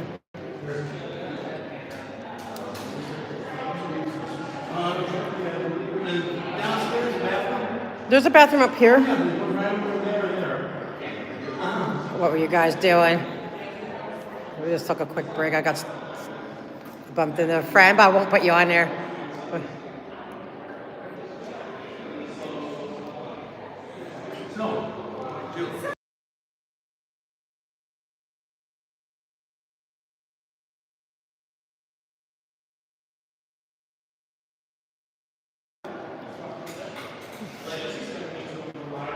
All right, go. We forgot to sign in.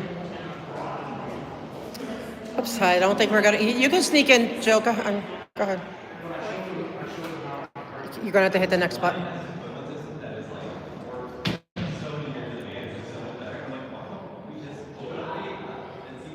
Dang, I like that the Kaiser people are supportive of what we're doing. That gave me all the boost I need. That helped overcome my disappointment in Duarte. I'm talking to chat. I said hearing from the Kaiser people was great. They were very happy that, yeah, the lady from Kaiser said they were so happy that they got rid of the planters. Somebody from Kaiser, she's here. She's like, I work at Kaiser. Oh, you didn't hear about the Kaiser person? Okay, so a lady from Kaiser she came up to me. She goes, Audit LA. And she goes, Well, that's who the lady was. yes. She goes, she goes, I work at Kaiser. And she goes, I want to thank you. She goes, like, we're grateful that you guys got the planners gone. Why would she get She works at Kaiser. Yeah, that's what we're talking about. What's that to do with Kaiser? It's a. Never. They're not, but it all intervenes. They can't park there. They can't, okay, like they can't, they're sick of the dominance, you know? Here, this one's going up. So yeah, so she was really happy. Can I, oh, sorry, thank you. Sorry, I'm gonna skip. Normally I don't, but I was like in line for a while. So, 3, please. Thank you. Yeah, that's all they have. They don't have regular water at that place. Here we go. Wait, is this what, 1? Oh, 3? Oh, thank you. See? First meeting is fourth floor. They swat one of the gadflies, didn't let him talk. That was ridiculous. Like one more person. First one. Yeah, they didn't let him. Oh, this one's on the 3rd floor? 4th floor? This one will be delayed. Okay. So the fourth floor is the first one. Which is the plum is delayed. It's delayed, yeah. Okay, all right. Oh my God, you look like an office lady with your glasses. No way. Yeah, I'm here because I'm on business. You look like a... Can you stop? Yeah. I can't go any further in. You look like an office lady. Oh, the other one, no. Yeah. Oh, the other one, no. Please and thank you. Right now. I hope you guys can hear me. Chat's having issues. Can you guys hear me? Right, I just got the lowdown on I want to go over there though. I shouldn't be over here because if I get stuck here, watch your leg. Oh, shit. I want to be. Whoa. All right. You got me? Oh, thank you. Dang, my chair's really bad. Still? Oh yeah. Waiting for the repair? Well, they're. That looks like a new wheel. No, it's old. But no, the wheels are new. It's the motor that's bad, so it's not feeding the tires. Yeah, they just replaced my tires. Yeah, like a month ago, but they won't work because the motor. So, but they're gonna try to they're looking into getting me a new one, or replace or fix it, but they don't know. Well, the insurance doesn't. They want to come out and evaluate because I get this the 4th time it's needed repair in 2 years. So the doctor ordered a new one, and so they're going to send somebody to evaluate. So they decide whether. You are lucky. You got a new one. I don't know. I mean, it's up to them if they do it or not. Well, see, look at that. See, it doesn't work. And Duarte doesn't want to believe me that it's broken. He thinks I'm joking. So tell him he's June. See, your little Toyota will become a BMW next year. Oh, that'd be nice. So, well, they're evaluating whether to fix it or to, they don't know yet what they're going to do. So it takes forever. It might be another 6 weeks. They said 2 months before I get any resolution fixed or otherwise. So he needs to keep his panties in a bunch or not have them in a bunch and just know that I'm going to be extra mad if I come down here like this and they just like blow me away like I don't matter. It's not that I think I'm better than anyone, no, but it's just like I come down here, like, it's when it's for stupid reasons, like they just don't want to hear from us. Saturday. Cool. Scientology had a cool event. They did on Saturday? See, I didn't even know, that's my... Yes. I mean, how do we not know that they had a huge event? That's my neck of the woods. Oh, no, but it was busy. So you worked overtime on it? I was working, I was on duty. There? Like they have hiring police again? No. Oh, with the Metro? Yeah. Oh, just in Every time I came out from okay. From North Hollywood, I see if I go down. Got you. But They're the worst. I don't know what it was. No, they have their own security. No, they were always, no, we ended that, like they were always hiring LAPD and violating everyone's rights and stuff. And, but it got to be where they saw security. Now they have security, yeah, because LAPD said they didn't realize that they were like not telling the police the truth about the permits. So LAPD was like enforcing it the way they were saying that they're to be enforced, leaving the city liable for lawsuits. So I think the OIG pulled the plug and said, I'm not too sure if this is the contract administration for that. Yeah, because they were. So the cops were like, well, they didn't know that there was, supposedly they didn't know. But I don't know. Does anyone know what it was for Saturday? So as long as you have money, you can always hire LAPD. Is that how it works? No, not necessarily. No, like it has to be like you have the contract, right? And it has to be. There is there has to be a LOA letter agreement. There has to be a lot of Right, basically, requisites any met. company, organization kind of have that Yeah, ability, right? But we don't want that for Scientology. No, not for Scientology. Can you guys hear me? Oh, that's contract, yeah, MTA which is MTA get rid of. Can you guys hear me? 2027, right? Another one who's okay. I wonder if he can smooth things over with Duarte, but tell him he's been bumped to June. You got ahead of him. You're ahead of him now.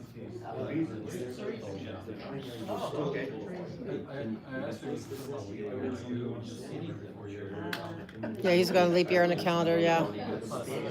But see, we all want to see him more often, but he's being pissy. He's being like, maybe it's that time of the month. I don't know. It's like, what? Did he went to set? Did he go get lunch? Yeah.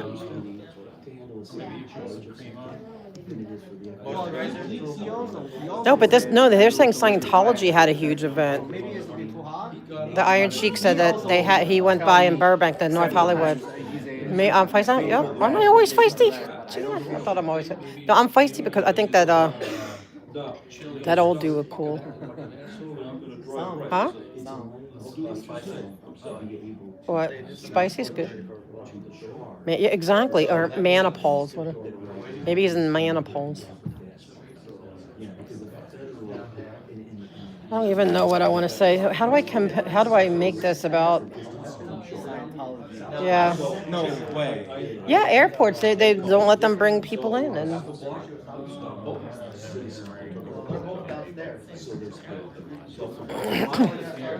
She did come back from no. What are we waiting for?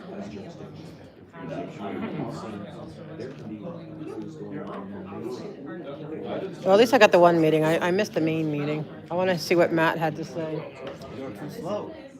Well, my chair got stuck. I was stuck for like maybe 15 minutes. It wouldn't go. And then the family, the parents of the man that was shot by, the kid, they were in the way. I wasn't going to say, excuse, like I couldn't say move it. And then, you know what I mean? I just let them stay, and my chair was broken anyway. I couldn't get it on. So, yeah, police one was, I cried twice. That was a tough one. The parents of, do you remember the mental, he was like, they called the police because of mental ill, and the cops came, they shot and killed him, and also this other lady, the brother was killed in police custody, so the families were there, and it was like, I was crying. Transgender prostitute? Are you referring to that? No, I mean, somebody mentioned, no. Which case are you referring to? His name, huh? Which case? Mr. Ling. Huh? Mr. Ying, I think his name. Ying? Yeah. Asian? Yeah. Asian? Yeah. What year? Last year? No, 11 months ago. 11 months? I remember it. Which is last year? Yeah, I guess so. Last year? I remember it because I watched all their officer-involved shootings, and it was so sad, like to see his parents, and they were like right there. And then another lady, her brother was killed. I didn't remember his name. Oh, so today is a very heated meeting. Basically. Yes, it was extremely heated and very sad. And then that boy his pictures have been all over the valley because he's from the valley, and then it turned out they found him dead, and the soccer coach is arrested. You didn't see the kid, the 13-year-old kid? Sure. He was found. Yeah, he's from the valley. I like that other guy. Who's that dude? Like, he's so cool. That dude is cool. Yeah, the boy and the coach. That was so sad because I would see his picture all over the place, and like, because he's from Sun Valley. It's the valley.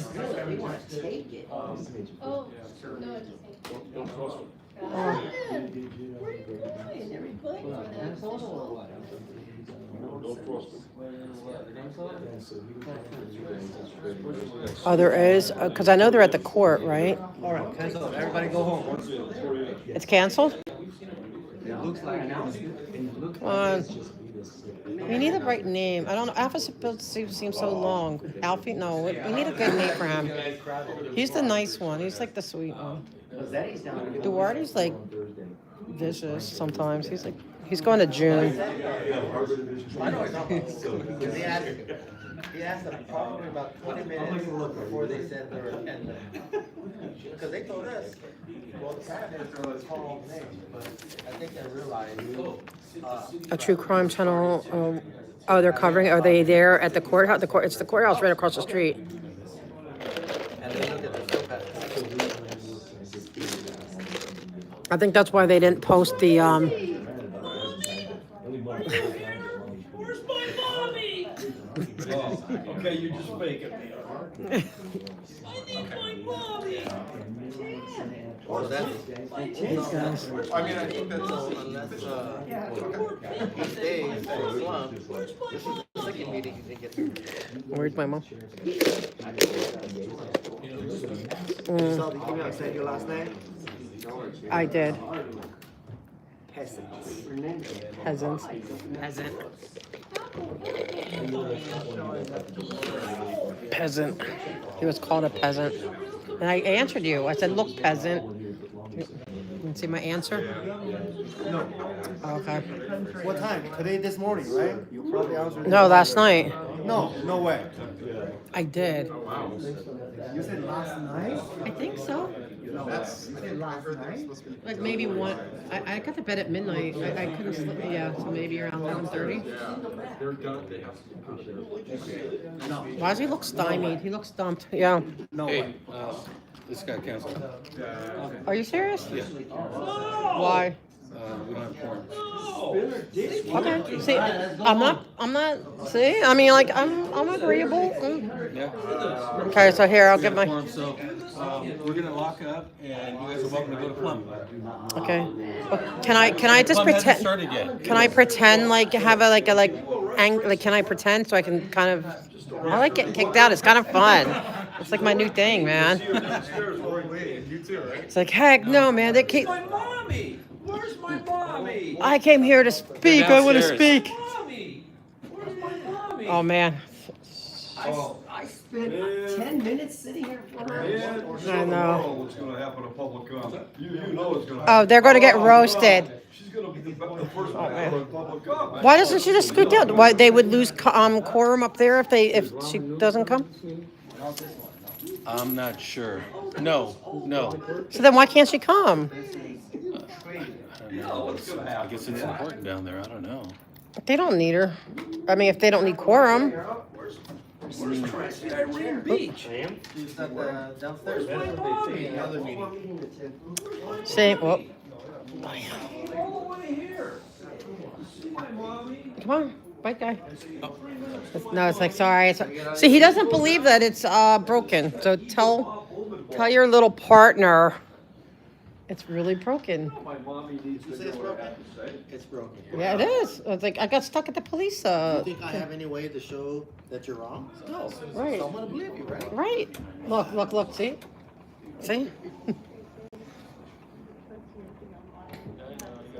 But remind Duarte too that, like, you know, when you're nasty and like frown facey, it creates, you know, like age lines, and that's not attractive for the calendar. He may get pushed to like August. Okay, well, I'll see you touch up. Okay. All right. Tell him, kick him out, please.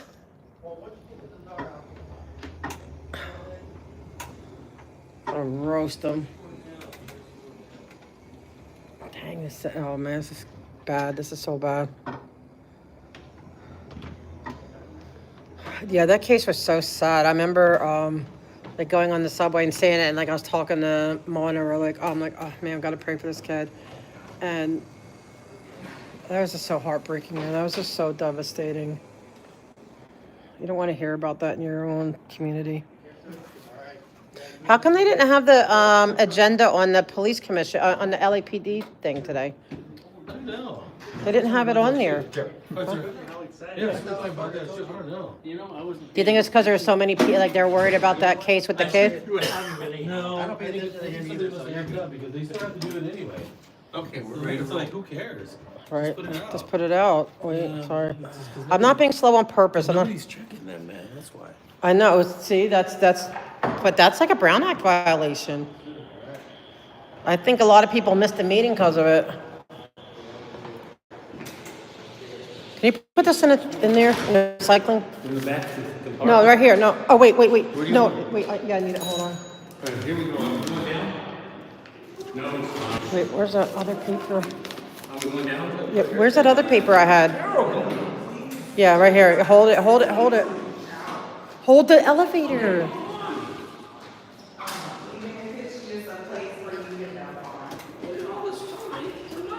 Good puppet, you coming? Yeah. Number? Yeah, 3. I know, Amy, it's horrible. Horrible, man. It's just...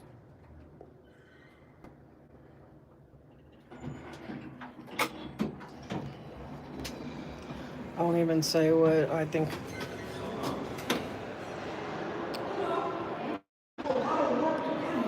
I know. Yeah. You have to contact FBI agents to get them in position. I mean, it takes a lot of work. Yeah. And then hope your chair works and come from the valley. Coffee, yep. Gotta get your Snicker bar. Yep. Especially for him. They don't care. Oh, here we go. Here's Mr. Frown Face. Here's Mr. Frown Face. Are we allowed in? On the planet. Here. Worst cup in the planet. I need to get an agenda. Can I get an agenda? Huh? You know, frown faces are bad for, it creates crow's feet around your eyes.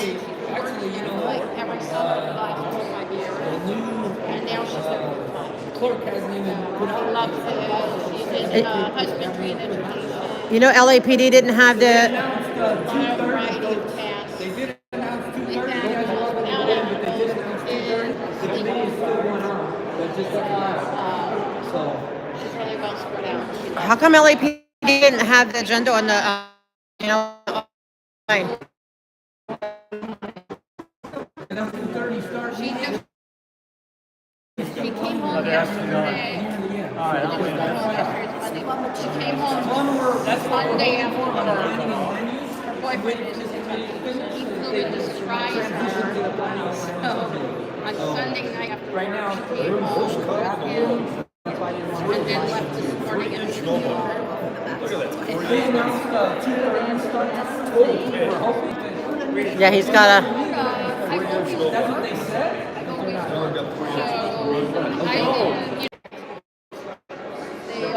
So a question, how come they didn't post, I mean, you probably don't know why, but they didn't post the agenda to the police commission meeting, but there was a meeting.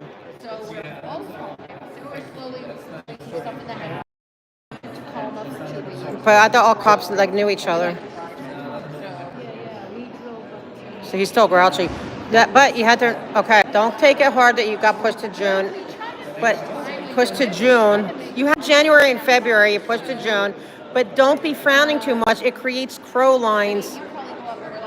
You could be pushed to August at that point. I'm not gonna, no, I don't even have to explain it. See, I'm the one who should be upset. They didn't protect my rights. Yes.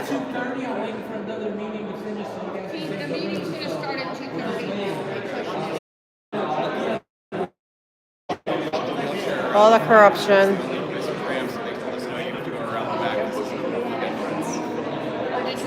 June is the prettiest month. Oh man, they're saying June's the prettiest month. So what? Yeah, we're working on the calendar for next year. You originally slated for February.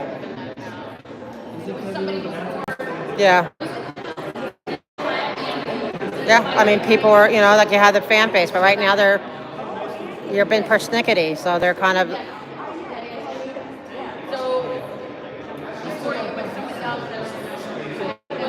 Well, of course, all the developers are here, so they're going...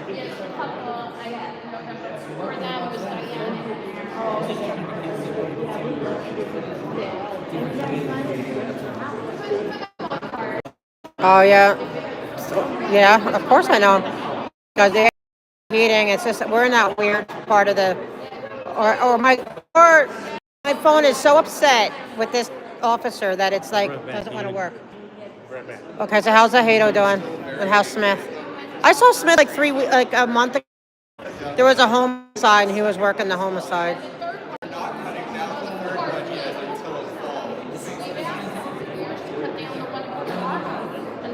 No, I hear they had something big this week. Do you know what it was?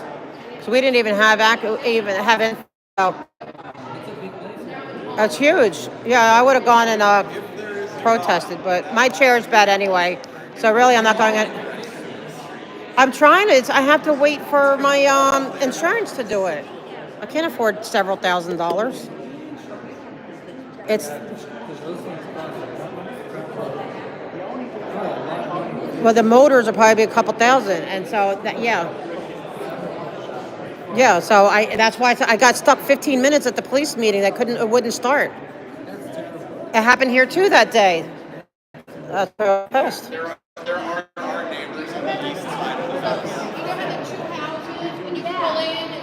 He's in a bad mood.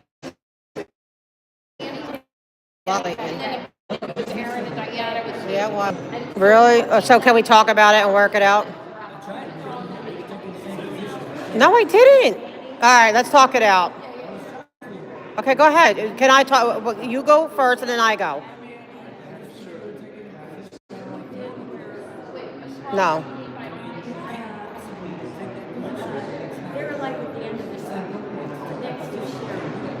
That's assuming, and you're wrong.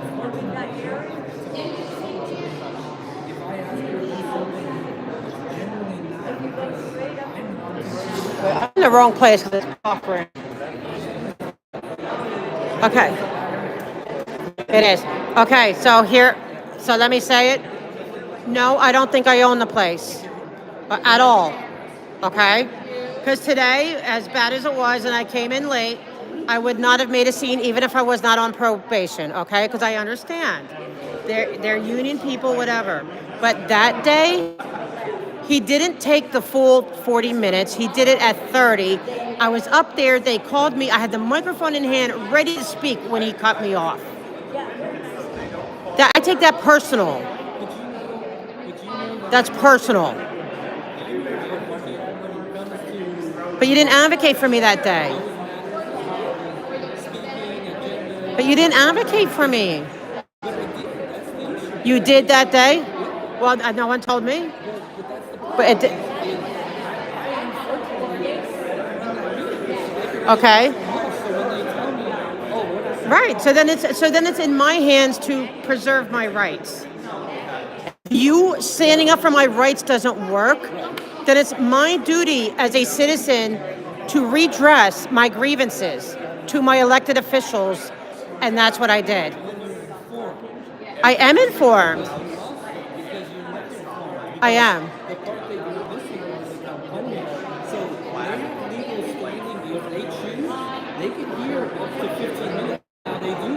So I don't have to put up with that, though. They can't just do it because they feel like it. But that's what they did. They can't just do it because I'm seeing it. Like, there has to be very specific criteria. Okay, well, what was the criteria? I want it in writing. Can you guys hear?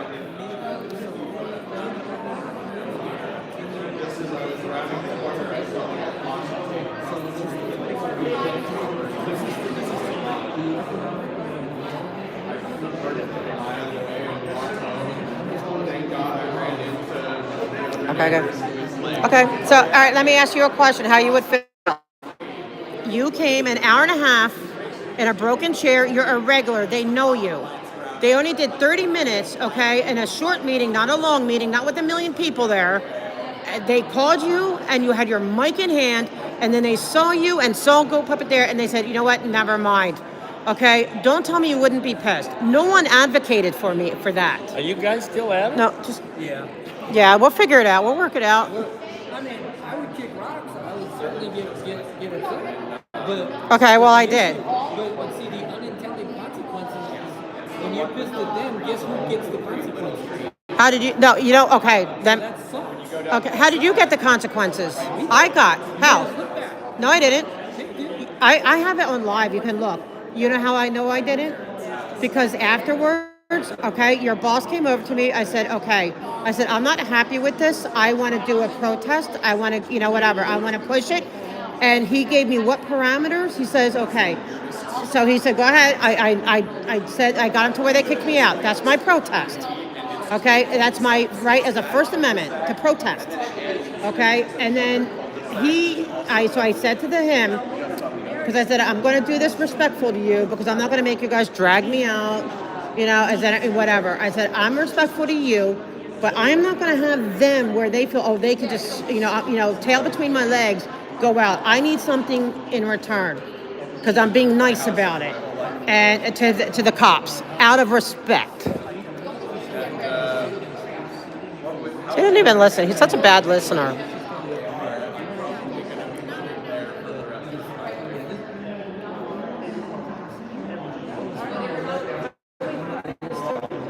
Yep. Yeah, exactly. He does need it. See it. We're gonna hash it out.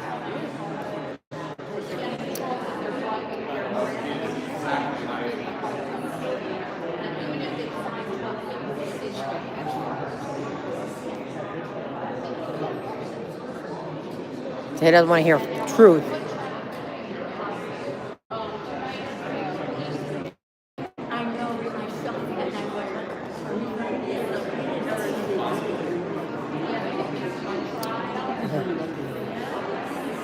Okay, so let me continue, because you didn't hear this part. Okay, out of respect for the cops, okay, out of respect for you guys, I talked to your boss, right? Okay, and I asked him, what can I do because I am protesting this? He said, as long as you're moving, I work with your boss completely out of respect, completely. And I followed every direction he gave me. If he had told me not to...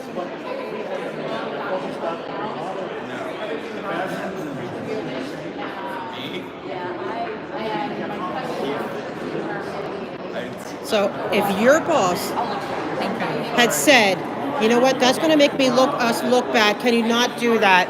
I wouldn't have done it. I wouldn't have done anything to make innocent people look bad. No, you didn't till later, till after. No, you didn't. You told me the next day. I worked it out with your boss, and I asked him, and he said, yes, you can do that. He set all the parameters. I didn't do anything until I approved it with him. Out of respect for you guys.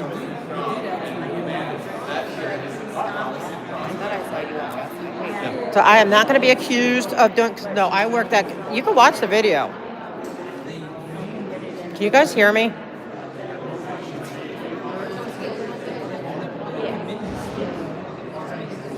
Can you guys hear me or no? Okay, and my microphone died, so I can't. Okay, good.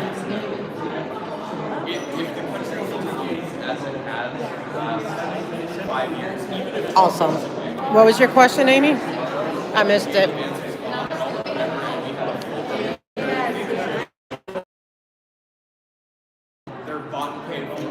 Repeat your question. Okay. All right, so you assumed facts and evidence. How is it disrespectful if I worked with your boss? I said, if I stop, my chair stop, not me. I would never, I said, I'm not, you guys are good to me, I'm good to you, mutual respect. He gave me every permission to go as loud as I want. No, you're right. You're right. Because you gave me a lot of details that I wasn't aware of. And now, looking back, I remember. Okay. But then when we started going back and forth, my boss said, hey, Gordy, step to the back, I got this. He took over. So it's his call. Yes, and I worked with him.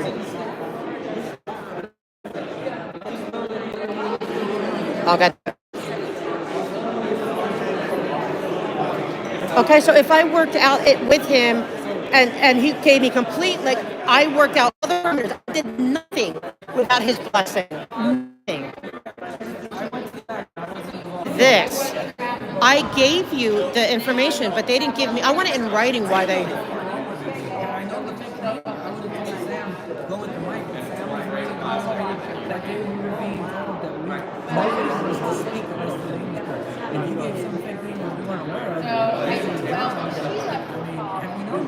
Okay, so, lesson learned there.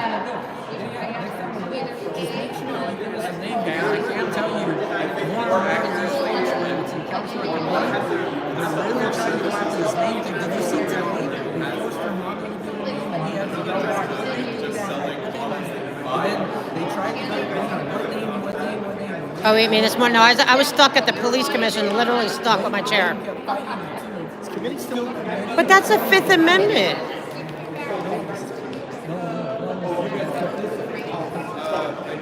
But you don't have to give your real name. I mean, what name you use? That's a Fifth Amendment, right? I don't have to identify myself. I could put no name. But then write no name and say that because that's where I think that's where I'm asking that you guys work with me because they're gonna read Okay. that part and then you guys then it's all dark and nice because all I need you guys to do is put a name and if you want to review them, then like, but it's gonna be Okay, I mean, these are things we never worked out before. Okay, okay. Are we going to work it out or are we going to hate each other from now on? All right, he's still June, though. He hasn't worked his way up. He's still June.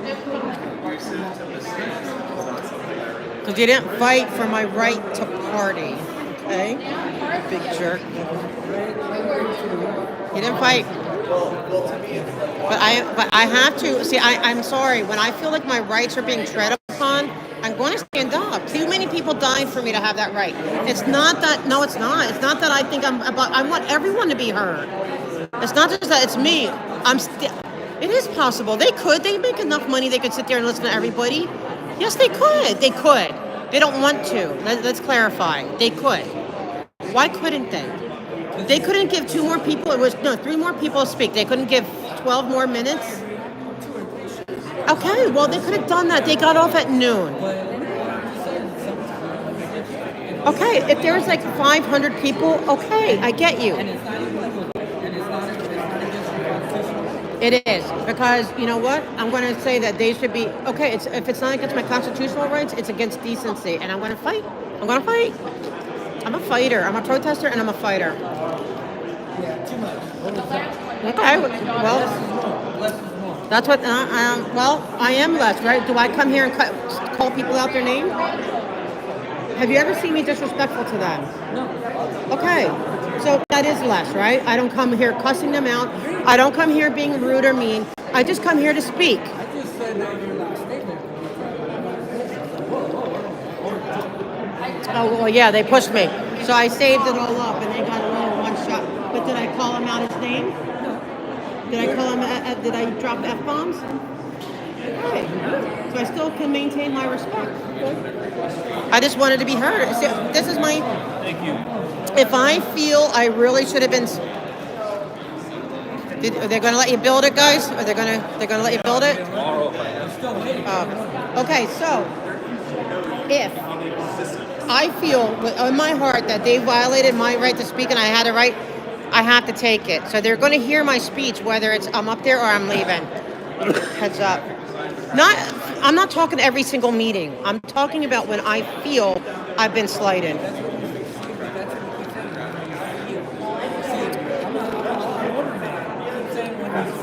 No, you're sworn to serve and protect. So serve and protect the public. Not them, us. See, corporate, oh man. Doesn't matter, but you're not serving and protecting the people who come. I did, Amy. I asked him. He said he wouldn't. Well, JoJo wants to. No, they disrespected me. Yes, tell me that they snatched it out of my hand. That's disrespect. He owes me an apology. And I'm gonna, they're gonna hear from me till they get it. But JoJo didn't get your answer. She wants to hear your answer, whether or not if it was your mom or sister that felt like they didn't have. He cheated his own mama down. Oh, what up? All right, let's get in line. Okay, July or August at this point. He's losing ground. The cold month. Okay, maybe November, December. Okay, what was the? She didn't hear the answer. What it was your mom or sister? Say it straight out. He said they'd be in trouble. He'd kick him out himself, right? That's what you said. You kick him out yourself. They got to be in line.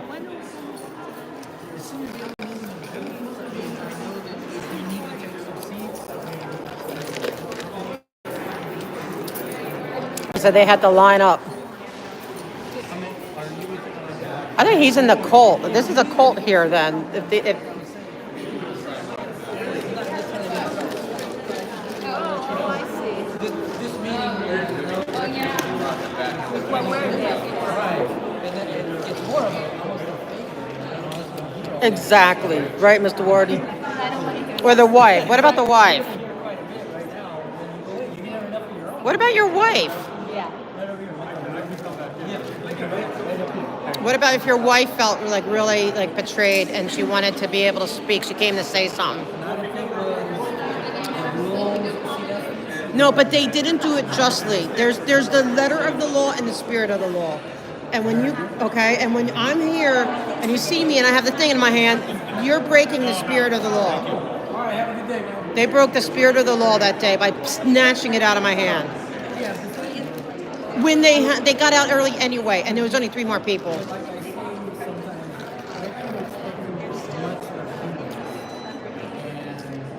Out of my people we elect, heck yeah.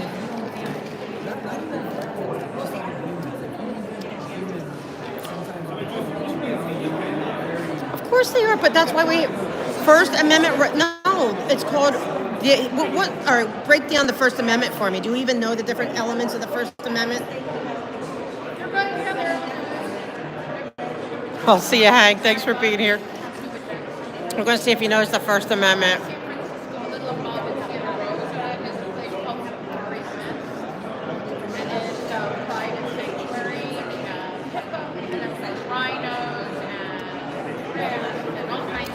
They do, Amy, for sure. So wife, sister, mom, they'd all be in the pokey. It's a little chilly, but it has fancy furniture. Okay, so what part of the First Amendment was I upset about being missed out on? No, but what is it? What is the right that's...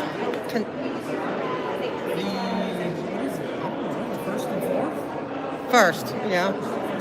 But what is the first? What's the elements of the first? Freedom of speech. Huh? Okay, freedom of protest.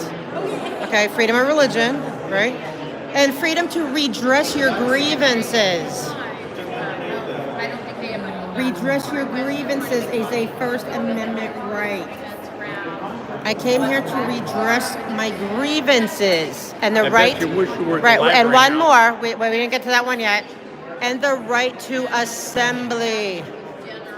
That one wasn't violated though, because I assembled. But I was not allowed to speak, and I was not allowed to redress my grievances. So I took what's mine.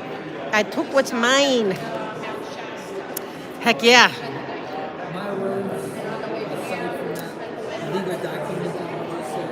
The legal document that you're sworn to protect, that you swore an oath to. How's that a new level? Lord. Okay, and now here I am, right? Here I am. But now I can't get kicked out again until when? Friday? Okay, so Friday I can go back and be as rebellious as I want to? Oh, thank you, SD. Wait, I thought, so it's 3, so it was Wednesday.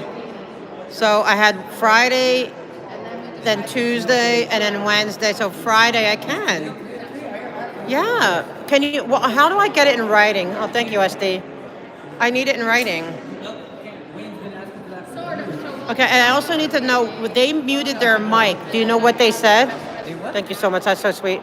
They muted my mic, their mics when they were talking. But I looked at the city thing, I watched it. These scoundrels. Yeah, I check out these scoundrels, yes. They're scoundrels. Heck yeah, I fight for my rights. People died for it. Too many people died for my rights to do it. And you swore to uphold it, so when it's unreasonable, if I'm ever being unreasonable, I will consider it.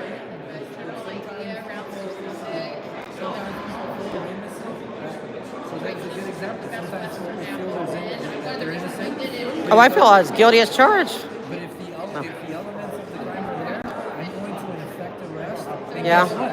They have a right to due process, and guess what?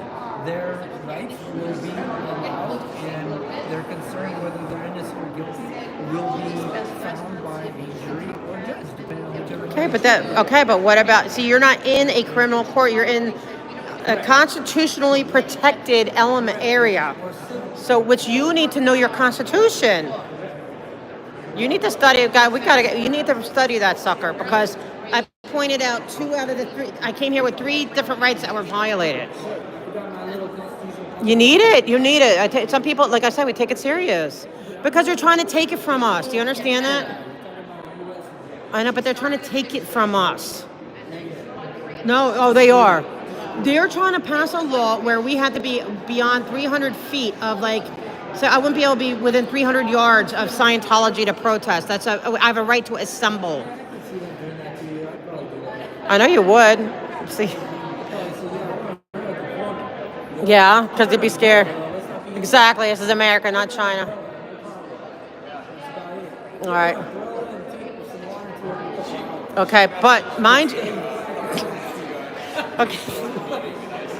Okay, but remember, this is the key point of all this discussion. When you're snarky and snippety, it adds crow lines to your eyes, and people don't want to see that. Yeah, maybe try them and teabags or something. Yeah, because you don't want to be bumped down in November. I mean, December might be if you like the cold. No, well, December, is good. February is good, but you don't want November. November's So yeah, all right, so where do we stand? Yeah. So we permanent enemies now? I think that was good that you said that. You provided clarification. I was Yeah, he is. You were pissed? You're still pissed today, weren't you? All right, when did you stop being pissed? When we talked, you were pissed this morning because you didn't even say hi.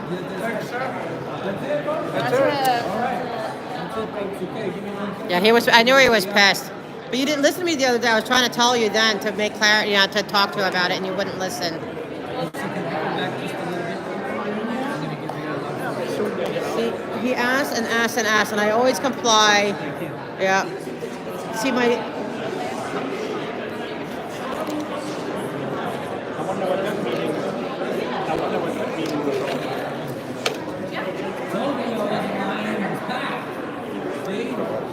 They're going to let you guys build. Hopefully they let them build, huh? All right. See us tomorrow. Let's go. Look at him being bossy, man. You can flip them off, You can flip him the bird. All right, ladies and gentlemen, thank you very much. Finally. Go ahead. I'm trying to. You go first. I'm a little slow. Oh, okay. Go ahead. You want me to tune up the motor though? Oh, I need a new motor. The motor broke, so it's going to take me a minute. Yeah. Oh shoot. Okay. Yeah,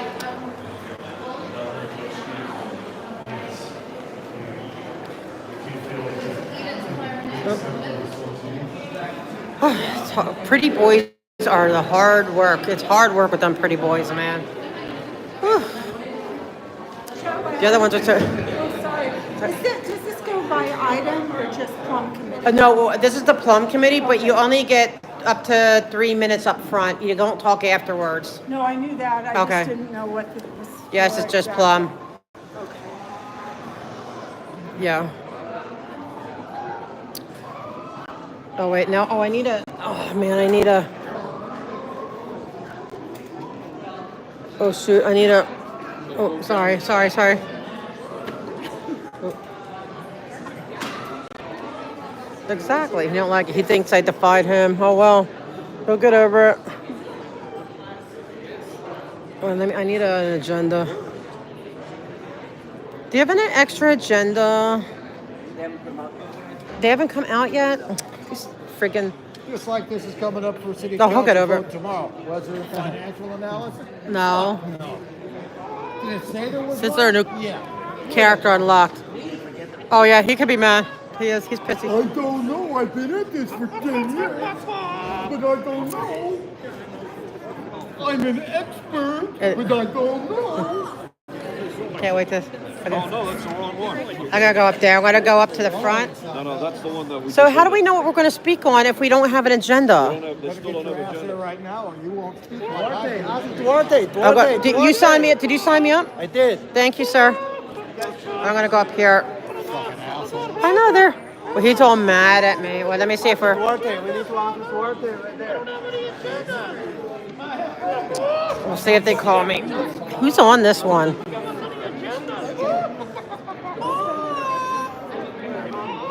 I'll have to, I'll check with the... The clucking like a bob chickens cracks me up.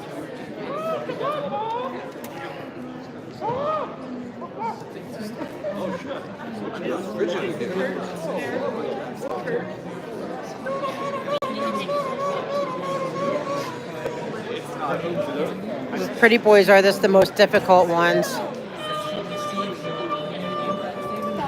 I'll do that. Great, thank you. Oh, they're shushing him? They're not going to shush because he's shushing.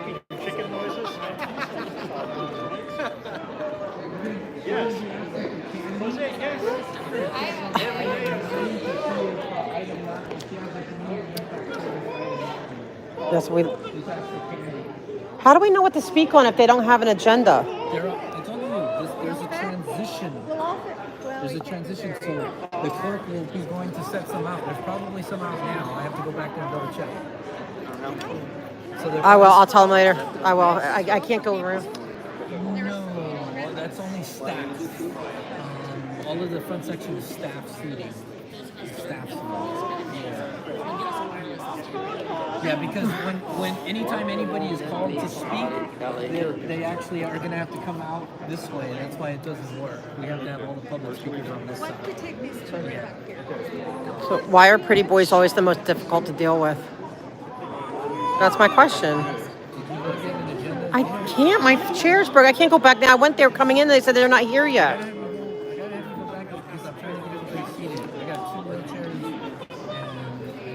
Okay, well, you're going to, if I get stuck back there, you're going to help me push this up, like unlock it and push it up? Pretty boy, well, see, like he's so nice. You? He's Mr. Grumpy, like, you know, well, they say pretty boys are like the most difficult to deal with, so, but it's okay. He won't be so pretty with all the crow's feet. Oh, we'll take a deeper look.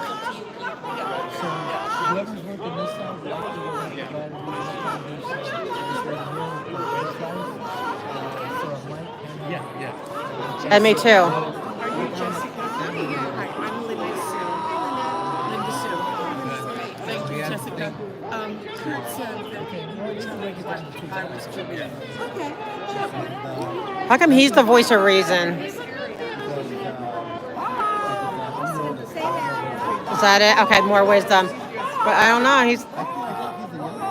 Are you the baby? Is that why? Oh, he's the spoiled little baby, Brad. That explains a lot. Thank you. Actually, that explains a lot. That explains a lot, actually.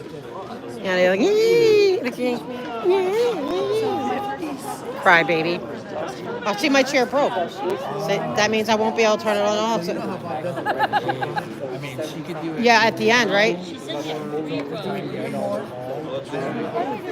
Yeah, I was going to say Candy's. Well, we'll take it and then we give it to Candy for just. But I don't know the agenda. What's on it? No, they weren't there when I came in. Okay. I can't. My. They waited until that meeting was over. Can you tell him? I need an agenda. Can you guys get the agenda? The agenda's there. Where? Back there. He said they're back there. You said it back there? That's what he said. I can't wheel. My chair I know died. he's a liar, but let me go get it. Okay, look. Okay, how am I going to do that? Look. Oh, now, thank God. Okay. Whew. Hey, Sergeant, is the agenda right there? So They should be, but let me know if they are, because right now I'm just dealing with the situation. See? You move me, they took my seat. The dimples. You move me, they took my seat. Right here. He does it. He needs. He doesn't protect our rights. I should never get out. I should never get out of my seat. They are just terrible. Why they are just so rude? They're just so rude. Hey guys. He's persnickety. He's persnickety. Are we okay now? Nah, no, we're not okay. I'm mad.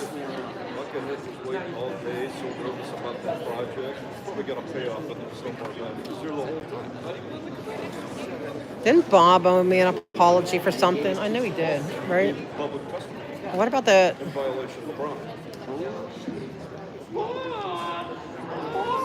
Where's Grote been? Grote hasn't been around. You have any? No. They do have one? He was right. He said you could sit here. No, he's just terrible. I know, dude. I know he's the worst right now.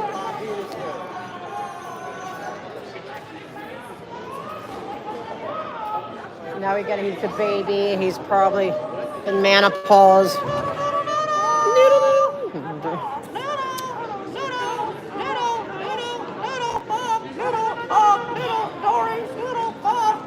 I know. Just upstairs at the other meeting, but they canceled. They ended up canceling it. Oh! I had to spoon feed and go tell Duarte how wrong he was about his overreaction. Yeah, he's a crybaby, huh? Yeah, freaking cry. He's been mad at me since my outburst. He took it personally. He took it personally. Yeah. So I had to explain the truth of what really happened. See, look, it went off again. See, look, see how this happened? That's how you know. See? I know the Bob chicken. I know. I like the Bob chicken. This is just our normal every day. These are the gadflies. They're here to keep them in line. I know it's just the normal, but you're gonna have to close your ears for the language. Sometimes it's really bad. So, apologize. But this is the gadflies. Yeah, when they get to do this because they get to kind of deal with them because the meeting hasn't started yet. So it's just to be a thorn in their side. You know what I mean? All the bad decisions they've made or whatever. So they get to. So this is the norm. This is our. Yeah, and so it's more entertaining. They actually, except for the language, it's actually quite. It gets to be entertaining because it pisses them off, and they're so annoying up there. They're the most annoying. They're annoying. Trust me, you'll be annoying. Come to many of these meetings, you'll be like, right? They're annoying. So they got. That's their way of getting it back, right? I did join in once for the noodle one, but she's on my good list now, so.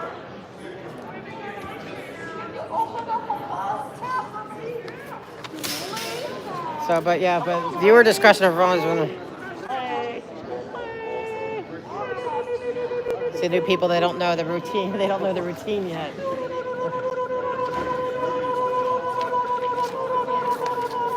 He's actually a lawyer. That's right. Yeah. Gold puppet?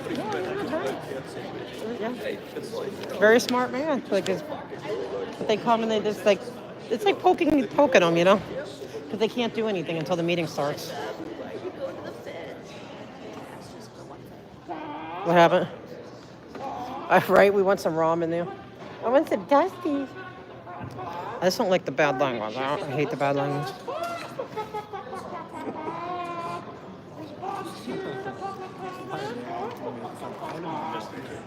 Because of Bob, it is pretty funny though.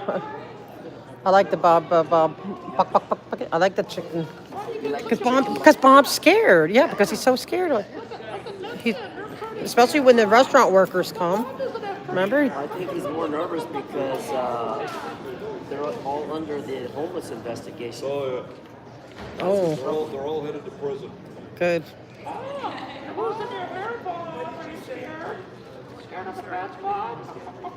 was that, man? I don't even know what I can speak on. Oh, they're under a federal investigation in the city of Los Angeles for Hi, Officer. Nothing much. Duarte, hopefully he's got his adjusted his little feelings. So they're in some big trouble. No, I didn't get mad at him. He's been mad at me. Yeah, because he thought I was he didn't know I made the deal with the boss to go out the way I did. Because he thought I was purposely going slow and I wasn't. That's my chair's broke. So Jose Weezer was on this committee. it's his wedding ring, right? They have these rings now. He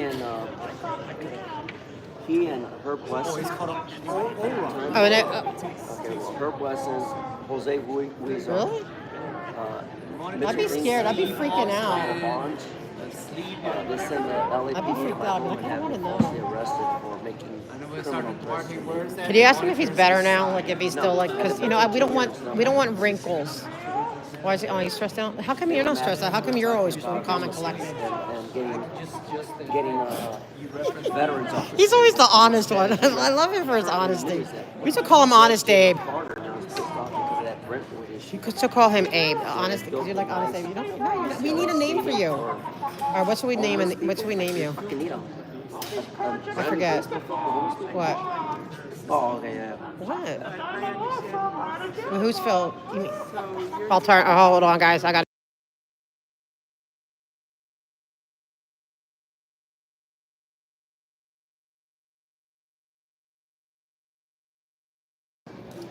Well, right now you're cuter than him, huh? No, it's not. You don't let it get to you. But I told. You see, he thought I was like being like this. The cops. I said every step I need, I got your boss's permission. I didn't do anything outside of working it out with him, out of respect for you guys. But I was going to protest no matter what. Okay, yeah, okay. You're getting your own fan club. They're like, they're saying you're better looking and you've got better hair than Bilardi. I do too, right? Like, I think that was unfair. Like, and I wouldn't have made such a scene if they didn't. Right. Even if they said, "But we really want to hurry. Would you accept just talk about?" I would have even accepted 1 minute. You know, whatever. You know, but just like I can't all this, and then I had it in hand to talk, and then no, we're cutting it off now. That's not fair. Like,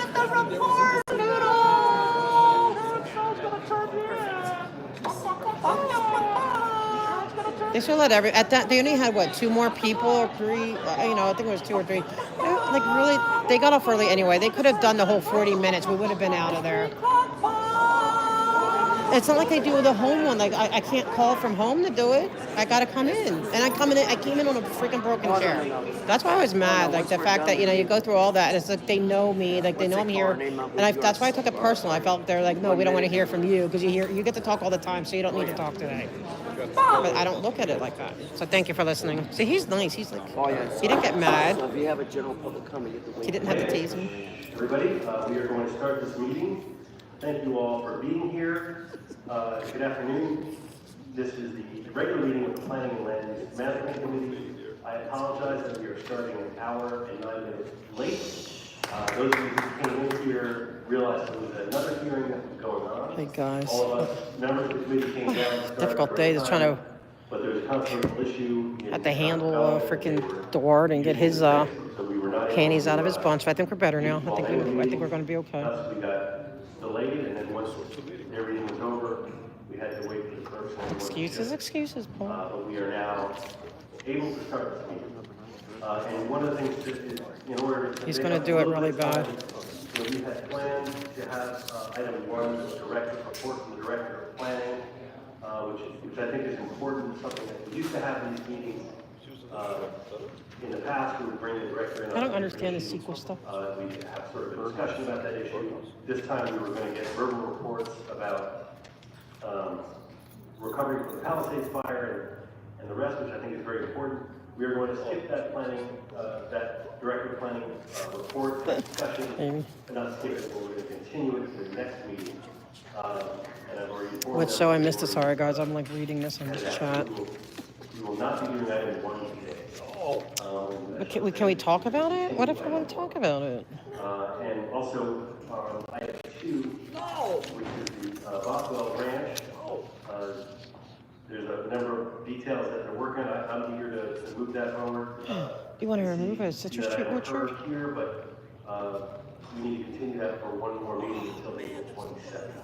So we can't talk about it? Colleagues, it's going to be my intent to put items 3 and 4, It's- and 8 and 10 on consent.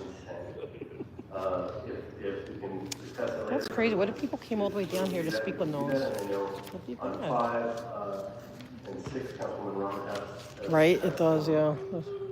Questions, and I can amend it on 6. Yes. And 10 we can do as a separate vote. Well, so 10, you know what, we're gonna go into closed session on 10. Okay. Yeah, and we'll have. Yeah, animal on the drums, that's funny, yeah. On 10, we will go into closed session. That was written in the consent of my notes, but actually I have some questions as well. So 10 will be closed session. Okay, so that takes us where here? Yes, no, we gotta start this meeting officially, call the roll. There's nothing here I can even relate to freaking Winfield Scientology. present. Sorry, guys, I might, oh, that sounds good. Mr. Lozere, I might have to actually talk on city business. Lee and Ms. Romano. That's 4 members, that's 4. Great. All right, now we're going to move toward public comment. As we do in this committee, we're going to start by taking public comment from folks who've signed up for 3 or more items.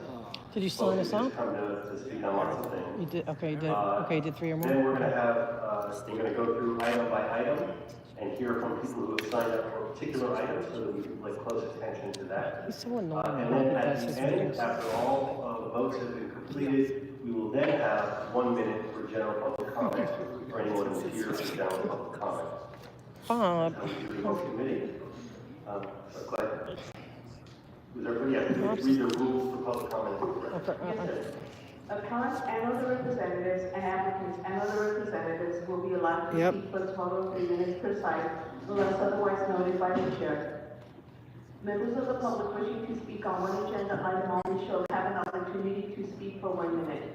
Appellants and applicants will be given an opportunity to speak when the item is called. Each appellant and applicant has a total of 3 minutes to speak.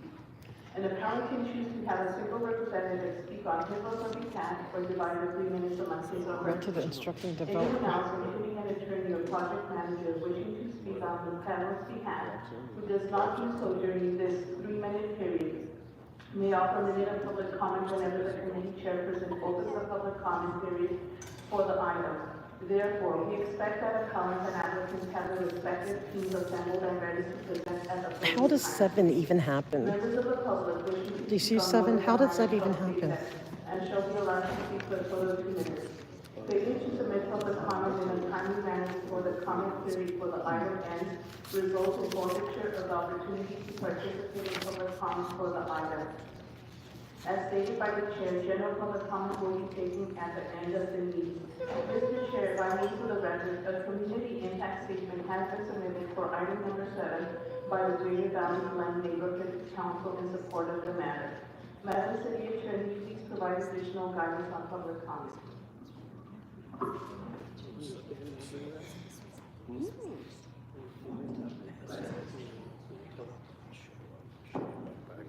When speaking on the agenda items, we must be on topic. Our goal is to get through as many speakers as we can. If you're not Okay, guys, I'm gonna have to behave and not really, I don't want to get in trouble, so I'm gonna behave and kind of stay on topic.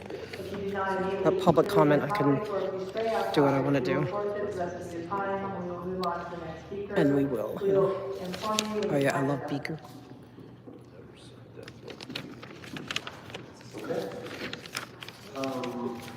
Before we move to public comment, I think we already talked about the items that are going to continue. That's what they call me. And 5, we're talking about the committee report. If Bob doesn't call me, he may not. They're so petty.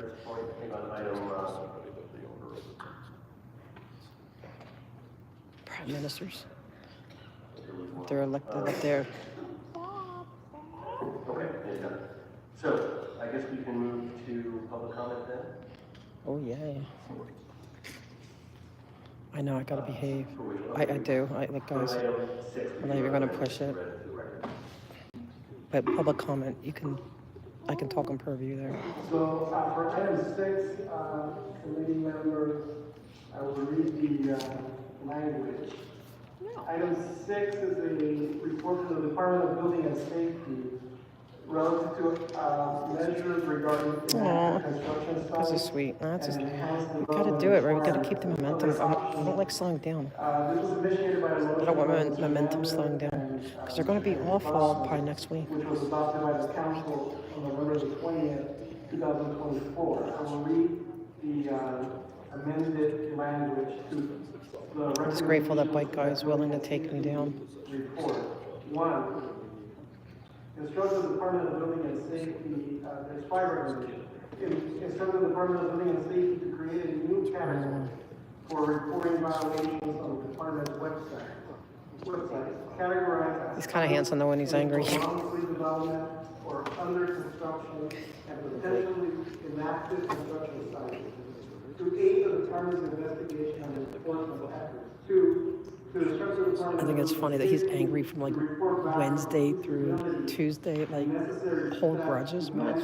Site security and explore opportunities to hold owners financially accountable for negative externalities to the local community, including but not limited to insurance bonds. The city can leverage to fund. Oh, thank you, Fayette, for doing that. Incomplete pre-development and construction sites, causing a nuisance, as well as identifying any other potential improvements to the city's current system. Number 3, to instruct the Department of Safety along with LAPD to report back on the process for requiring the trespass arrest authority Form 32101 as a mandatory requirement for building permits for new construction, including the clearances necessary to effectuate this requirement. And number 4, instruct building and safety along with PD, the police department, and the fire department to develop an interdepartmental reporting system or process for identifying And this is the last one, right? I think. and inactive construction sites that pose a nuisance to the community. Yeah, that one was like really bright, exactly.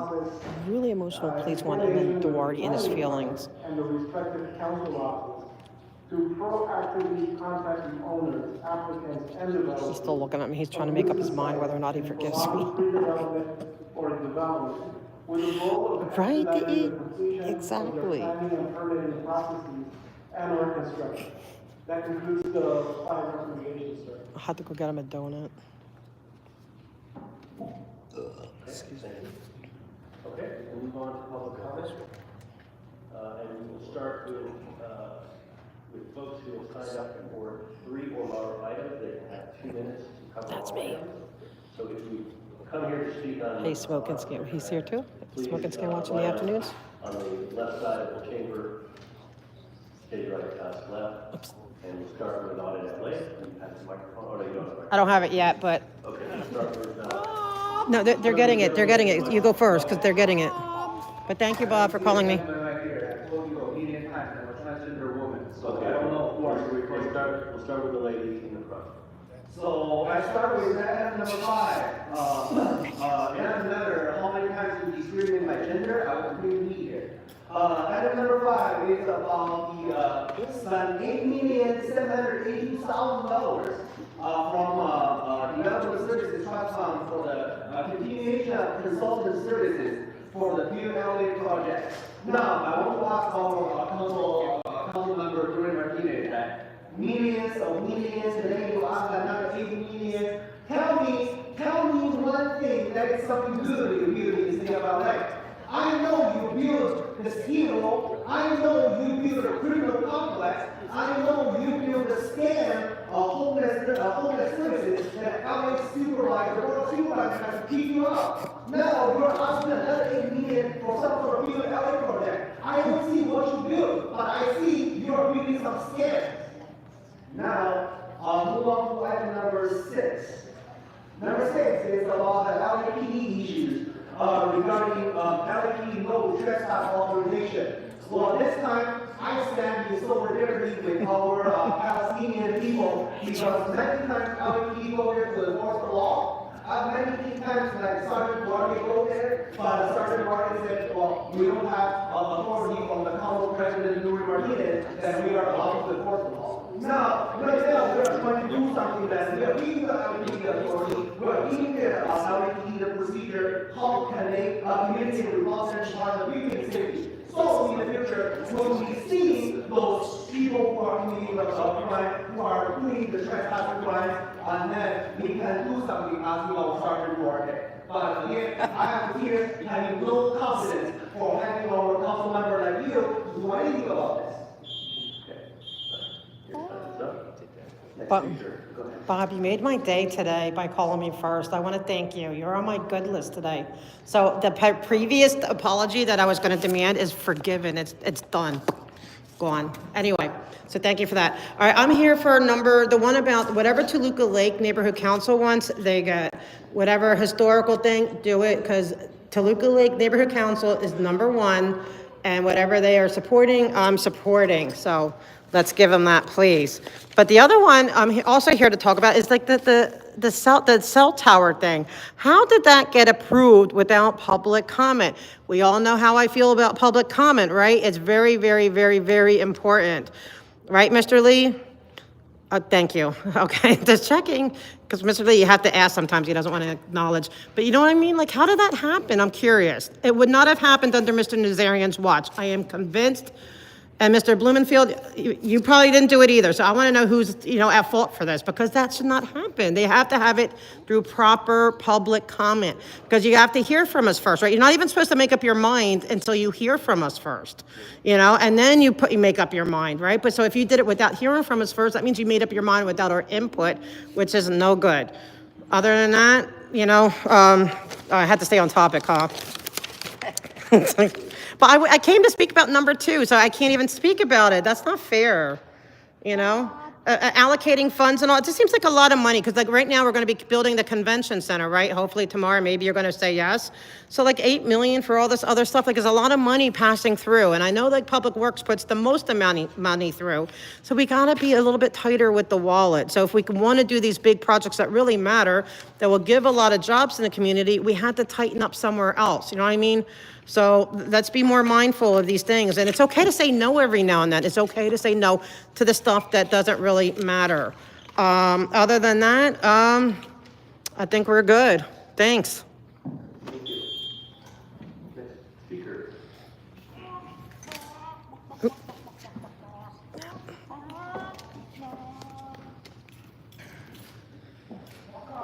Yeah, right?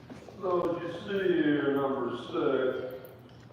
First thing we gotta talk about those 3 Kevin De Leon Ocean Park towers, man. The tagging towers. So you wanna know how LAPD and the LAPDS and the LAPD talks about security? When Mr. Raymond Noodle has a goddamn hotel in Ventura Boulevard, looks like a tagged out shithole. What's she doing? #6 is promotion, basically, to get rid of that fucking hotel on Ventura Boulevard and see that. We don't want criminals in your hotel. We don't want the city buying hotels and converting them to housing. We just want you to get that back in the public sector and get the fuck out of the private sector and stop these fucking projects. That's what we want. I mean, Bob, you got a goddamn car across the street from your council office being lived in. Now you want to apply #6 to that. Is that what you want to do? Nah. And then we got fix the city. We're still fucking with fix the fucking city. How many decades are we gonna keep paying these lawyers for these bullshit lawsuits? How many fucking years? That goes back 15 years ago. When Vito Ricoso was running for re-election, fix the city. We're not gonna fix the goddamn city until you council criminals are indicted, charged, and imprisoned with Jose Huizar. There's 15 jail cells currently available to put next to Mr. Huizar and that goddamn monkey Thomas as soon as he loses his appeal. I say to the FBI, shut this place down and indict the city charter and the council member.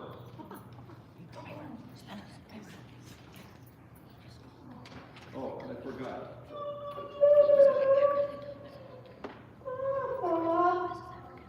Bob, look at item number 5, Bob. Consultant service scam for building LA project. Just like you had discussion for 2 to 3 hour filibuster about the goddamn fucking shrine down there on Figueroa Street called the $5.5 million of wasted fucking money, Bob. Are that fucking stupid, Bob? Look at item number 6 now, Bob. Remember when David Edelman was raping the bitches in his office over there for building and safety? Mr. Edelman had a negative constructive idea, and that was to fuck women. But today, I'm on topic talking about the 3 fucking towers from the fucking councilwoman or man or bitch or dick on Ocean Park graffiti. I'm fucking tired of looking at graffiti, Bob. Right in the eyesore of the biggest town event in Los Angeles.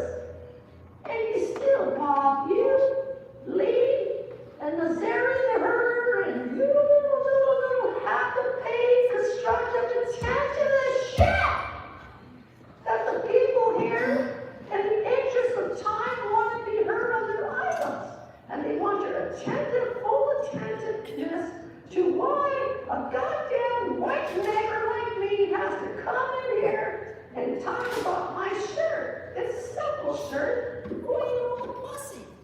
Well, it's not me, Bob. I believe it's the city of Los Angeles criminals who racketeer and run a scheme of bribes and scams in Los Angeles, working with development to overthrow the people's public.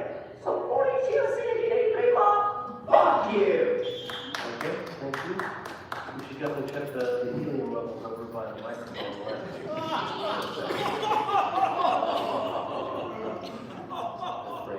As well. Okay, so there's no other speakers here to speak on multiple items. So now we can start the serious part of the meeting. The serious part of the meeting. This was the serious part of the meeting. 4 and 8, I was recommending on consent, but if there's anyone who came to speak, Can you imagine? That would be either item 3, 4, or 8, please make your way to the left side of the chambers to come speak, obviously, except for the folks who that's are corrupt. spoken.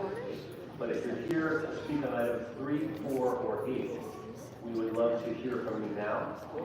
And if you could make your way, I see a number of folks that signed up on item 8. And I don't see any sign-ups on items 3 or 4. So really, it's just the folks who come to speak on item 8, if you could come forward. Thank you, Bob. And you'll each have one minute to. I had to behave. Speak on it. I think they removed the. Public comment? I think I'll talk about I the. email you about the date and time. I'll email you later tonight. Okay. Are you leaving now? Yeah. Why? You're not going to do your public Good comment? afternoon. My name is Randy Andres. Sleep early tonight. Local Public community comment. member in the El Sereno community, and wanted to speak on behalf of the Matrix Bungalows Historic Designation. I want to start with by describing the fact that Caltrans owns a number of buildings in that corridor. The community, along with our neighbors, South Pasadena, Pasadena, have fought for many, many years to stop that freeway, and have just recently won that victory, but Caltrans, by being the landlord, most of those buildings, by benign neglect, have fallen into disrepair. The current condition of the bungalows is directly because of that. They're not in the best of shape, but they're architectural example of a courtyard bungalow that no longer is able to be built currently under the current city code or designation. So I'm here to support their designation as a historical cultural landmark. Thank you. I'm happy with Bob today. I can't lie. He called me first. I'm happy. Yeah, I try to do what I can when I can predict it. 8 and 9. Can I have 2 minutes, please? You can speak to item 9 when we get to it. Okay. We're doing each item. Yes, but you will have a minute for 9 when we get to it. Go ahead, for item 8. My name is Lindsay Mulcahy. I'm representing the Los Angeles Conservancy, speaking in support of our nomination for the Maycrest Bungalows. As Rena has said, this is a really important and rare property in El Sedano. It would be the first historic cultural monument in the neighborhood. This building represents a lot of this neighborhood's history, both the disinvestment from this community. It has been owned by Caltrans for over 35 years, sat vacant for over 35 years. And for almost 20 of those years, community members have been actively advocating to preserve the bungalows and make sure they're reincorporated into the community and can continue to serve their neighborhood. We have been in dialogue with HAPLA for the last year, the new property owner, and so appreciate their cooperation on the nomination. We believe that historic designation can support needed upgrades and maintenance and allow for new housing development around the bungalow site. So we appreciate your support. He's been screwed over by the system. Iron Sheik is talking. Hello, my name is Jessica Francis, and I'm a former case manager in the housing industry, and I'm speaking in support of the historical nomination for the Maycrest Bungalows. With HAPLA being the owner of the Maycrest Bungalows, I believe the historical nomination will support having housing that is of high quality for everybody, regardless of income. Having other HAPLA properties, I'm not sure this is helpful without the support of the historical nomination, give me extra attention and support the historical nomination to give HAPLA. So I am supporting the historical nomination of Maycrest Bungalows. Thank you. Okay, no other speakers for item 8? Okay, colleagues, I'm going to ask that we take up items 3, 4, and 8 on consent. And unless any member has any questions or comments, seeing no questions or comments on those items, let's call the roll. Yes, so on these items, committee members, item 3, I need to read the items into the record. Item 3 is a CAO report which authorizes contract amendments with 7 on-call consultants and a second contract amendment with 1 consultant, and the total expenditure is $1.82 million. This is for historic preservation. He's the nice one. Item number 4. This is a zone change ordinance. This is for the construction of 4 self-storage buildings located in CD 12. And item number for now. 8. I mean, unless you want to hear a bunch of liars. For the record, item number 8 is a Cultural Heritage Commission report relative to the inclusion of the Maycrest Bungalow Court as a historic cultural monument. I will call the roll. Mr. Blumenfield. Blumenfield, aye. Ms. Hutt. Mr. Nassarian. Mr. Lee. Nobody says no. That's 5 ayes and unanimous. Good. Those measures are approved. Congratulations. Now let's move to item number 5. You can read that into the record. Sure. Item number 5, sir. This is a report from the city administrative officer. It's approving the allocation of $8.782 million for the Development Services Trust Fund to continue consultant services for the Bill Kelly project. Great. If we could have CAO staff come forward.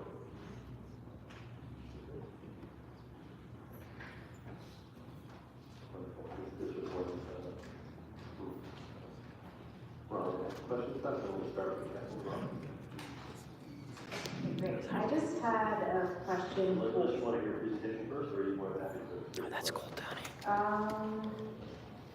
I just wanted to ask a question about the scope of the projects. This project really predates my time in council, so I just had a couple questions about it. So I wanted to understand a little bit more about what, I know we're spending quite a bit of money to move this project forward. Can you just explain very briefly what it's going to do across all of these different departments? So for example, one of the constant issues that we hear about from applicants for building housing here is that they have to submit applications separately to multiple departments. Will this intervention allow applicants for housing projects to supply one application that will then be shared across all the different departments that are, across every single department that's involved in the approvals process for building and construction? This is the last meeting. I'm along with the Office of the City Administrative Officer. In short, that's correct. Sorry, do you mind just bringing the microphone a little closer to you? In brief, yes, that is correct. The Build LA project is intended to establish a singular portal that would allow customers to, as you say, submit a singular, or rather to submit singular data, which would then be shared. A singular application. Singular application, the data of which would be shared among development services departments. This would allow the customers to only utilize one portal while the data is used for several of the steps in the development process, and it would reduce redundancy in submitting that information. Okay, and then will this allow for the departments to do simultaneous rather than sequential approvals for different parts of the approval process? I don't believe that I can answer that question. Who could answer that question? Well, unfortunately, I think the building of the Bureau of Engineering is not able to be here today. They would be able to answer a bit more of the procedural questions. What I can tell you is that the data sharing will be instantaneous.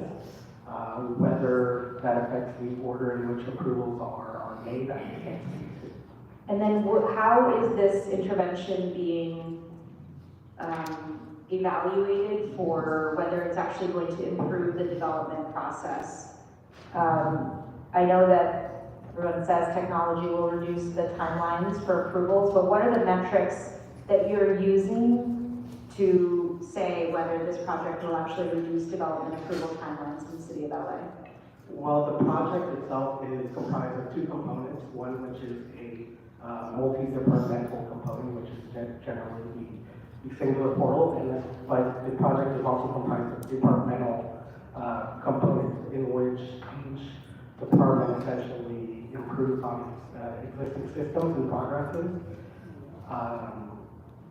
And so, I'm sorry, did you mind repeating the question? Yeah, just asking by what metrics are you going to be evaluating whether this intervention of building the new Build LA portal, what metrics are you going to be using to say whether that intervention is successful or not? So for each separate department, they have, as I said, their own system, and so they are tracking separately their own metrics.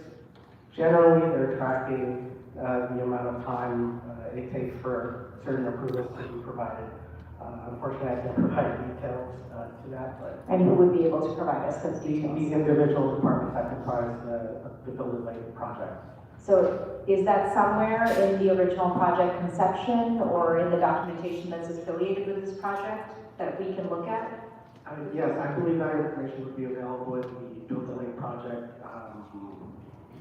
the steering document report that was used as a project charter. Councilwoman, if I could jump in, because those questions you're asking are spot on. This was one of the main reasons Build LA was was concurrent versus sequential.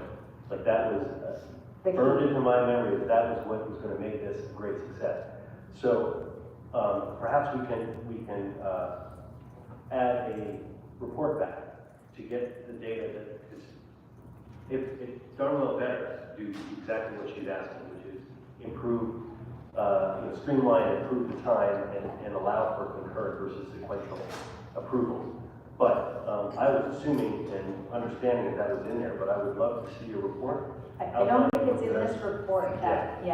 So why don't we add that as a instruction? So maybe, yes, that would be great. If the report the instruction could just be if they could report back on the metrics being used to evaluate Build LA's success across each department, and kind of an assessment of whether this will allow for parallel rather than sequential. Yeah, an assessment of the metrics, an explanation of how it will, because if it won't, there's a lot of trouble, how it will create more concurrent versus sequential, you know, and the expected. Wake me up on his public comment. Completion. Oh, yeah, right. Time saved across the board. Oh, Mr. Lee has a question. Yeah, but as far as I'm happy to second that report. Okay. Completely. Yeah, one of the questions that I asked while Bill laid on one of the important things, not only what Councilman Roman is talking about, but also when there are disagreements between departments. DOT says to put the driveway here, engineering says to put the driveway there. Are all those things going to be worked out before the answer is given to the applicant? Will the system allow them to sort of say, okay, there's a disagreement here, instead of going back to the applicant, and the applicant then has two directions and has no idea which one to and that creates a problem. Who do I go to? Do I go to engineering or the Department of Transportation? Who's the final say? So is there something built in the system where that sort of scenario gets hammered out before it gets to the applicants? Yeah. So unfortunately, I can't speak to the order of approvals or how the disagreements would be addressed. What I will say is that the Build LA project is intended to make the process simpler for the customer. And again, that would mean that the information would be coming from a singular point. Unfortunately, as to the order of approvals or, you know, the hammering out disagreements relating to any kind of permitting or planning approvals, I can't speak to. Okay, well, I think Councilman Roman and I, and probably everyone else in this committee, like this information before we, you know, I'm sure we can move this, but we expect those answers when it comes to council. Yes, absolutely. We'll make sure that the building departments are present to answer those questions. And my last question and concern is just, are we receiving every department, you know, in the past, whenever we try to institute some sort of citywide programming, people have their own proprietary systems. Any pushback from any departments in moving forward with this as far as being a part of Build LA? Are there any, you know, departments saying like, well, maybe we can exclude us? I mean, this only works if everyone is involved in this. So just want to make sure that that's happening, and if we can get all this information by the time You can get put in a, you know, rest of the report back. Because I would love to have as part of the report back a briefing on Build LA about what it does and what it doesn't do. I mean, I don't want to hold up the funding for these positions. The CEO will go through them and you know, things that are important to move forward. But I do want to be this. We're going to go backwards on Build LA. We do have to understand. So maybe we add to the report back that Councilman Ron was asking for some of the questions. That's the other big issue in all this is not just when they get approved, but I describe it as when the authority is complete. And, you know, whether it's done by one department or another. That's, we've all had tremendous frustrations with that, with the right hand and the left hand saying different things. So if I could just kind of, to Mr. Lee, the question you're asking is who has the authority under the new system that we're developing to resolve disputes between departments, right? Yeah, I just kind of want to know what the process is. What the process is. There's often disputes. Yes. And applicants are left just not knowing who to turn to. Yes. So if we want to really speed up this process, we just have to make sure that if they disagree all the time, there has to be a final person that So like says, if it's this stuck, is right. yeah, if it's stuck in Build LA, like who's gonna unstuck it? Well, and also to just even realize, I mean, I don't know if DOT understands that engineering is saying put it here and they're saying put it here, like what is sort of built in that safeguard against those systems to make sure that projects obviously move faster. So put it in a report back form. What are the dispute resolution procedures and procedures, processes and how it effectuates to prevent ambiguity. So we have now 4 or 5 bullets that are clear in terms of what we want as a report back. So my suggestion is that we move forward on adopting a CAO report, but with the additional instruction to get a report back on the 4 or 5 bullets that we have just discussed. And then when we get that report back, that will serve as the springboard for us to actually get a real briefing on how this. Yes, that's great, and I'm happy to second the request for a report back as an added recommendation here. I did just want to say, reading a new report, and I just wanted to share one really shocking finding with the PLUM committee members, that the time to bring a project to completion in California is more than 22 months longer than the average time required in Texas and other states that are building. And that this length of time is the reason why we have higher costs. So in California, production costs are twice as much as the Texas average, and costs in LA are 2.5 times the Texas average. So we can get that time down, we can also reduce costs for the sector, which is what we need. Thank you for your leadership and pushing this forward. Trying to invest the money on this is money being invested for the city and for your habitable communities. So very important. I think we're ready to call a roll on this. Unless there's another question. Yes, so you're approving the CAO report, the recommendation, and you requested the CAO to provide the additional report prior to council. Well, the question: how fast will it take to provide this report? I'm going to say within 30 days. I don't know if I want to slow. I don't want to slow up this process, but I do want to get information. I think so. Why don't we say 30 days? So the additional report for CAO will be within 30 days. I'm not sure though. I can't hear you. CAO and DOE. CAO and DOE, and for the clerk, are you clear on the additional directives from the committee? Okay, very good. We'll call the roll. Mr. Blumenfield. Blumenfield, aye. Ms. Hutt. Yes. Mr. Nasseri. Aye. Mr. Lee. Aye. And Ms. Berman. Yes. That's 5 ayes, approved as amended with the additional discussion. Great, thank you. Okay, that takes us next to item 6. Yes, item 6. This is a report from Building and Safety relative to accountability measures regarding inactive construction sites, enhanced development required. We just have to say, we're going to hold on item 6 till the safety had to go somewhere. They're going to come back. So we're going to come back to item 6 at the end. So I'm sorry to cut you off. Let's move then to item 7. Yes, sir. Item 7, this is a motion, Jerry Holland Rodriguez, instructing planning. Look at that guy's name back there. He's so nice. What are guy names that begin with an X? Besides Xavier.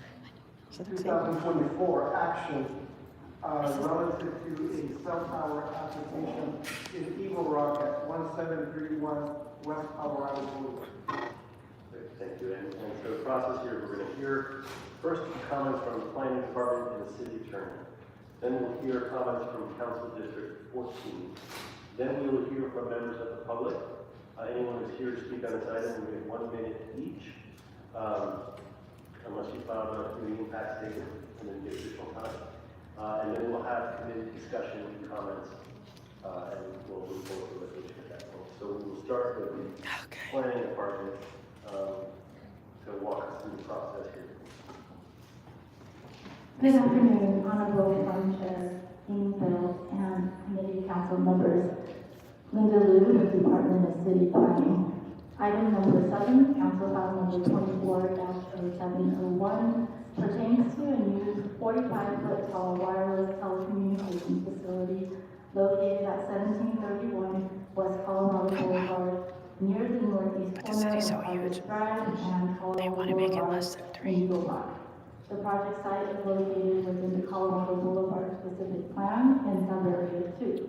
The project also includes the installation of an 8-foot tall concrete wall enclosure at the ground level and associated accessory equipment. The case was filed on December 6, 2022, and filing fees were paid on February 12, 2023.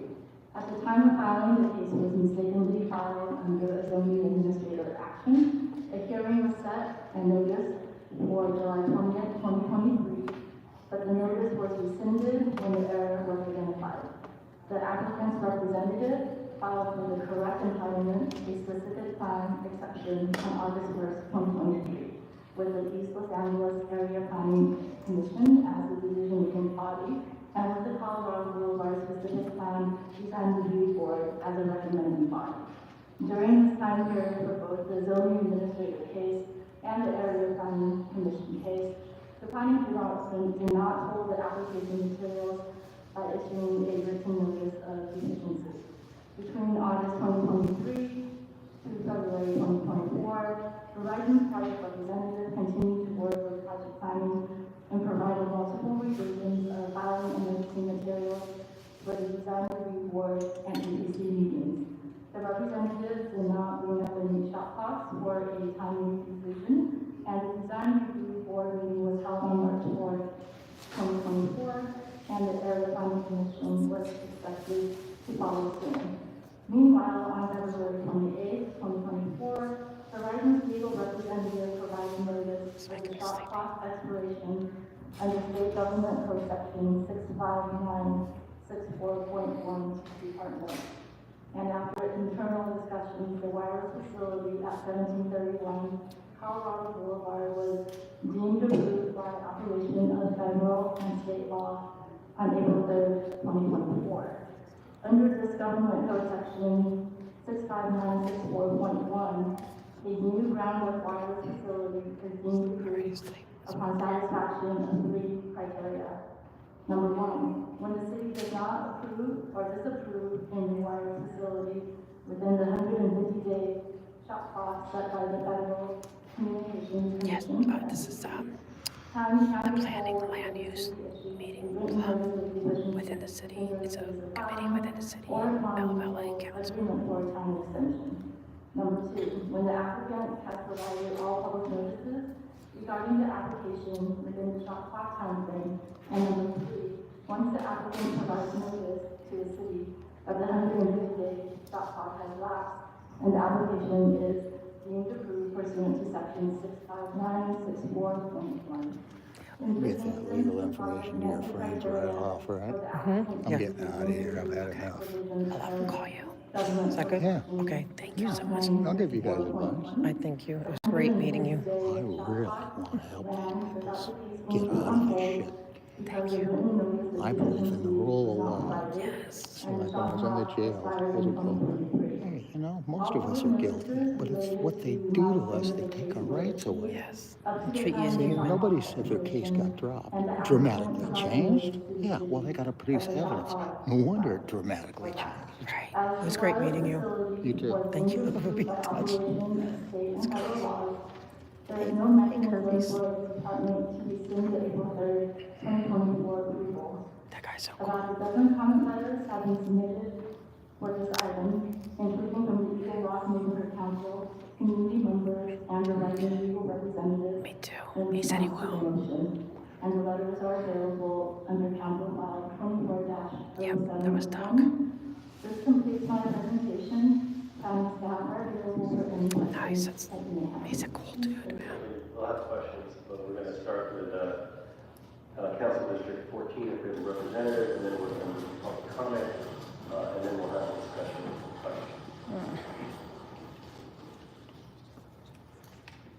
Welcome. Good afternoon, council members. Kevin Alfio, planning director for council member Isabel Dorado. The federal government and I'll send him the number. governing rules and Because he does. He said he wants that. local jurisdictions must With follow advice, you know. alternative limiting in this case. The intent of the law is to facilitate the deployment of reliable wireless internet throughout the United States. And in today's information age, accessing reliable internet is paramount to clean air and water. I'm not discounting the need. However, the Los Angeles market is saturated and Eagle Rock residents are not without access to this service. What's happened here is that the public process has unduly been sidestepped. The timelines for the approval of these kinds of facilities is set The by website. subpart U, section 1.6003 of part 1 of subchapter A of chapter 1 of title 47 of the Code of Federal Regulations. This section effectively establishes a 150-day time frame or shot clock by which local jurisdictions have to act on these requests. This section further states that the shot clock is missed and recourse to the applicant to be within 30 days from this deadline. California Government Section Code 65964.1 further stipulates 3 key requirements that need to be met in order for an application to be deemed approved. To paraphrase this code section, the city failed to act within a reasonable time, 150 days per the SEC. Yep, that's true. Two, the applicant has provided all public notices regarding the application required under applicable laws, and an applicant provided the city notice that the reasonable time period has elapsed, and the application is deemed approved. This is the only section of the code where it says new wireless towers are deemed to be approved, and only if these 3 conditions are met. The city did not meet the 150-day shot clock. That is not under dispute. However, the items should not be deemed to be approved because the other 2 conditions were not met. The applicant did not provide all the public notices needed for condition 2, and they did not serve notice to the city for condition. They voted to put up a As cell the tower department outlined, the without applicant having filed their public input, DA which is a Brown Act violation. So it's a, I guess, The case was put on hold until February 13, 2023, when the appropriate fees were posted and the application was deemed complete. This is when the 150-day shot clock would start and would eventually expire on July 13, 2023. The planning department scheduled a ZA hearing on July 20, 2023, but the hearing was canceled when it was identified that the project entitlement request was incorrect. This needed a specific plan exception from the ECAPC This is the last and design review. There's one more. Design review. It's the last one. The request required 2 hearings. First, the DRB, and second, the ECAPC. I hope this is the last one. On August 1st, 2023, the project was changed to reflect the correct entitlements. On February 28, 2024, the applicant representative sent an email to city planning requesting a meeting on this and several other pending Verizon partner facilities. This is important because the third requirement of the California Government Section Code 65964 This one, that neighborhood councils. requires an applicant to provide We're notice speaking up. that a reasonable time period has elapsed and the application Hey, is Jeffrey. approved. Yep, An gotta email go with that. requesting a meeting is hardly noticed and does not meet. Audit, how you doing? So once this individual's done, we have an individual that's kind of been given permission to put a billboard regarding this item. He's gonna put it here for like 1 or 2 speakers, and then he's gonna remove it. So if you can give him some room, we'd appreciate that. Sure. But just stay right here. He'll come back and. Is this the last meeting of the day? Last meeting, yes it is. Okay, so what do you want me to do? Just back up a little bit so to give him some room to put it right here. But if my chair, let me put it on. If you can move it to the side or whatever the case may be. But yeah, he'll have it up for like maybe 1 or 2 speakers, and that's about it. See how reasonable it can be? See, I'm reasonable. Always reasonable. I know. Can you tell Doherty? Doherty, yeah, I know, exactly. tell him. The applicant does not meet this requirement. They only provided notice to the Colorado Design Board and did not provide notice to the ECAPC. Chair's broken. It's clear to me that reviewing the record and all the testimony you will hear today that the public process has been sidestepped. In today's day and age, there is a critical need for reliable wireless internet service. While rising priority can be improved, residents and neighborhoods are not without other options to fulfill it. The motion will be asked for the matter to be remanded back to each agency so it will let us be forced. Thank you. Thank you. Okay, next we're going to go to public comments, and since we have more than 20 folks, I'm going to read, just to keep so that everybody knows the other one. I'm going to read several names. We will get to everybody. If you hear your name called, please come to the left side of the chambers. You don't have to go in the exact order, but just wait for your name's called before you head up. So we'll start. We have Jessica Weddington McQueen, Melanie Senguta, Daisy Kim Hung, Rebecca Edelman, Cheryl Alden Oldendorf, and we'll start there. So all of you come forward, and each person gets 1 minute.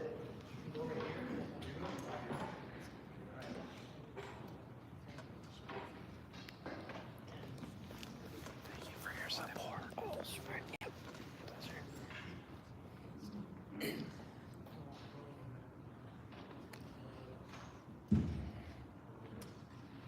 It's crazy that they didn't think public input. That's so crazy.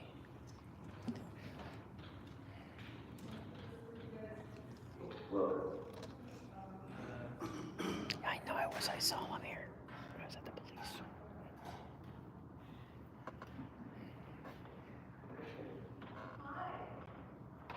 My name is Jessica Livingston. I'm former Council District 14 deputy and an Eagle Rock resident, and also obviously been paying close attention to this project. I want to talk to you about time and intent. Some of our other speakers are going to explain how the project violates the Colorado Board Civic Plan. There's a number of ways how it can get, the proper public process, the due process. I'm going to talk to you about time and intent. This project was about an inch away from getting its public hearing in the area planning commission. It had already gone to the design review board, which is a volunteer advisory board that has no official decision-making authority. The case law says that cannot be considered an official public hearing, so it's an advisory hearing. And it was about the road commission. We were told that it was there about 2 or 3 meetings, and we were close. Then the tire screeched. And planning had received a letter from Verizon saying that a number of projects had shot clocks that had, Finish your thought. the shot clocks had been expired. They robbed the community of due process, and a project that is not compliant with local codes, has never had a public hearing, has been rubber stamped approved with no conditions, no mitigations, as is, because they misunderstood the law. The city made a mistake, and all I want to do is fix it. Thank you very much.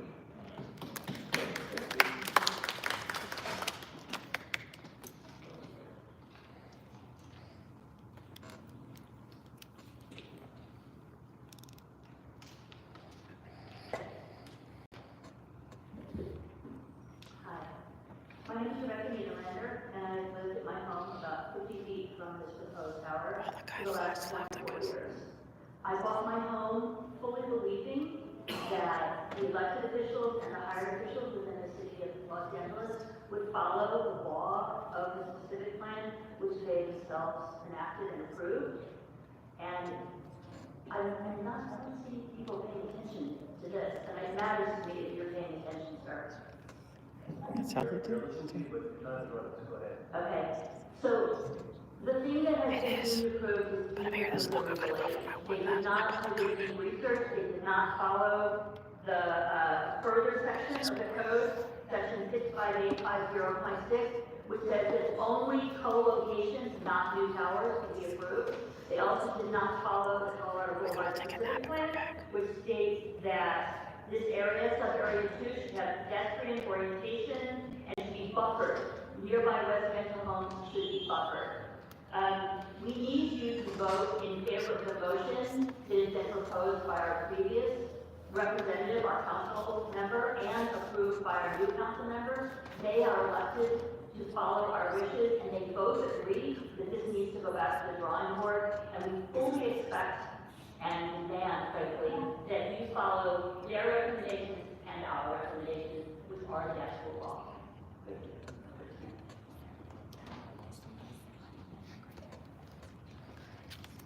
Hi, I can't blame him for being pissed off. I've been in Eagle Rock for over 25 years, and I was motivated to come here because I really wanted to fight for my right for a public hearing.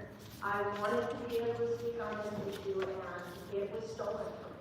And I feel that it is important that even though a mistake was made by the city planning office and the shot clock was missed and so on and so forth, that can be repaired. We can go back and give us our right to a public hearing so that we can voice our concerns. Because there are several things that are approved that should not have been, for instance, the height.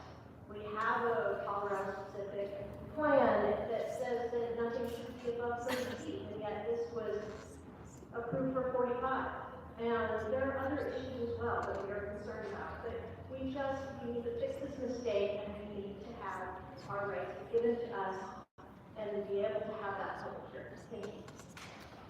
Just goes fast. I'm gonna get home.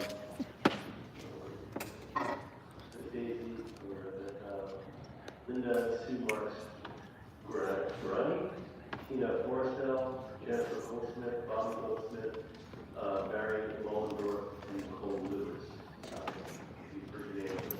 Everybody left.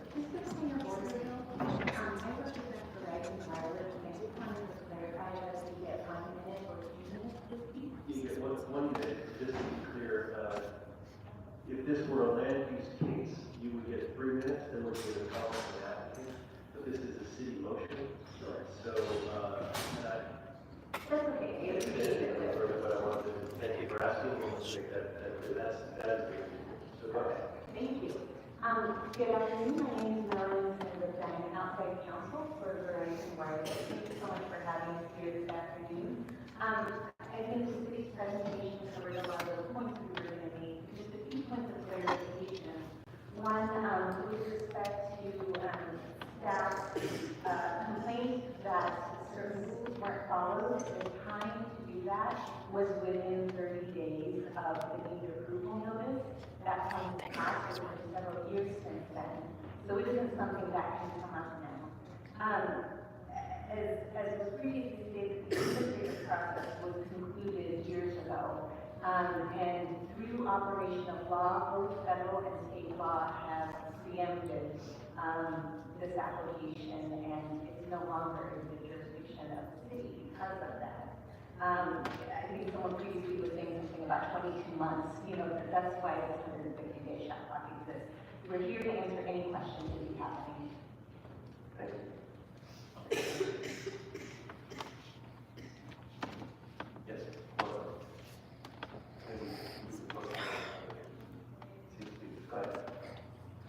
Hello, good afternoon, commissioners. My name is Daisy Weekentime. I am Associate Director for Verizon and the SoCal Network. Thank you for the opportunity to be here and be with the residents of Eagle Rock to be able to discuss this matter. We appreciate the input. I will say though that I would like to ask you to please refer to a letter that was sent by one of our outside councils that is on the record today. The letter was sent on Monday and discusses the points in response to the motion that has been submitted here. As Melanie said, we are here to answer any questions that may come up in the community. I would also like to note that we did offer prior to this meeting to have a meeting with the community if needed. So we are open to suggestions and comments and feedback. Thank you again for the opportunity, and it was made to the council district, just to be clear. Thank you very much.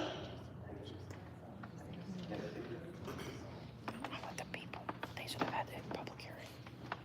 Good afternoon. The last name is Marks Guarnieri. Please don't sweep this under the rug. Act now. It is uncomfortable. Yes, it's messy. But that's no excuse to let injustice slide. This massive project is approved by the state. Without a single public hearing, our rights were taken from us, and the fix is simple. Rescind the letter and follow the law. The community deserves a real process. Yes, they do. We're hearing permits are already being issued. This is urgent. Please don't delay. Don't note and file this hope. It fades away. Do your job. Stand up for the people you represent and adopt this motion today. Thank you. Good job. Stay with the people. My name is Tina Forrestel, and I was born and raised in Eagle Rock. This proposed hotel violates the Colorado Boulevard specific plan, plain and simple. The deemed approved code only applies to co-locations, not new towers. But even if it did, this project still wouldn't qualify because it must first comply with local regulations. And it doesn't. It would require major exceptions for both height, and elevation, plus a conditional use permit to allow wireless in a specific planning area. Those are significant entitlements. The Colorado Boulevard Plan has been in place since 1992 and is a core part of the city's general plan. It limits heights to 30 feet, and the state tree cell tower will be 45 feet tall. Even the rear wall limit is 15 feet, which would be just a driveway away from a home. Design rules were ignored, and there was no public hearing. Good job. Good job. Hello, my name is Nicole Lewis, and I've lived in Eagle Rock for over 20 years. Due process matters. This is a textbook, David and Goliath moment. A massive corporation got a huge approval, handed to them in error. No hearing, no process, while our community was sidelined. We heard that the city attorney is nervous that Verizon might sue if this mistake is corrected. But the city attorney works for the people, not Verizon. And what's at stake here is our right to be heard. Please don't let the fear of a lawsuit stop justice. The rule of law matters. This tower was approved unlawfully, and you have the power to fix this. Please do. Good job.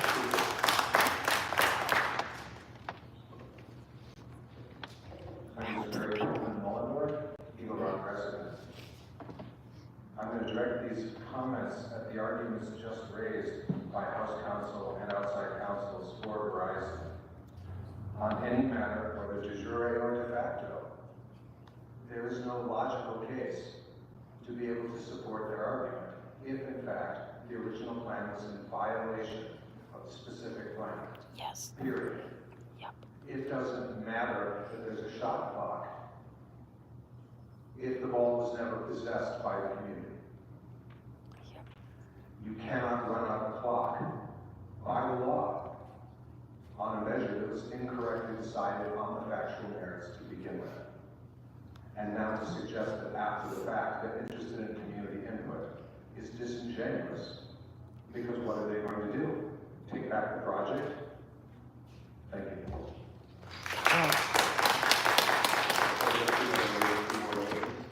Steve Hadley, Laura Silva, Austin Reed, Michael Lavelle, Claire Baldwin.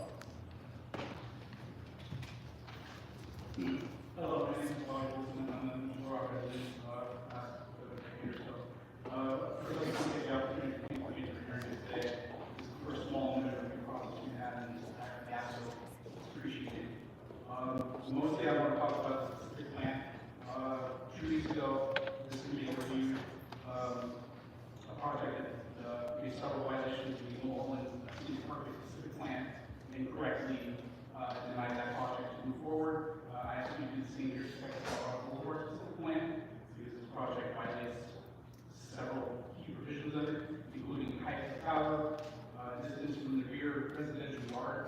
This thing will be 15 feet less than, actually it's going to be about 3 feet from the rear residential yard behind the strip mall, and we just need some consideration that what's the point of the specific plan in 2 years if they have no legal threat to security? Thank you. Good job.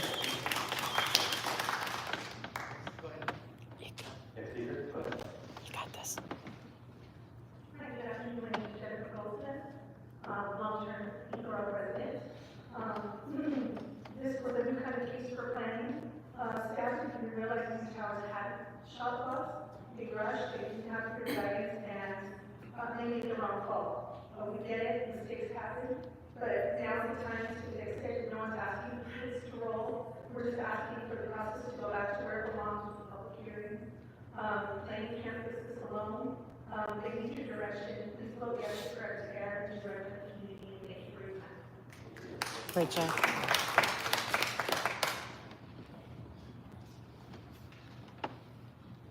Hello, good afternoon. My name is Austin Reed. I'm a longtime Eagle Rock resident of 20 years.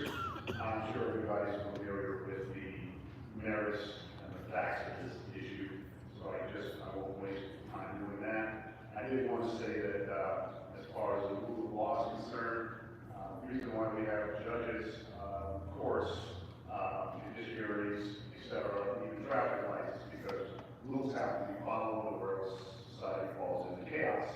So we don't want that. What we want is people to follow the rules, and that makes it a fair game, fair field for everyone, level playing field. And in this case, obviously the rule of law wasn't followed. We don't want a chaotic society because there will be copycats that come after this if the right thing isn't done in this case. So I implore everyone to use your common sense, use your sense of dignity, and do the right thing in this situation to make sure this thing doesn't go through. Thank you. Good afternoon, my name is Norma Stefan, and I've lived in Eagle Rock for over 50 years. I'm also a principal who teaches that we need to engage civilly and in a manner that is well informed. And everyone who is here representing Eagle Rock is very well informed about this. And so we also teach to exercise your voice. What happened here is we never had a chance to do it. And we are asking you to please approve this so that we have a chance to exercise our voice. Secondly, as principal, I always teach to accept responsibility for your mistakes. And mistakes were made here. It wasn't just one, there were several mistakes. And it's an opportunity for our city to really listen and also understand what those mistakes were so that we can learn from them and not repeat this again in any community in Los Angeles.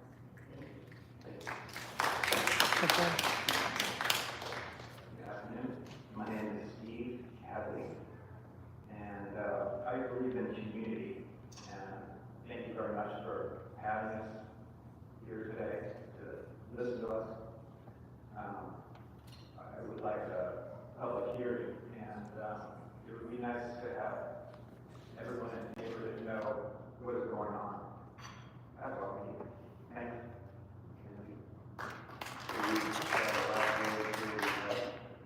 We're just Michael Lavelle, Claire Baldo, Kyle Penn, Jessica Volker, and Kurt Volker. Hi, my name is Claire Baldo. I'm a resident of Eagle Rock. I'm one of the people who attempted to go to the original public hearing on July 20, 2023, when it was canceled. I attended it on the report on March 4th, 2024, thinking it was a public hearing, only to find out it was not a public hearing. And then 2 months later, receiving the notice that this project was approved. Public hearings are required before zoning and enhancing decisions per zoning code 65856. The shot clock does not apply in this case. This is a new bill, therefore it does not apply. So not only do we not get a public hearing, but Brian is trying to say that there's a shot clock here. There isn't. Verizon wants to take this out of the people's hands. Please stand up for what is right today and approve the motion. Thank you. Yes.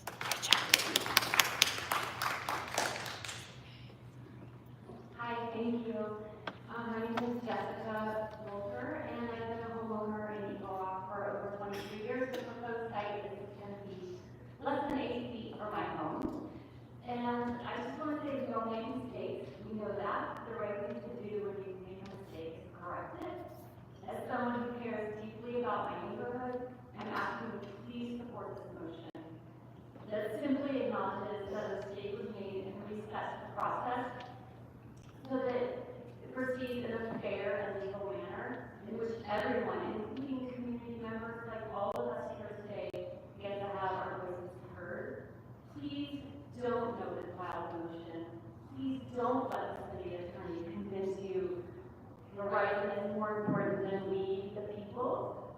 I deeply want to believe that our city government will stand up for what is right. And I would be so grateful and appreciative to you all for the decision that reflects that today. Thank you.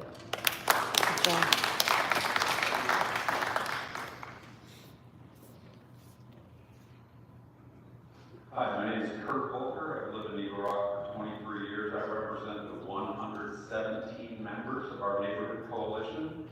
I implore you as our elected officials and representatives to please recognize that planning made a mistake because they misapplied the law. This is a new tower, not a co-location, because it violates the Colorado Boulevard specific plan, which you cannot legally do. Because we're entitled to a public hearing. and have never had one. And because the design review board is advisory only and has no decision-making power. Please don't let the city attorney convince you to put corporate interests first. Please don't listen to Verizon's lawyers who, of course, don't want this fixed. Please stand up for due process and the rights of the citizens of LA. Please don't note and file this. Please fix this mistake and restore the public process as required by law. Thank you. Yes, great job. Hope you guys win. Read all the names. Is there anyone else here who came to speak on this item? Yeah, I love it. I love seeing the people come. Okay, so public That's awesome. comment on this item is closed. So we will now move to discussion with staff, and I guess, get us started on here. But I would love to see a public hearing. That would be the ideal outcome. Yes, Bob. All these folks are here and they something major is happening in the community, they deserve that. Yes. The question sort of is this procedural one, which has been back and forth. I wanted to ask you, the city attorney and department about, which is the shot clock requirements are federal, correct? And the specific plan requirements, which I gather, and I'll confirm with you, were not met properly. There are local requirements. Is there a conflict between the federal and the city law with regard to this? This is James White for the record. The federal law and the state laws are really more about process. And with this new facility, the applicant needed a specific plan inspection because they exceeded the height that is allowed within the specific plan. So that is more of a local development standard. Exactly. And the state and federal law require that we process the case within a certain timeline. So getting specific, the specific plan, but was that met, that requirement of the specific plan? The filing was submitted, but we were not able to complete the process because the shot clock had expired. Okay, so we did not, but the requirement to do that is a local requirement? Correct.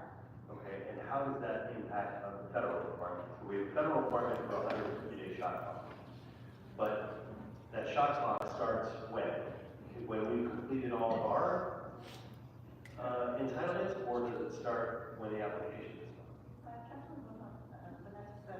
Pull the mic close. Sure. The 150-day shot clock begins from the date of filing, so this would go back to December 6, 2022, when the case was filed with the planning department. Okay, and if they did not complete our requirements, like the specific plan requirement, how does that affect the federal shot clock? The federal shot clock precedes our requirements, so we would have to comply with the state and federal requirements because that trumps these requirements. Once the 150-day shot clock is met, the city has an obligation to approve the project if that 150-day shot clock has expired. Because that's my fear in all of this, is that here we have a number of requirements that we should have met, but we're not met. But then, if this was in a city requirement at the other end, we have two city issues. But with federal, what are the consequences of not meeting federal shot clock? So the consequences of the city would have to, it has to approve the project, and it would have to be approved by operational law. And if we remanded this back and continue the process, what is now? There is no mechanism in which the department can rescind the approval, because you would be out of violation of state and federal regulations. The applicant can bring suit to the city, and because we know that, yes, apologies, the applicant can sue the city on state and federal law violations, and there's a likelihood that we would lose the case because federal law and state law is very clear. So there's the result is that we get sued and we lose. The shot clock does not apply to this project. I cannot have people yelling out, I'm sorry, you had time to speak, and if you yell out, we have to have you removed. That's your personal lawyer. Okay, Colin.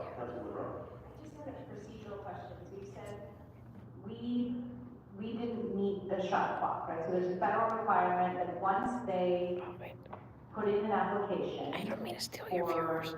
A cell tower, that we have to process that application within how many days? 150 days. Oh, they came back good. In that period, we could have said, no, this doesn't meet the requirements of the specific plan. Correct. And so why didn't we do that? This is so unfair.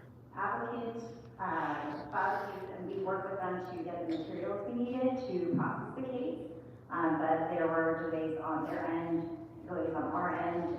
Also, this case was misfiled, so it was originally filed as a zoning administrator's determination in late 2022, and in the middle of 2023, we had the applicant convert the case to a East LA ABC. East LA what? East LA Area Planning Commission position, because it needed a specific plan exception. Okay. But by then, the clock had run.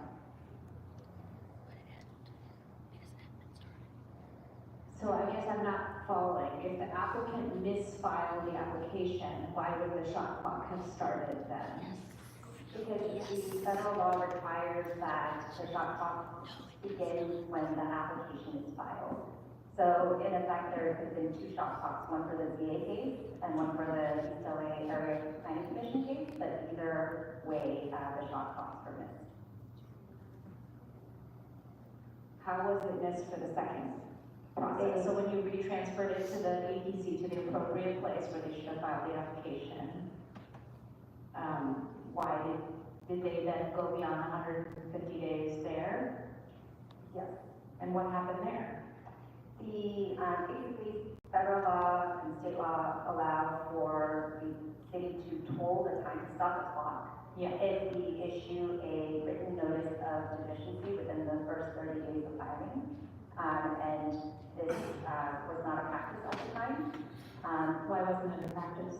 Because it was unknown at the time to the department that the timelines required, we were very clear about co-location, the timelines associated with co-location, but for new facilities, that timeline was not understood. Time to boycott cars. In the last 8 years, we've had about 100 discretionary applications for new wireless facilities, and of those, 2 were being approved by operation of law, and the department has modified its processing. Sorry, over the last, sorry, can you say those numbers again? Yes. Over the last 8 years, we've had about 100 discretionary applications for new wireless facilities. And Across the city? Across the city. Wow. And 2 were being approved by operation of law. And both were the result of this Verizon notice that occurred last year. Thank you, Maya. Since that time, the department has modified its processing of new wireless facilities. So that I did, but I get to go again. I get to go for public comment. We got to wait for this. They do it at the end.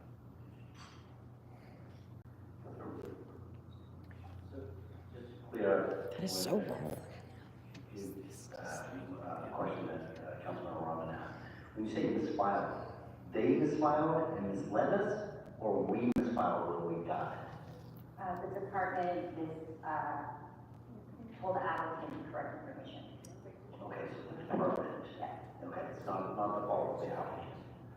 Correct. Okay, so, I just want to make it clear. So if we accept this motion, if we move forward, are we violating federal and state law? No. Yes. No. I was, sure. I think I worked it I out. hear a lot of the public comment was the rule of law wasn't followed.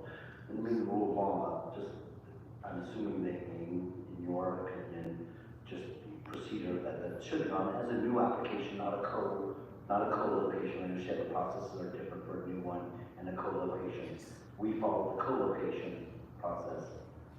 Was anything not correctly followed by the applicant? The applicant did have time that they took to bring materials to us that ate into this 50-day shot clock.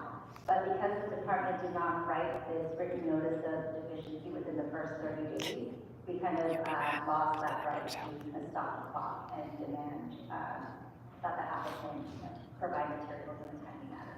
Okay, and this is not necessarily to this case, but when we talk about the design review board, the DRB, does that count as a public hearing? No. Yes, it counts. No. No. And let's see, when notifications, so normally, I get notifications at my house from the city. From the radius of new projects.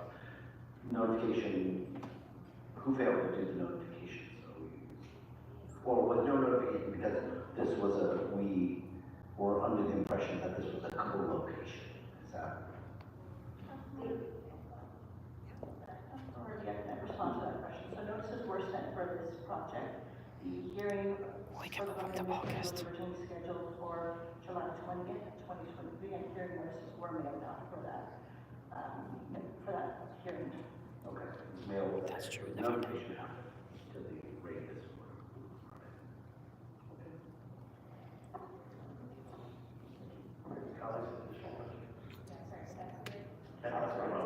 This really is. That hearing was never held, right? The notifications were sent out for a hearing, but then the hearing was never held.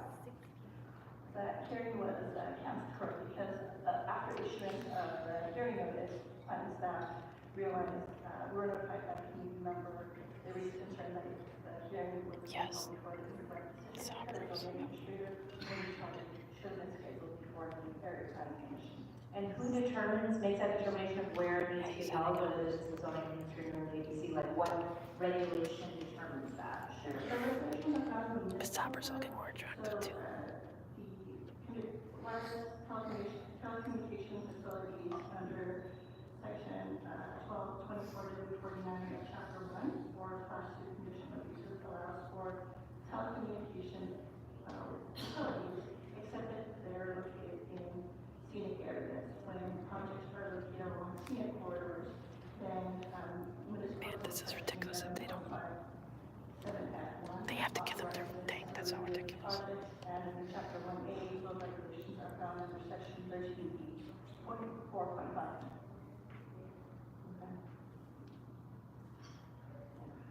Are there any ways to appeal to the federal government to get a exception of some sort on the shot clock at this point?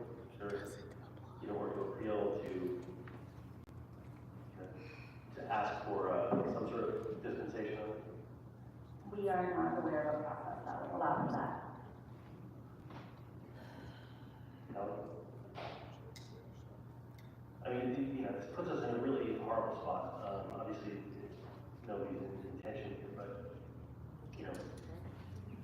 we clearly, as a community here, and the community and hearing. Yes. And we want it to happen. Yep. While I would love to remand this back to PPC and force a hearing, what I'm being told by you all and our city attorneys is basically that it's in violation of federal law, and that invariably we get sued and we lose. And given our budget situation, we just can't afford to keep losing these cases, and we've lost many of these cases. It's been painful. I've seen this happen in my district with these cell towers, where cell towers, this wasn't this situation, but just, the federal preemption of what you can and can't look at. This is even more egregious because it's not even about, cell tower. There is a legitimate way for the community. So that Verizon can just do this all the time. And, some of the land use issues, but, even though our laws, guidelines were violated, the feds don't care about that, and they're gonna hold us accountable, and they're not gonna care about, the fact that we didn't, go with our procedures and our local regulations. They have their regulations, and that's all they care about, which is the 150-day shot clock. As you said, based on the filing date. So unfortunately, I really wanted to figure out some way to get this back into a community hearing, but I don't see it. So I'm gonna have to move forward on a note and file recommendation. Unless any other comments or questions. Just vote no then. Vote no. All right, so that's, Vote. seeing no other comments or questions, we'll call the roll on the. Item number 7, the recommendation as stated by the chair to note and file. Mr. Blumen. Aye, for what? Ms. Hutt. Yes. Thank you. Mr. Nasseri. Mr. Lee. Aye. And Ms. Romano. She said it. We just didn't hear it. None of us like saying it, but she did say it. It's ridiculous. It is, it's ridiculous. Now they can just, now Verizon can do it whenever they want. Thank you. Next item. I think, Chair, you mentioned you want to go back to item 6. I feel like, Item 6, we have. due to Verizon. So we go back. Everyone in the city should boycott Verizon.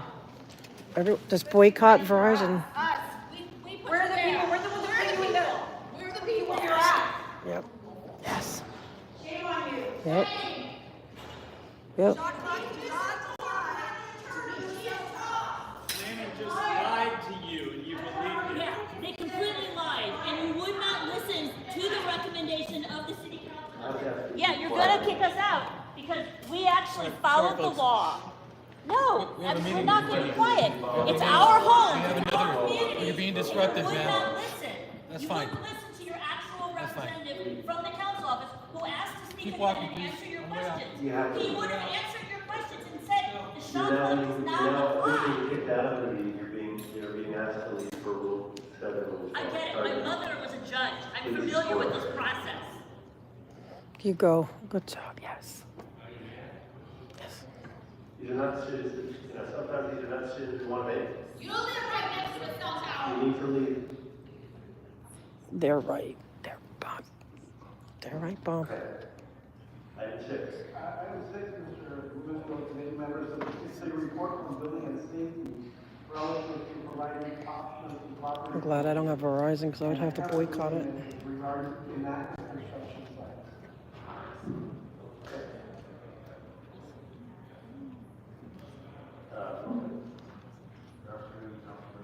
Devin Meyer, I'm the Director of Government and Yep. Community Relations, here representing CDS. I will try and answer any questions that you have or summarize the report for council file before one went through it. I would have followed my conscience. Questions before we get to that, we'll have public comment. I don't see any, are there any? I don't see no, oh, there are, okay. So, if 3 folks who signed up to come forward, Stella Lopez, David Solomon, and Claudia Altaria. So, Each get 1 minute. it's so ridiculous. Good afternoon. Estella Lopez, Executive Director, Downtown Industrial District, DID. Here is report of item 6. Because we need attention to buildings that are abandoned after catastrophic fires. Example, 749 Solar Street. Burned ferociously for hours on July 19th last year. 9 months, the site is wide open. The bid has responded to 104 reports of trespass. LAPD has responded to disturbances, indecent exposure, assault with a deadly weapon. There's almost daily dumping of cardboard, pallets, and green waste. And fires? Oh yeah, intentionally set fires. 4 just last week. We deserve better. 749 Solar is a crime scene, and we've been waiting 9 months for the safety of our community to be restored. LAPDS needs to be better. Thank you, Councilman. Thank you. Next speaker. They lost. Hello, I'm Claudia Lee, the president of the Downtown Legislative Council. We did take a position on this item, and we are very supportive of it because, as Stella Lopez has said, these things are happening in our district constantly. The Morrison Hotel is an example of it, and also what happened with the building in Chinatown that spread out to other buildings as well. So when things like this happen, right, and the property owner is enabled to just leave the property as it is, it creates a serious of other issues such as, you know, illegal dumping, unsafe circumstances, fires, and spotting, you name it. And that in return puts a lot of strain on our fire department, which is already very overwhelmed. And so I believe that the recommendations from the Department of Building and Safety to create an option for internal, in the back end of, you know, the system to be able to better classify and be able to make it more possible for us to be able to report, you know, these incidents is very, very important because that is going to expedite the way that we do things and create these regulations to hold property owners accountable for securing their space. And I yield the rest of my time. Thank you so much. 1 minute. I know he's on my naughty list. I think your clock is set, but thank you. Any other speakers? I see David Salzberg is not here. Okay, so anyone else can speak on this? Okay, public comment on this item is closed. I'll start with, I want to thank Councilwoman Hernandez for bringing this motion, this item, highlighting the issue of inadequate. I still get public comment, right? Dangerous areas surrounding the city. No, not on this one, like on the end, like the regular public comment, because I just did agenda items, right? As set out at the beginning of this meeting, I listed off. You mean I don't have public comment? I thought he said there's public comment at the end. No. I mean, at the end, I still get to speak, right? I still get another minute. Can we make sure? Thanks. The vast majority of development projects. All right, no, yeah, okay, good. Because I was like, if I'm sitting here through all this, Especially housing development. and I don't get my minute, I'll be so mad. Especially with the amendments that we spoke about, that we can really focus on those problem sites and make sure that we go after the next site. That being said, I want to open up the colleagues, Councilwoman Robin, want to start? Go ahead. I have some questions about the report. The report actually I don't know why he saves it to the end, it so sucks. just had responses to the questions, and a couple of recommendations that your office has proposed are a little bit at variance from what BDS has responded with in the report, so I just wanted to clarify some things, if that's okay. Of course. So a couple of questions. So one of the requests was to look for accountability measures for inactive construction sites. So one question I had about your report was, what qualifies as work in verifying that 180 days have elapsed without work being performed at the site? And how will you investigate that? As far as work, there is no code definition. It would mean that they physically did not do it. You'll have to hold the microphone closer to you. For buildings, they could say that no work took place, the site would have to be vacated, they essentially have to admit it. There's no way that we can really investigate whether or not work took place. We are working right now with the city attorney to actually create a definition of that would state that they have to request a required inspection as cited in the municipal code. That they would have to do what? Request a required inspection. So if a site was to go 180 days or 6 months without requesting a required inspection, we would then consider that site. Thanks, Mark. How you doing? What do you mean by request a required inspection? So if a site commences construction, Tell Pops he can't get rid of me that quick. it's work for the project, they would have to call building safety to conduct an inspection of the work within 6 months. Whereas if they didn't, then that would qualify the site as inactive. What if they start working, ask you for that inspection, and then they stop after some work is commenced? Does anyone know what time it is? It's these partially built buildings. It would be the same. So they have 1 year to commit per code of law. If they stop for 6 months without calling for an inspection, then we would consider that site inactive. Maybe. 4:45. Oh, jeez. I'm not following. If they do, that. I can't protest. I'll get to How would you know that they stopped? If they don't request an inspection. So if they don't call us for an inspection for a 6-month period of time. Every 6 months, every construction project has to call for an inspection? That's what we're working on. Per code, it says that they do not work. Right now, there is no definition of work. right? So if they don't call for an inspection, the department's not going to go out. So then they get typically 2 years once they commence construction. Maybe one way to help us understand that, on a regular project that's being constructed, how often are they calling for inspection? Would you have to define what sort of project? I mean, a dwelling is going to be different than a high rise, is going to be different than. Just give me a ballpark range. There is no set ballpark. It completely depends. I mean, I've inspected homes that are over 100,000 square feet. From drywall to final inspection can take 2 years. It's a massive home. If it's a regular house, 2,500 square feet, they can have it done in 9 months to a year and a half. It really just depends on the builder, the size of the project, dwelling, is it commercial construction. But under your scenario, I'm sorry to interrupt. No, I feel like I'm asking the same question. Yeah, under your scenario, you said that you could do a house that would be like 2 years in between inspections. So if that were the case, and it was a legitimate project that was being worked on, under the definition of have to request inspection every 6 months, they would appear to be not working. So we're looking at that in the sense that if they go 6 months without requesting an inspection, and as is offered in the option 1 or the first item here, we would create a new category for reporting. So if someone said, hey, this site, we believe it's inactive, we, the inspection side of the department, would look at the inspection history. If they had not requested an inspection for 6 months or more, then we would investigate the site. But otherwise, to your point, we would have no way of not knowing that that was a site that was actively working every single day until we go out. So you're saying it doesn't make them not working, it just puts them on a list of being potentially inactive. If they were reported in, we'd say, fine, we look at that criteria, we would go out and investigate, yes. So, I think I understand it. So, basically, using the shot clock from the previous item. Shot clock starts when you get an inspection request. It goes, and for the next 6 months, it's assumed that they are working.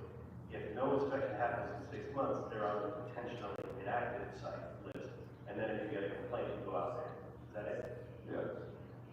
And then, but then how would you verify? So you're saying you have no definition of what work is. So let's say you get a complaint that it's a potentially inactive construction site. You go out there to investigate. What does the process of determining whether the site is active or inactive look like for DPS? Whether or not there's been progress since the previous inspection. And what if they start the project, they call you out for some inspection in order to start the project, then they've left the site they've done some work and then stopped for 2 or 3 years.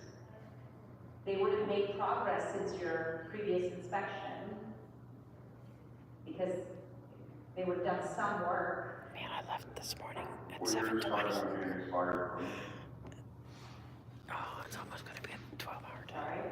What you're describing would be an expired permit. The validity of a permit is only 2 years. So if they went 2 years without calling us, the permit expires. Again, we have to go out and we would check the site, whether or not they had worked. I mean, in your example, the permit would be expired. But for code, our now option is they have to complete the work by renewing the permit, or we would have to order them to restore the site to its original condition. That's the code requirement. So if I could go ahead, sorry, Mr. Chair, if I can jump in. If I'm understanding what your line of questions, if someone was to abuse this process, they would be calling every, what period of time in order to keep the permit active? There's more to it, but it would be every 6 months. So I'm assuming if that's what you're trying to get to. But there would need to be progress shown since the last approval. So if you did the electrical work, whatever's next, there would need to be some progress made. They would not only have to make progress, they would have to request a required inspection that yields either a correction or an approval. They can't simply do a little bit of work, we go out and say, well, technically you did do something, so your permit is good. It would have to result in either us granting an approval or a correction. So it has to be tangible work that is worthwhile. So playing devil's advocate, they want to stall. So at some point, they call DPS to come in, DBS comes in and says, this isn't approved, and here's the order for correction. And they can constantly stall, call you back 6 months later, not complete the correction, or complete a very small part of it. Is that, how do you stop that from happening? No, so I mean, I can go as far into the code and procedure as you want. We actually did request an example so that we could vet it out and show you the actual process. So again, there's only 4 6-month period in 2 years, right? Permits are valid for 2 years, so you can only drag that out so long. Yes, I'm sorry. And then Yes. beyond that, if we don't have to issue a supplemental permit to renew work. But again, there's multiple buildings throughout the city that if we were to not renew the permit, I would think of quite a few myself, they're not going to restore the site to its original condition. We were always encouraged to try to work with people to get them done. Where it reaches a point where there's nothing else the department can do to work with them, we speak to owners, sometimes it changes hands. But nonetheless, then we follow the enforcement procedure. I thought I saw somebody that looked like her earlier. Yeah, I'm sorry, he got some. Question there is then what happens if it goes to the criminal file? Like what is the outcome that you're looking for there? At that point, it's out of hand of building and safety. We issue the order to comply. If they do not comply with the order, whether that's to restore the site or to diligently pursue the work to complete, it goes to the city attorney, and then I don't know their part. So at that point, you can issue citations and they can start writing up fines and all of that.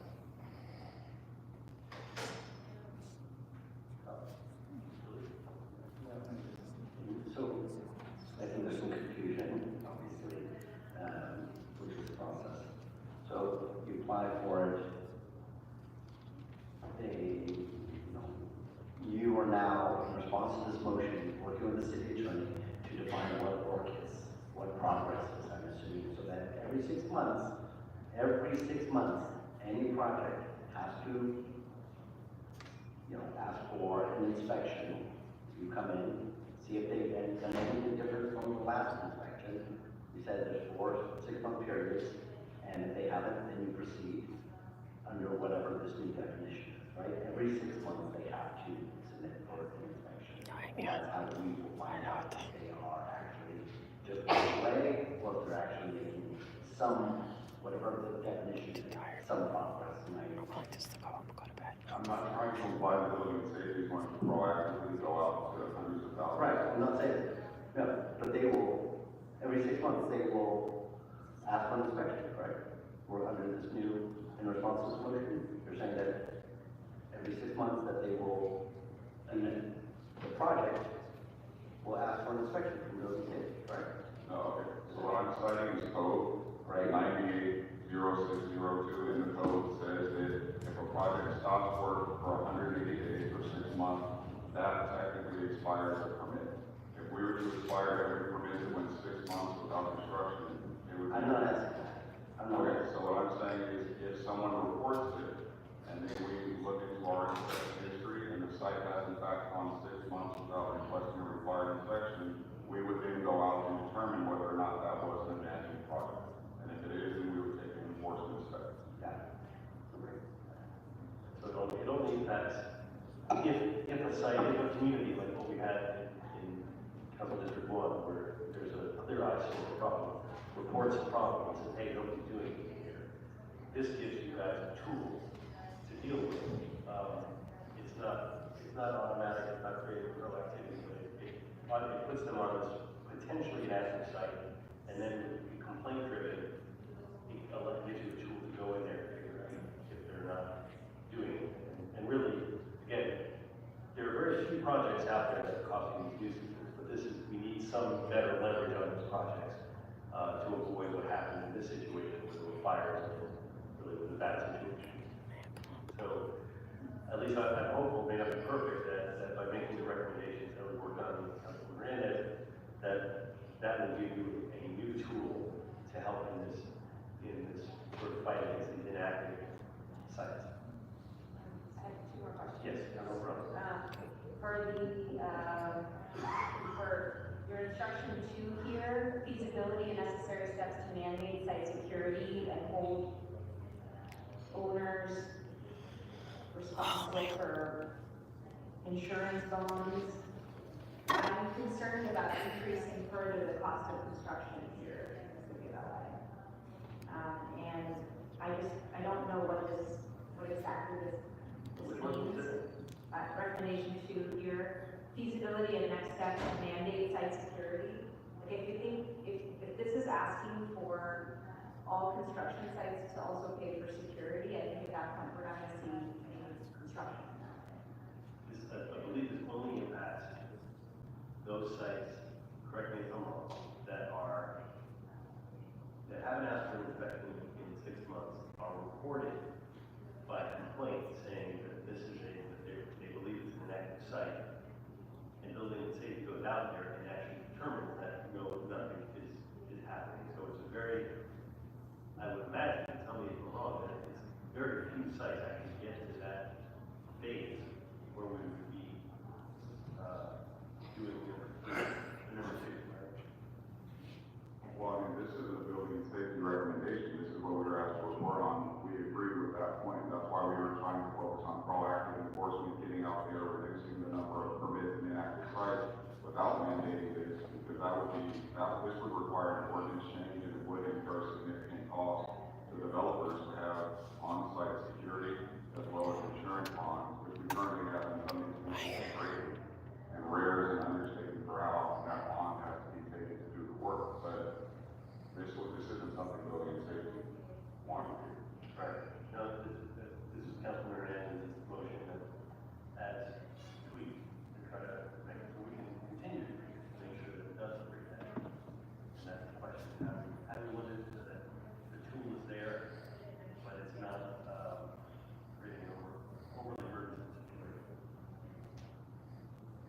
So, customer request for I think, so to me, when I've dealt with nuisance sites in my district, the places where we face issues, like GDS has funding to secure sites, and they're able to do that. The issue is to get to the point where DDS can take action.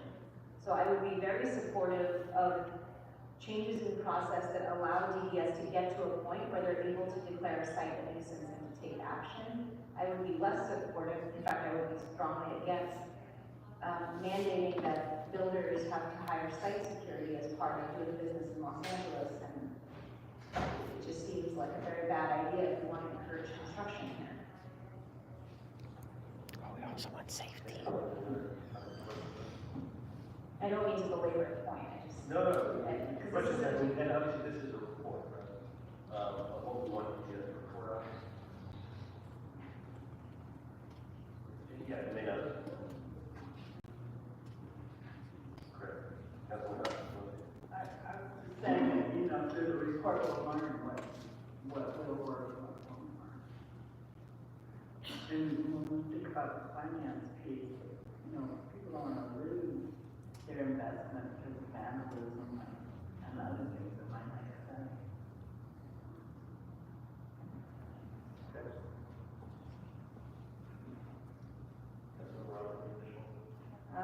Yeah, and then my final question was just, again, the report doesn't, it just says that LAPD should notify DDS. And I guess your recommendation is to direct DDS in consultation. Okay, well, yeah, I guess they can just come back, it's fine, I don't want to belabor this. The last thing we want to do is create more bureaucracy that's going to slow this process. At the same time, we're trying to deal with the issue that the council raised, which is some of these abandoned properties, that we're not doing work on, pretending to work on, causing major issues. I want us to be looking, the final thing is, Still so many people on the dog. Instruct LAPD and DDS to require the trespass authorization as a mandatory requirement for all new construction building permits. The report actually says it's only for extensions. It talks about extensions on. Oh yeah. When there's a, I didn't get extension of a to my permit public comment this morning, so that we can add a I don't want to lose it now. authorization. And the recommendation talks about adding it for every new construction.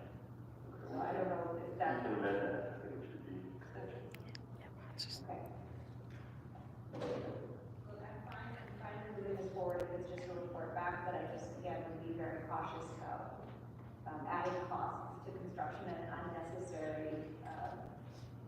bureaucracy that's not gonna get at the heart of the How you problem, doing, that we Houses? wanna shut down nuisance sites.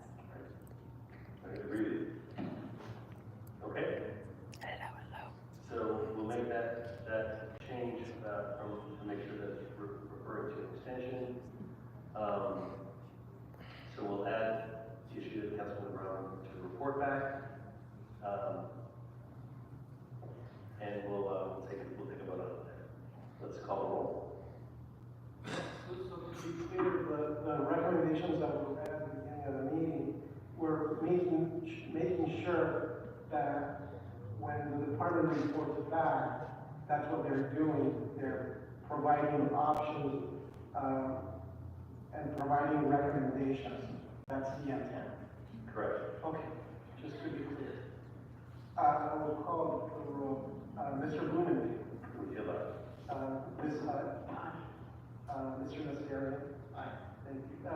Mr. Lee. Aye. And Ms. Rummer. Yeah, until they, Thank you, that's 5 members, and, I don't know until it's over, because I don't know how many more further things they have. I think maybe 1 or 2, and then public comment. All right, that takes us to which item? Come on, guys. I think item 9. Oh, good. 9. Yeah, we did it. Consent, so let's move to 9. Yes, item 9, sir, is a report About from time. the Heritage Commission. To include the William Wellington Berthoud Apartment as a historical landmark. So again, for this, we'll start with the planning department, and then we'll see if Councilmember Zarin wishes to speak to it, and then we will hear from the public, and then we'll have a discussion after this. It's like, I'm just defiant now, like I wanna go home. I'm Ken Bernstein with City Planning. But I had to wait for my 1 minute. Before you today is the recommendation. They want me to go, that's the whole point of doing it now, they want us to go home, so I can't go home. Birdhouse Apartments in the Valley Glen neighborhood as a historic cultural monument. Does that make sense? Property in 1954, courtyard apartment. We can't let Bob break us. Triplexes and 2 detached garages. Designed and constructed by builder designer William Valentine in traditional ranch architectural style. The Cultural Heritage Commission findings were that the William Valentine Birdhouse Apartment embodies this is torture. Distinctive characteristics of a style, type, period, or method of construction, and represents a notable work of a master designer, builder, or architect whose individual genius influenced his or her age as a rare example of a mid-century, one-story court in the traditional architectural style, designed and constructed by the prolific and influential builder William Valentine. This concludes my report, and I'm available for any questions. Okay, and Mr. Dan, you'd like to comment first? Yes. Okay, great, so we will hear. I think about 1 more minute, I'm like, wait for my dang minute. Because they don't want me to. That's why I put it at the end. Gwen, D'Antonio, Jeff Crystal, worries, I got Andrea it. Middleworth, Lindsay O'Callaghan. You don't have to be in the exact order, but just, I can't recline in my chair because of that thing, so I feel like miserable. But we're gonna do this. I represent the property owner. Is now my time, or should I wait until after public comment? No, you can go down as the, if you're the applicant. For the property owner representative. Okay, so then I believe you get 3 minutes then? Is it just 3?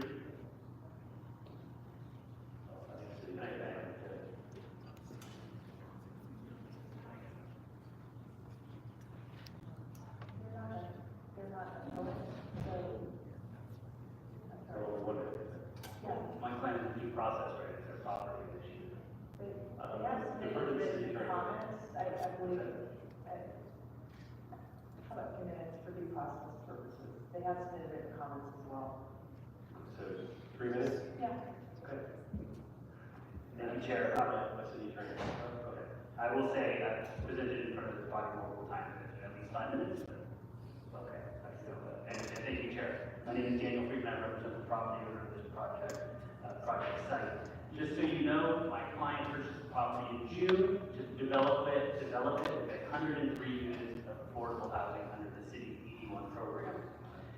In August, an HCM nomination was filed with the city. I'm sorry, in September, an HCM nomination was filed with the city. My client has been diligently processing the application, and in, in March of this year, so last month, the application was deemed complete. So there's several issues, that the ED1 application was deemed complete. There's several issues I'd like to address. I have 2 minutes. So by the time I get home, it's gonna be beyond 12 hours. With respect to the substance of this nomination, But I want my 1 minute thing. this is flawed, fundamentally. The first requirement of the city's Los Angeles Administrative Code is that the city find that this site is significant, not just that it's associated with the builder, or that it's reminiscent of an architectural site. The first requirement is that it's significant. I appreciate No all of you. finding was made that this is significant. And why is that important? Because this is being nominated for its association with a prolific developer who has thousands of properties still extant in the valley. Zero comparative analysis was made as to why this property is significant versus all of the others. When you drive around Grand Island, you will see with your own eyes. And they're not hard to find because they all have the birdhouse. And I would posit to you that we're having a debate over whether we want more birdhouses or more affordable housing. So the substance of this nomination is flawed. It doesn't meet the criteria. Second, the Housing Crisis Act expressly forbids what the city is attempting to do, which is to kill an affordable housing project with a late filed historic nomination. In 2 places it bars this process. First, under Government Code 65911, which specifically says that a city must make a historic determination before the application is deemed complete. And here, the project would only comply with the requirements of the ED1 project if the city made the determination about it not being a historic resource. Under the ED1 eligibility, you're only eligible if you are not a historic resource. It was found to not be a historic resource, and the LLC was issued. Secondly, the application was filed with a preliminary application pursuant to Government Code 65589.5, which provides for vesting. A preliminary application was filed and vested, and that also protects the application. Finally, this was a Housing Accountability Act project protected into deemed historic and not allowed private to proceed would be a violation of the Housing Accountability Act. Thank you. If you have any questions, I look forward to answering them. Thank you. Thank you. Appreciate you being available. I have a CIS by the Greater Valley Land Neighborhood Council. Okay, I believe it gets 2 minutes, is that correct? Okay. Okay, so 3 minutes. I'm Joanne Antonio. I'm a board member and Planning and Land Use Committee member of the Greater Valley Land Neighborhood Council. Last night, the council voted enthusiastically to support the Cultural and Heritage Commission determination of the Birdhouse Apartments Bob does not win. in Delaware, California as a historic cultural monument, and our CIS appears on the council file. This is an asset to our neighborhood. I think this is the last one. Recognized for its character and should be I waited this long, right? valued as the last remaining example of iconic Melanine birdhouse architecture applied to a multi-family structure. The demolition application has been filed and a density vote is granted. There are very few iconic structures in Valley Glen. So rarely do we get to speak for one.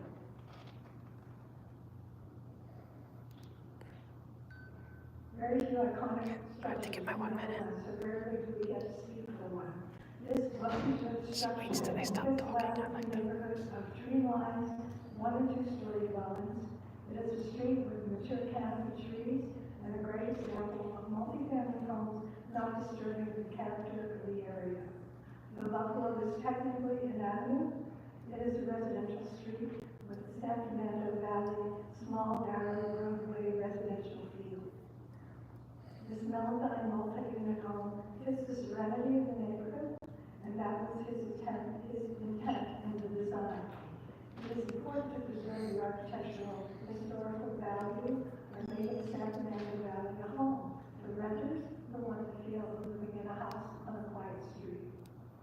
Proposed She building looks familiar. that She's on one of the neighborhood councils. I recognize her.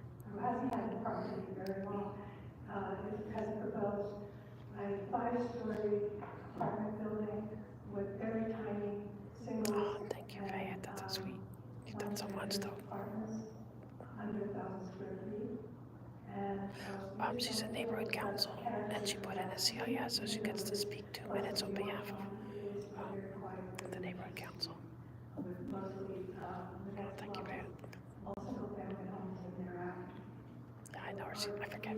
Valley Glen, I think. And we don't want to see it disrupted. Thank you very much. If everyone gets So sweet. Thank you. I'm actually cutting in here because there was some confusion as to when I'm speaking, I'm the applicant.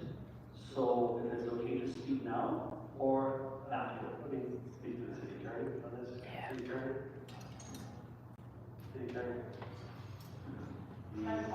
This is the worst city attorney. Saying the applicant. Applicants do get 3 minutes. That was in the city clerk's instructions at the beginning of the meeting. Okay. You have 3 minutes. Dear members of the committee, as Southern California's post-war urban landscape exploded with a massive surge of development driven by the arrival of tens of thousands of veterans and their families, countless architects and builders flocked to the area to cater to the massive demand for new housing. Amongst them, William Valentine quickly set himself apart from merely building cookie-cutter design tract homes by cleverly applying his highly recognizable birdhouse cupola design, as well as offering potential buyers customization of their homes in various ways. Subsequently, William Valentine proceeded to build over 3,000 homes in Southern California, and they became wildly popular due to this superior craftsmanship using high-quality materials. They were beautiful homes with a personal touch, providing startup families in search of a new and better life to truly live and experience the American dream. The proposed monument of the Birdhouse Apartments on Buffalo Avenue represents all of these aspects. The Cultural Heritage Commission staff report concluded that this nomination meets and checks out on every single criterion to be eligible for historic designation. The site is in spectacular condition, a wonderful display and microcosmos of William Valentine's vision and a true testament to his legacy. It showcases Valentine's undeniable ambition to provide housing for the masses, while at the same time supplying inhabitants with a graceful living environment one can truly call home.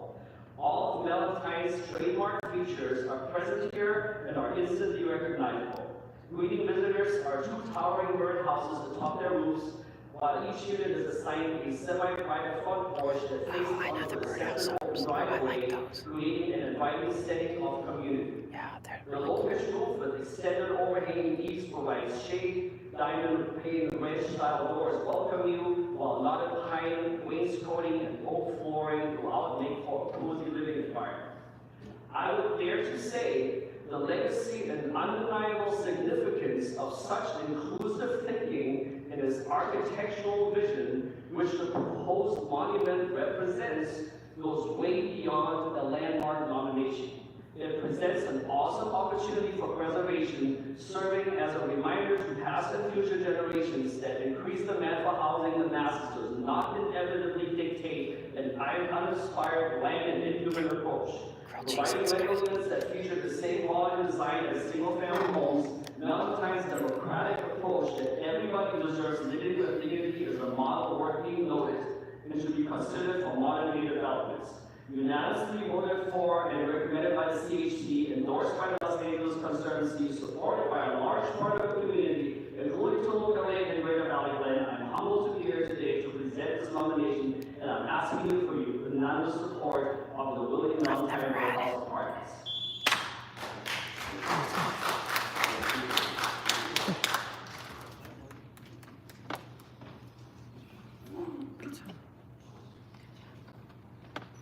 Good afternoon, my name is Jeff Russell. I'm a 31-year resident of that neighborhood. My house is on Buffalo Avenue. It's probably 300 feet down from that structure. I also live in the neighborhood in Mountain. Good job. There are 3 houses in a row, which mine is the 3rd, built by the same builder. 2 of my neighbors have taken that birdhouse off. We need a new roof, and we're seriously considering doing the That sounds good, man. That sounds good right now, actually. To preserve the cultural heritage of the city, and we've all seen how many glass and steel buildings have replaced the history of the city. Building like this is marvelous, it's wonderful, and it's going away. This is a chance to preserve that history. It's a chance to ensure that homeowners don't lose that ability to say, oh, look at that, that's really cool, it's unique, it's beautiful. We want to keep that. Yeah, good job. Good job. Good afternoon. Ann Vandervaart. I'm actually Jeff's neighbor. I'm on the corner of Buffalo and Alita. And I've been there for 25 years. And the destruction of the existing cultural heritage housing and the destruction of our surrounding neighborhood to create project housing. I know project housing from the Bronx. To create a project housing with unenforceable living conditions and requirements is impractical and it deeply impacts our current citizens. How do you ask? Currently, there's not even enough parking for the amount of buildings in our neighborhood, off of Woodman, Buffalo, Lupa, and people are blocking our driveways now, abandoning vehicles on our streets now, and you can't say that at 104 or 103, I'm not sure if it's a little too, how many of those will be actually having cars parking on the street, because you can't force people not owning cars or parking or having visitors. That's right. Good job.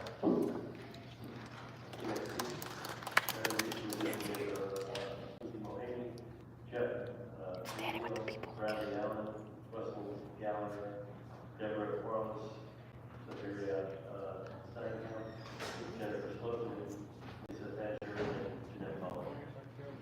Feel free to come up. Because they're still on agenda items. We're on agenda item 9. He does it different. So then I think after this is. To valid drive and to CD2.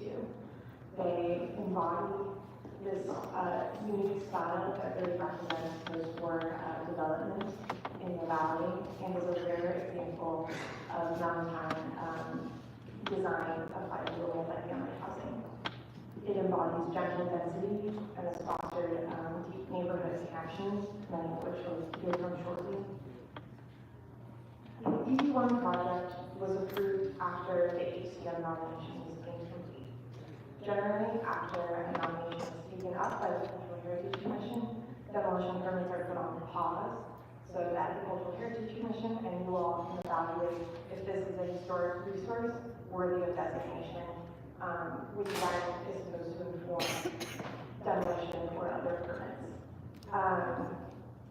In EB1, we have a new process, and we don't have a mechanism for stopping this loophole where developers could, if they oppose a nomination on their building, could file an EB1 permit and have that supersede a nomination that is already in process. So we ask you to support the nomination and explore avenues to address this loophole. Thank you. Good job. You have good training. I am Jeff Newseal, attending of the property in consideration today. In fact, photos of my unit are featured in the book commemorating the architect's work. I remember signing the lease in the sunlit kitchen of this charming mini house 22 years ago, like it was yesterday. I was staying across the driveway while apartment hunting when the unit became available. I had gotten to know several of the neighbors and loved the sense of community that was non-existent anywhere else, and I wanted to be a part of that. My father was a developer for 40 years, developing parts of Cascade and Haskell Canyon and Santa Clarita. My brother works in redevelopment, and I have periodically worked in the housing industry. Home ownership has been my dream since I was a kid, and through life's ups and downs, I still rent here in a stabilized rental that feels like a house with a community of neighbors I call friends and a sense of independence I thought was only available to home ownership. I asked the Plum Committee to preserve the possibility that these last-living structures are for people by confirming the recommendation of the CHC and designating this property as a historic monument. Thank you. They'll call me when they get the public comment. This is an agenda item. Honorable Commissioners, my name is Bradley Allen, and I live in one of the single-family homes across the street from the Wood Mountain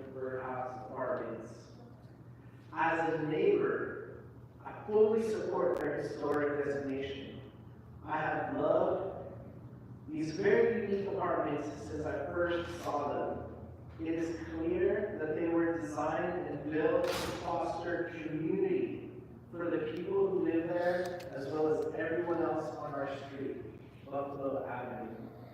Although Melody was a prolific developer of single-family homes in the San Fernando Valley, so many of these iconic homes have been completely destroyed or remodeled beyond recognition. Melody only built a few multi-family dwellings, and this historic site on Buffalo appears to be the only intact one. I have to skip a little bit. On behalf of my entire family, we truly hope that the Melody Birdhouse Apartments will be granted a historic designation. It would be such an enormous loss to our community to tear down such unique, peaceful, and important multifamily residence. We have to keep everybody on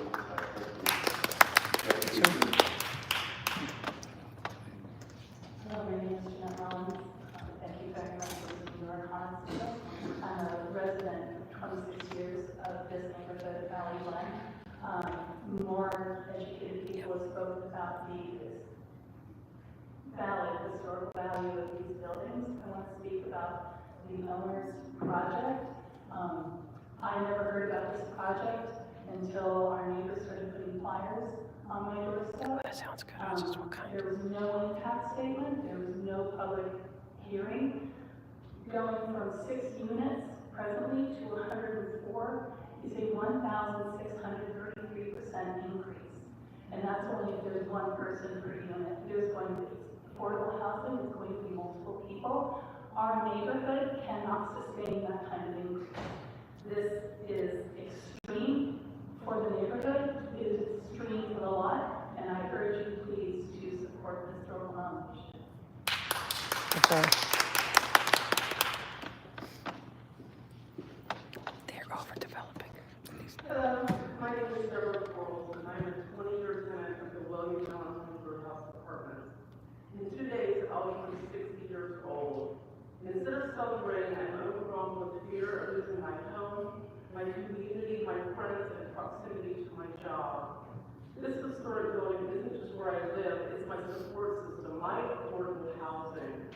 As a senior in a rent-stabilized unit, if this building is demolished, I won't be able to afford to stay in LA. I'll be forced to work many more years just to survive. We are the forgotten generation. Well, new micro units are built for the young. What happens to the long-term residents like us? Seniors, families, and essential workers. This isn't just about saving a building, it's about balance. It's about preserving the soul of the neighborhood and protecting the vulnerable in a city struggling with housing insecurity. Please support this historic nomination and save already existing affordable housing.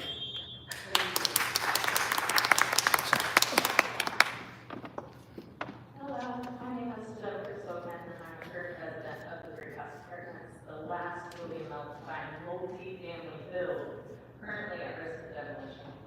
What enticed me when moving to the property were all the quirky traits of the 50s home that I grew up in. Each unit feels like its own home, but residents, neighbors in adjacent buildings, and the single-family homeowners on the block, as well as people walking by, constantly congregate and engage in chat in the driveway, courtyard, and front yard area. I would be extremely saddened if the valley lost this historically significant building and only remaining multi-family example of Alpine's work. I know I'm not alone in these sentiments. For my short time living outside of LA, I watched Nashville, Tennessee struggle with preserving the historical sites such as Music Row, which has subsequently largely been torn down. This makes me extra passionate about preserving the last multi-family building of the prolific builder, William Allen in my favorite corner of LA, in the Valley. Thank you very much. Okay.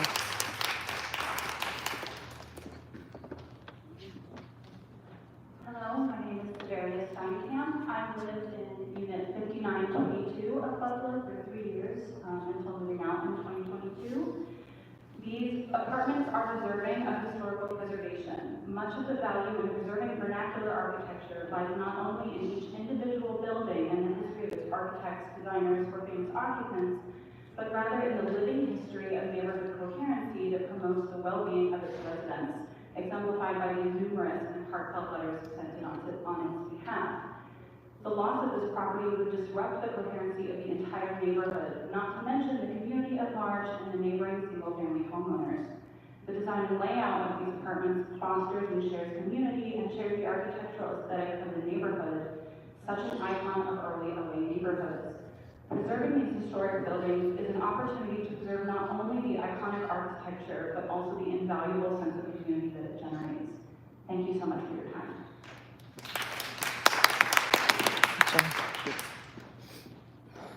Hi, I'm Russell Gallagher. I'm a 21-year resident of the William Onside Birdhouse Apartments. Because we're here today to discuss preserving a property with undeniable historical significance. And we're talking about balancing the importance of history with the desire to build a 100-unit-plus apartment complex. I mean, me personally, I don't care if you're trying to build Baldwin Alley, Starbucks, whatever. This is the last property at this time. It's been proven.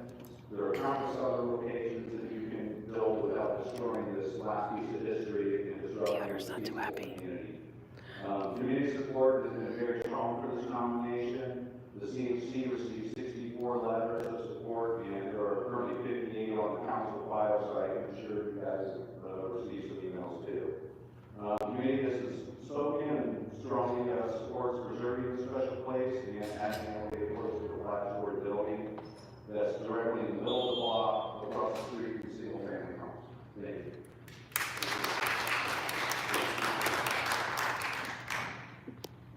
Hello, good afternoon. My name is Keith Savosky. I'm a Valley Fund resident on Emily Street, a few hundred feet from Buffalo.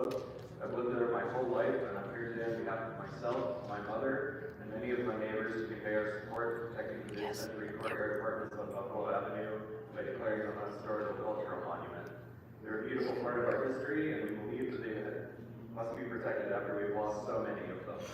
I'm also here to express our shared opposition to the construction of an apartment complex on the location that has several hundred, with no planned parking. Parking in our neighborhood is already a massive premium, and introducing hundreds of new residents will mean the street parking will disappear entirely. This complex will not only eliminate existing affordable housing and evict our neighbors, it will anchor about the value of our surrounding homes and neighborhood. This construction plan is inconsiderate madness, and the neighborhood wants it stopped. Thank you. Yeah, good job. If there's anyone else here who has not spoken, who wishes to speak on this item, come forward now. Seeing nobody, that closes public comment. And we'll move to questions. But Mr. Zarian, if you wanted to start out with comments, you're welcome. Thank you very much.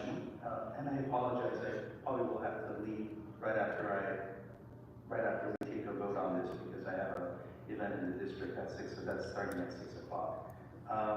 But I just want to take a minute and first of all say I appreciate everyone's presence here and your comments.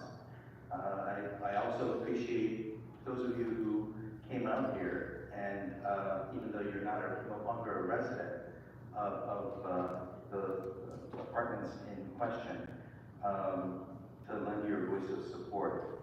I very much appreciate the ongoing process and adhering to the process of making this into a historical site. I have not taken a public position prior to today because I wanted to see where this was going to head, and I wanted to make sure that the residents and the constituents involved were engaged and not taking this lightly. So I appreciate and commend your work. I'll be supporting your efforts today, and look forward to seeing this move forward. Should the remainder of the members of this body also. Thank you, Mr. Nazarian. I'll forgive him for not listening to my public comment. Again, thank you for your work, and appreciate the Historical Society's work on this as well. Thank you. Start with some questions for the person. Which came first, the HCM nomination or the ED1 application? Again, Ken Bernstein with the city planning. So the timeline on this is that the HCM application was submitted on September 24th, 2024. Cultural Heritage Commission deemed the application complete and took it under consideration on October 17th, 2024. Planning deemed complete the Vesting Housing Crisis Act pre-application on November 1st, 2024, so about 2 weeks after the Cultural Heritage Commission's first action. And then the actual application for the housing development project in question was filed on December 5th, 2024. No, I mean, for that agenda item, yes. Where do Just we no choose general. for the historic designation today? The non-agenda item, it puts it at the end. I don't know what Bob does. Why do know why? Thank you. Yeah, an important question. The ED1 eligibility of the proposed housing development project is not affected by the potential later historic cultural monument designation of the site. Yeah. So ED1 does have an exception to the current ED1 for designated historic properties, including historic cultural monuments. But because this project was vested prior to any final action on the historic cultural monument, it would retain its ED1 eligibility. Similarly, the Housing Crisis Act requires that the city make a determination that a property is a historic site by the time a housing development project application is deemed complete. Since that did not occur, because we didn't get to the general public comments. and there is in fact a process that is sketched out in a interdepartmental memo signed by the Director of Planning and the I get my 1 minute at the end. Building and Safety that indicates that if an HDM nomination is received prior to this housing development project being deemed complete, city planning should continue to process that application, but the HDM determination, that designation, if it comes later, cannot be applied to the project site so long as there is an active planning application or an active permit for the housing development project that remains active and valid. So the designation can proceed on a parallel path. It can be approved by the city council, but the regulations of the cultural heritage ordinance cannot be applied to this particular project in question. So this would really only have an impact on a future project, or should they change this project? Is that correct? That's correct. So let's say 2 years from now, this project didn't get financing or wasn't able to proceed in some way, a new planning application for a different type of project moving forward. If it were designated as a historic cultural monument, the cultural heritage ordinance provision the review of substantial alterations to property that are permitted for designated historic properties could be applied to a future project, just not the one that has been at this point filed. All these rules are so against the people. So I just want to understand also so you're saying if this were to move forward, it doesn't impact the ED1 process at all. Exactly. And so we wouldn't be, for example, subject to another lawsuit if we move this forward because we're standing in the way of housing, which has happened when we've stopped ED1 projects in the past. I just want to reconfirm that. I can't guarantee what any private actors might do with respect to litigation, but I can say this would not impede in any way the housing development project, the utilization of incentives, or the project being able to move forward. And how does an HDM, how does it impact future development again? Just could you restate that? Like, So, let's say there's another project coming. Question. If it receives historic cultural monument status granted with the final approval by the city council, if there were a future project, the cultural heritage ordinance requires that any substantial alteration, any demolition or substantial alteration be reviewed, given its historic status, potentially by the Cultural Heritage Commission, or the commission delegates to our staff, the Office of Historic Resources, more routine permits. But substantial alterations can be reviewed by the Cultural Heritage Commission. And do you generally allow for changes, or is that not usually permitted? Well, we certainly do. every day. We approve significant new construction and additions to designated historic properties. Demolition, of course, if full demolition is proposed, that is a more substantial process that may also require additional environmental review if it is designated historic property. I'm not sure how environmental issues are connected to historical properties, but I think that's probably a separate question. I had one more question, which is how many properties did this particular architect build across LA? Valentine was a builder designer, and we believe he was responsible for very prolific, about 3,000, mostly single-family homes, mostly in the, I don't know that all of those were within the city limits, but within Southern California, certainly about 3,000. One of the findings, and speaking to the question of is this significant, that one of the findings of the Cultural Heritage Commission was that this appears to be the only extant multifamily complex associated with Valentine, who was a very noted builder, developer, designer. So the significance is really not a question. And then also that Valentine had tremendous influence on other builders and designers in terms of mid-century design, sort of traditional ranch house. I can't let Bob win, I need my minute. It was tremendously prolific as well as influential, and this is a very unique example of its type.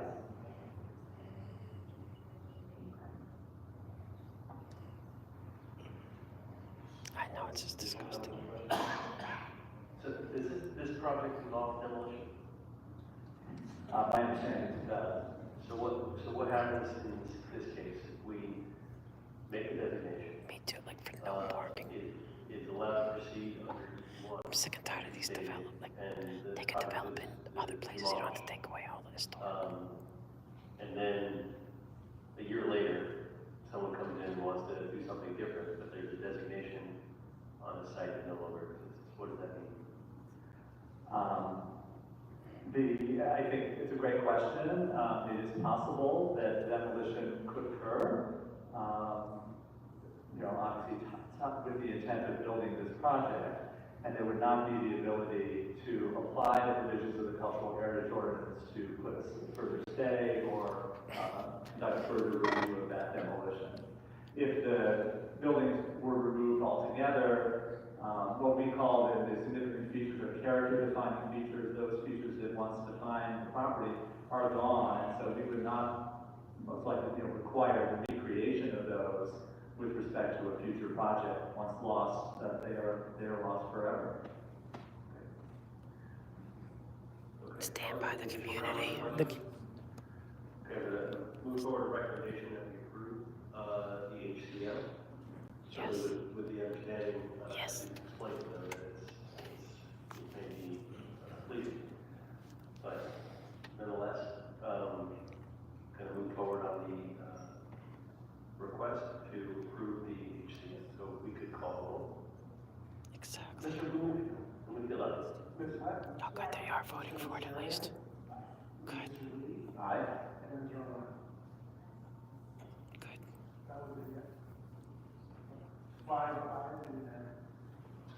Yes. Good job, guys. Item 10, sir, this is a potential closed session. Good job. Congratulations. Shame on them for not having parking. Leading case of 6 I want to go home. This roll we're going to go to closed session for it. Okay, you know what, do Audit LA favor, so you don't have to wait around for a closed session. You've been waiting patiently for 1 minute of general public comments. Aw. We'll give you 1 minute and we'll go into closed session. Thank you, Bob. So go ahead. I don't have the microphone yet. Aw.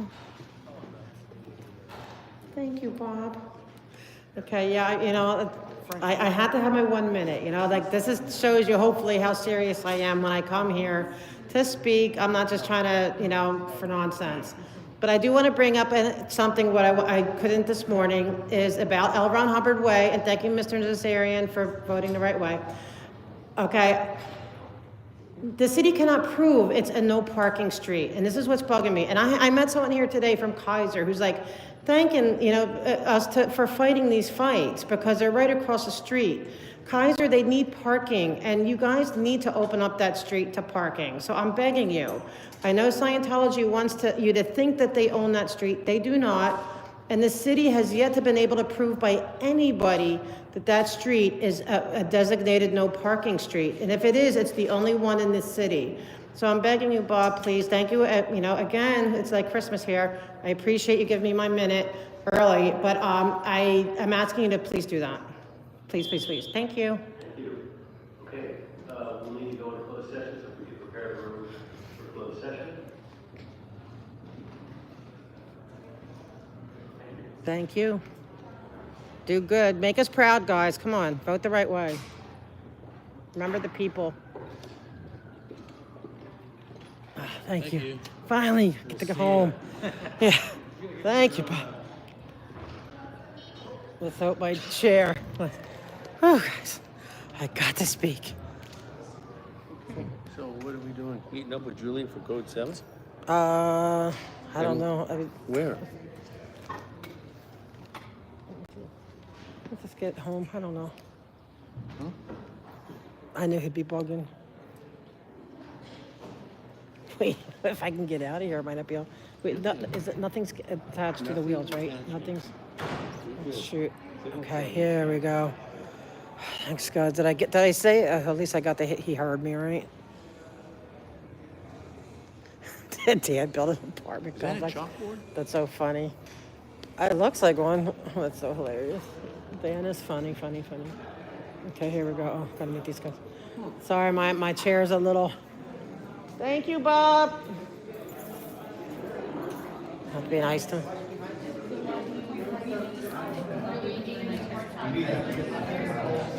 Power to the people. Mr. Zarian, you have to help them. Please help them. We want our apartments. We don't want developers like right, tearing down all of our stuff. I'm with you guys. All right, I'll take up the fight. Come on, Mr. Zarian, stand up for him. He does still owe me, right? He does still owe me an apology, right? Because that one time he got really snippy, but I have to he got. I thank all you guys for being here with us. Whew, it was a long day. Well, not to me. I got my minute. Have a good night. The cleaning crew's here. But thank you guys. Yeah, I had to do it. I had to say I wanted, because I didn't get to speak. If I hadn't been able, you want to go, the little boys' room? Okay. I just want to go Code 7. I just want to go to sleep. But anyway,